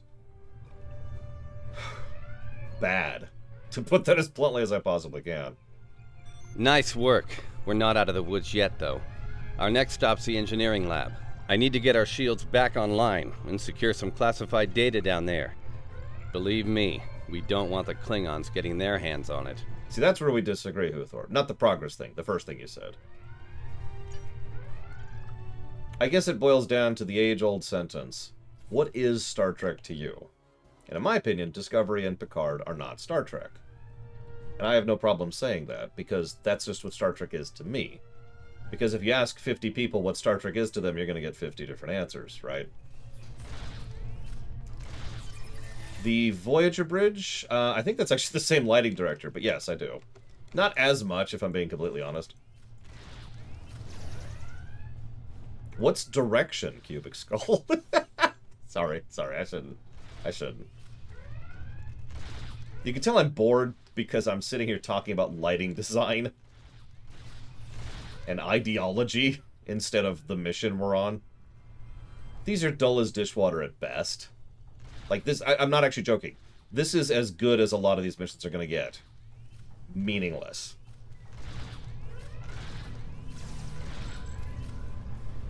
I would also agree that Star Trek VI specifically had excellent lighting design, but then again, so did Star Trek II.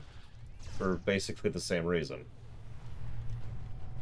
6 knew how to use its shadows properly. There's a whole mentality that goes into making shadows look good and still be visible.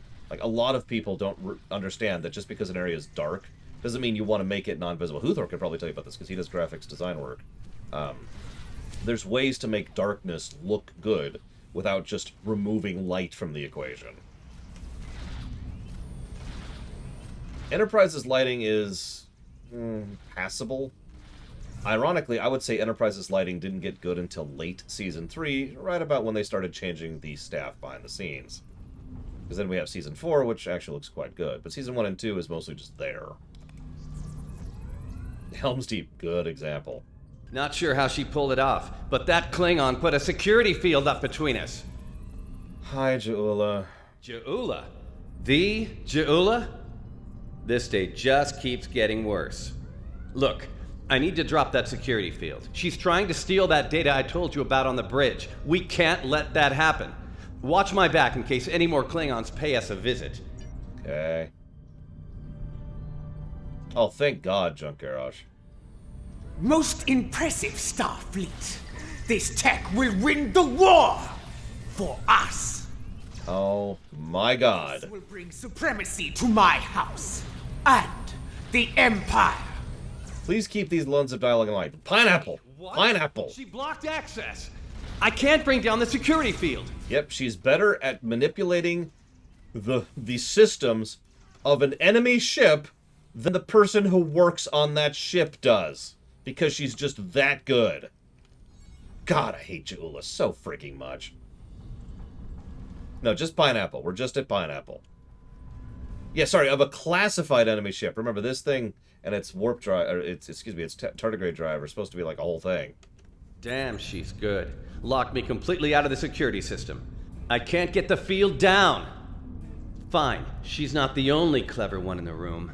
Watch my back. I've got an idea. Just need a little more time. Several people are asking if she's a Ranjit. I'm going to spoil something right now. You ready for this? This is a spoiler for this upcoming story arc. You ready? Imagine if Ranjit then joins us and becomes the main character of the story as one of the good guys. And that's Ja'ula.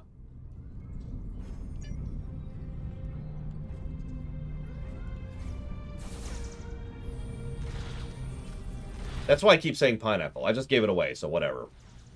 That's why I keep saying Pineapple. I want you to remember all the time she sounds like a typical dumb, evil villain. Look out! Here she comes! Ranjit is a character from Final Fantasy XIV. Shields online. Who They got can't like beam 5 out now. negatives just by himself.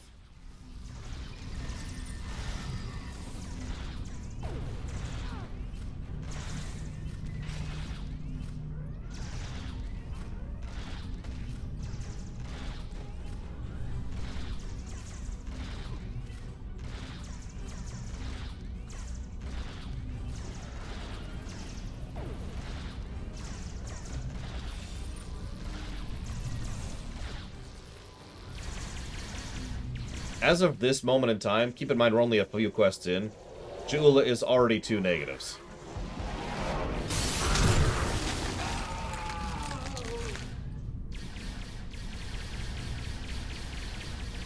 Only 2 as of this point, yes.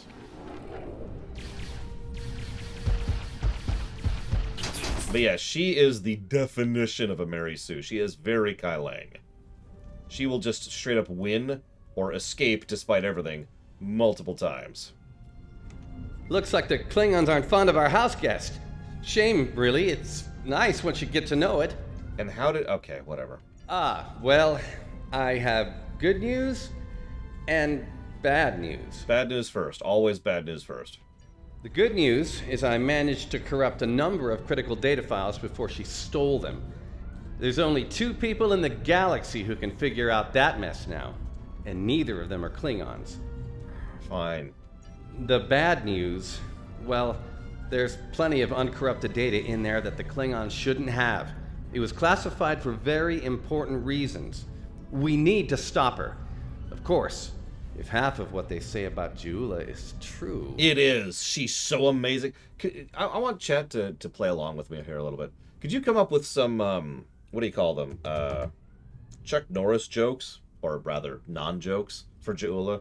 Because I'm not good at doing that. Great. To Kuvma's sister, one of the deadliest members of House Mokai. Here. Wonderful. Okay. They must be headed to the shuttle bay. I brought the shields back online so they can't beam out. If they're gonna leave, they're gonna have to get creative. Let's head down there before Jula gets any more bright ideas. You should probably make peace with the words, "it's classified," when it comes to what you just saw. Seriously, don't worry about it. Believe me, we have bigger problems here, starting with Jula. We need to stop her.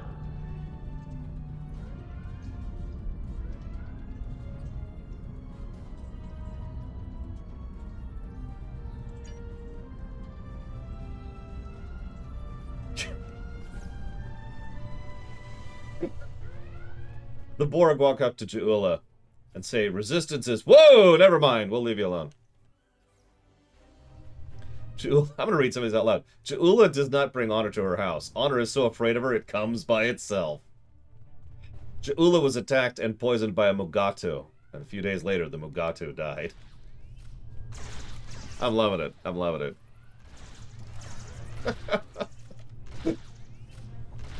I'm really glad I'm in a good mood today. I would, oh god, I would be so upset if this was yesterday or the day before or whatever.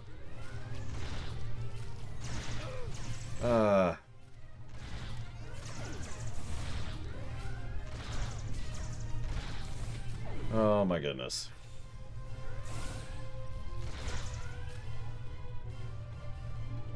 I had a headache earlier, but I know what that is. That's actually lack of food. Jula broke the Warp 10 barrier, and the shuttle turned into a salamander.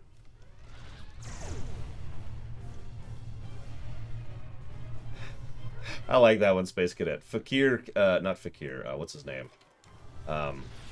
Molag kicked Jula out of Grethor because she was taking over.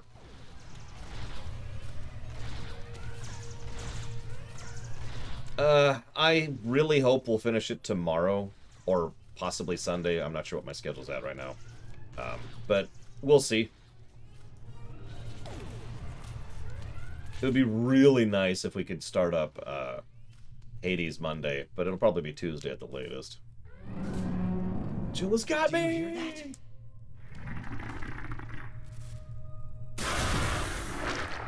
Engineering! Emergency transport of the specimen to containment! Yeah, I'm fine from that, despite its horrific jaws and vicious teeth and having several seconds to... You okay? Come on, let's go! We're almost there. We really need to stop Jula. Oh, that'll be exciting.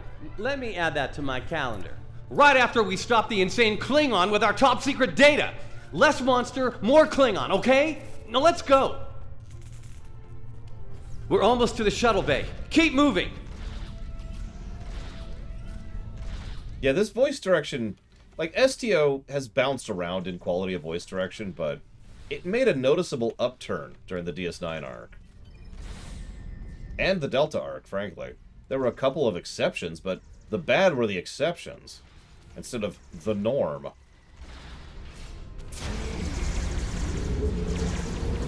Oh no, she's getting away. Darn.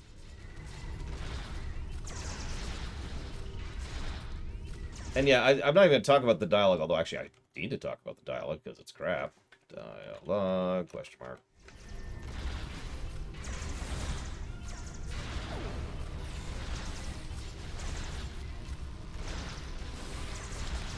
So I've already mentioned that this is Ja'ula's story. I'm still going to say pineapple. I'm just going to keep saying pineapple every time Ja'ula does something evil and terrible, because there's a specific moment I want to bring it back up. I'll bring it up, but don't worry, I'll get there. But I want you to remember every single time she's some stupid, evil twat who always wins, okay? No, Trihex, I've never heard of that before. She stole one of our shuttles. She bypassed deck security, got emergency evacuation clearance, and hotwired one of our shuttles. Unbelievable. If she wasn't trying to kill all of us, I'd be impressed. She's just so amazing. You don't understand. She's just that good at everything. Oh my god.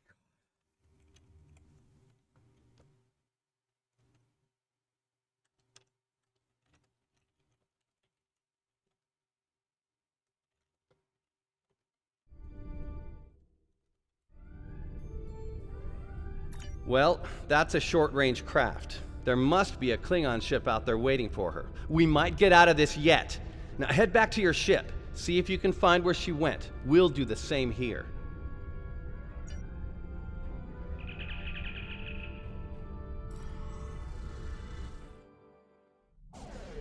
Heads up. Klingon reinforcements are warping in. Protect yourself and the station. But we really need to find out where that shuttle carrying the stolen data went. There's a good chance it's on a cloaked ship nearby.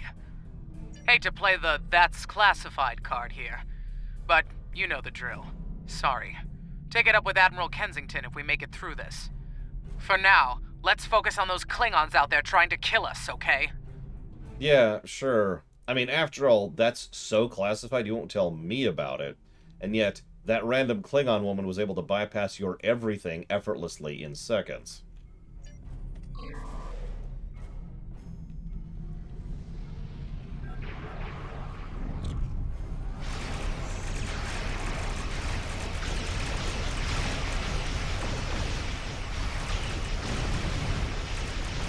When Spock was reintegrating himself with his memories and taking his re-education back on Vulcan in the events of Star Trek IV, the answer to every question correctly was Ja'ula.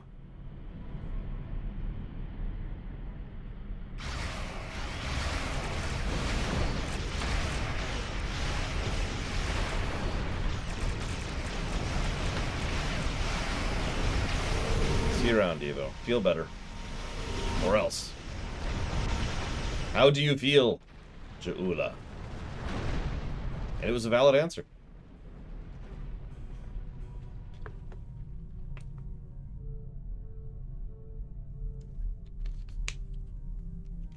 Get ready to be happy. I think I know how to find where Ja'ula went.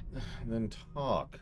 If the shuttle's in range, I can hack into its command matrix and send a self-destruct command. That'll make a big enough boom to reveal the location of the ship she landed on, cloaked or not.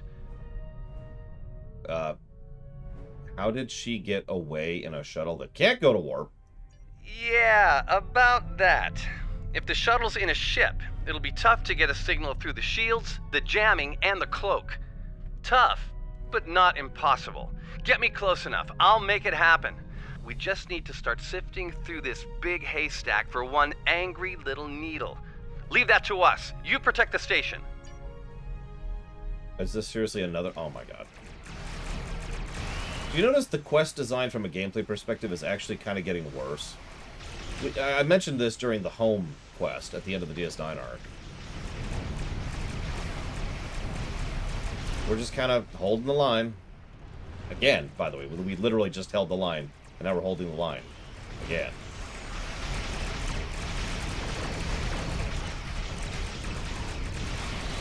Because it would just be random noise, Traxia. Imagine trying to just simulate human speech without actually knowing what you're saying. This would have been May of 2019. when this came out. So made before that, obviously. Where do you think Cetacean Ops came from, Cubic Skull? Stroll's plan worked, but Jaula's ship was able to go to warp before we could disable it. Well, that's because she went down to the warp core and flexed at it for a few seconds. There's still hope. The explosion did a lot of internal damage to that ship. She's leaving a trail we can follow. So, we're going to pursue Jaula and clean up our mess. Thanks for all your help here today. If we pull this off, it could make a big difference in the war effort. For all of us. Oh, sorry. My apologies. The quest I was looking up earlier was May, the one I quit the game on. So apologies. This was October of 2019.